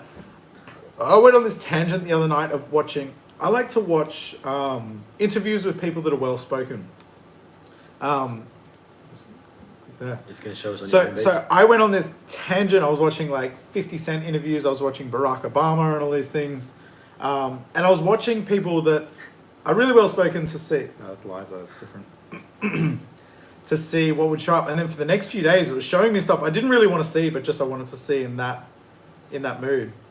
So right now it's a mix. I was drinking last night, so I was listening to a lot of hip hop music, and that's mostly what's showing up. Yeah. You got some CB Media. Yeah, got Chad. Mark Weens is on here. Mark Weens. It's been pretty similar to mine too. Probably be a Casey video on it. Oh, Abroad in Japan. Abroad in Japan. One of my favorite channels. You brought me onto him. Yeah, Like an amazing guy. Yeah. Abroad in Japan. If you like Japan, Abroad in Japan is someone to. Even if I've never been to Japan, never thought about going. I would love to. He's a great fantastic guy. YouTuber, yeah. He's a great content creator, and his personality. Oh, there's Ken. Kenny. Hi, mate. Yep, you're still there. No 2 passports. Not yet. Let me scroll down. There's Paddy. Paddy. Oh, there they are. There, right there. Yeah, 2 passports. Yeah, good. So yeah, all the people that you would think. And retired working for you. All the usual suspects. See, I'm a good follower. I've been watching everyone.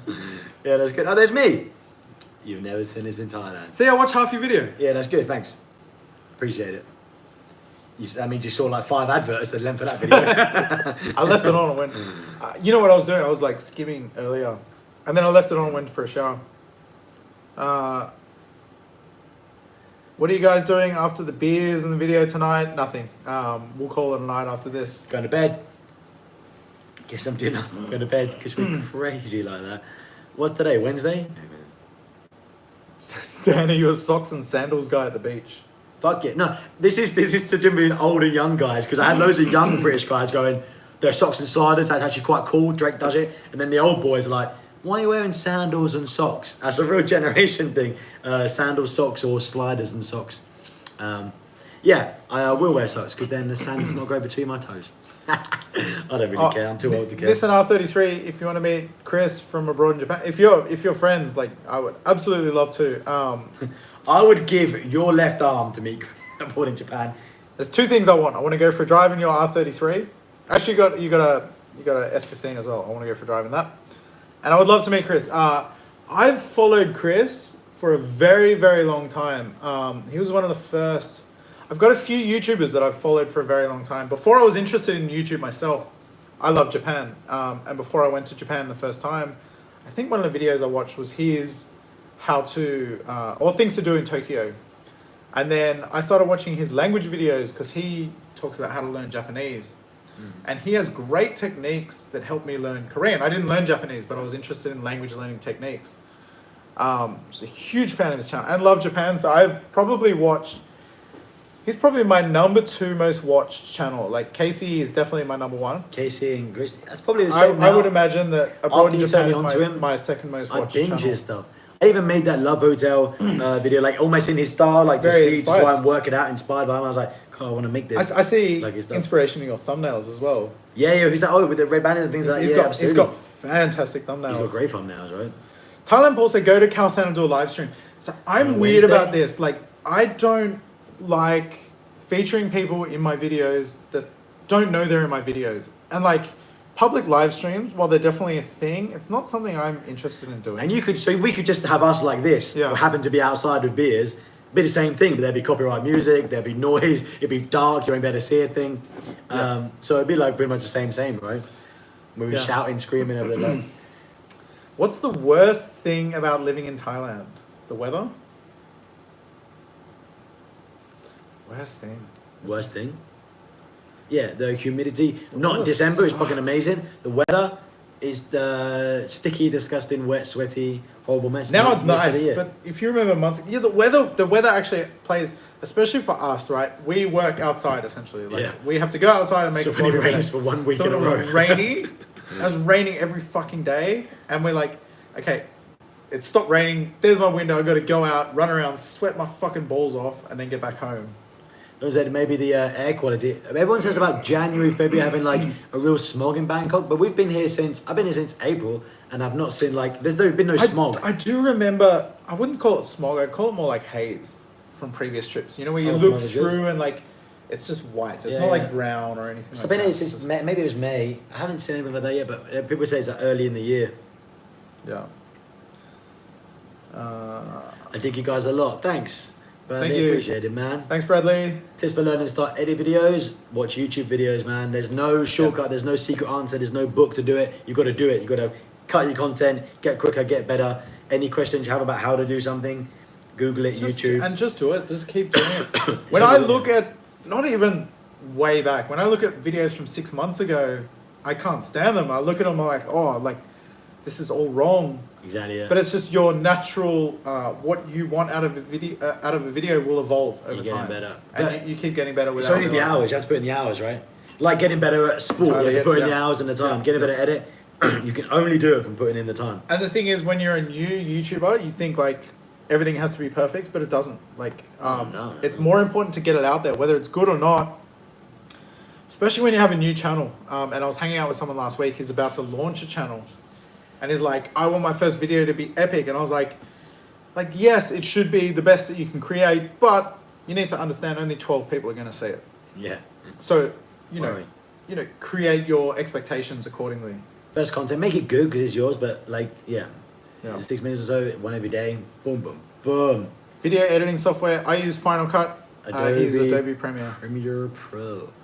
Oh, yeah. Adobe abroad in Japan has changed his studio into a ramen shop, and it is fucking amazing. And we were actually talking like we want our own studio, and if we continue to be successful on here, I feel like one day we'll have a shared studio space. I'd love to have one of those. You see, there's so many boarded up shops, like the graffiti and stuff, like the old one. Yeah. Go in there and be like an old Thai like shop that's like Grimy. Oh, I love that as a studio space. And the thing with a studio, you can get so many shots out of one space. Like this is right now just one camera angle in my room. I could move it here, and you would have a whole different background. And yeah, there's. Yeah, It's on the cards. I wouldn't rule it out.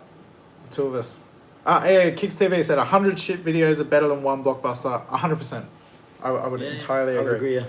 Unless you're talking blockbusters like 1 million views, but like But anyway, so like those 50 videos, YouTube will work out what your channel's about, who you are, and they'll and who you are. show you to the right people after Exactly. that. As a long term, yeah, absolutely. Yeah. There's a few edit questions come up. Yeah. Adobe Premiere Pro. Me, Final Final Cut. Cut for you. I've used Adobe Premiere Pro. It's just a little bit heavy for my computer and my liking. I've since learned tricks from Dan, but I've gotten so quick on Final Cut now.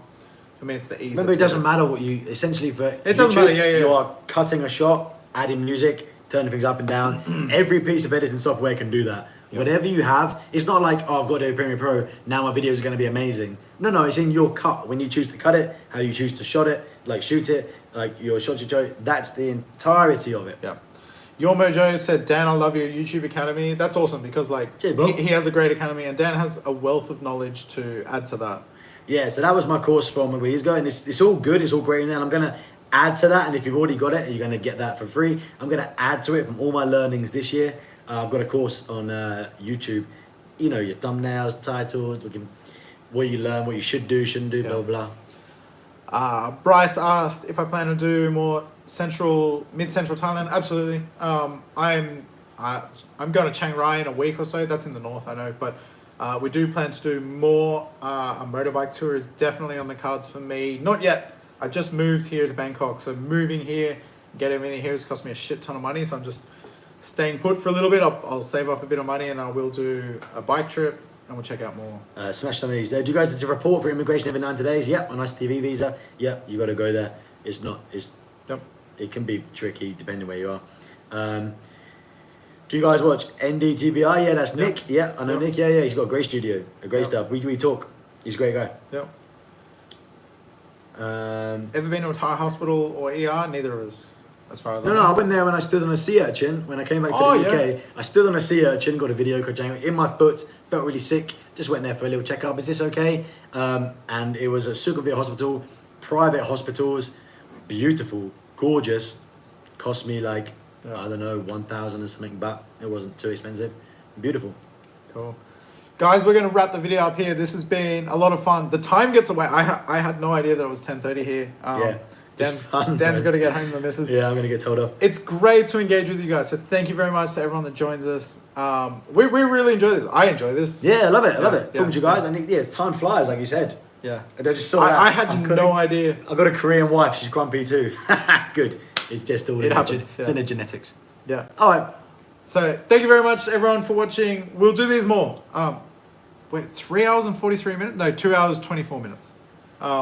Which is our longest yet. I think the last one was 2 hours. So a lot of fun for us. So thank you very much, everyone that's been watching. We will do them again soon, sometime. Peace out, guys. Appreciate it. How do we I've end got it? the awkward goodbye. Yeah. Gonna push the X button. Okay.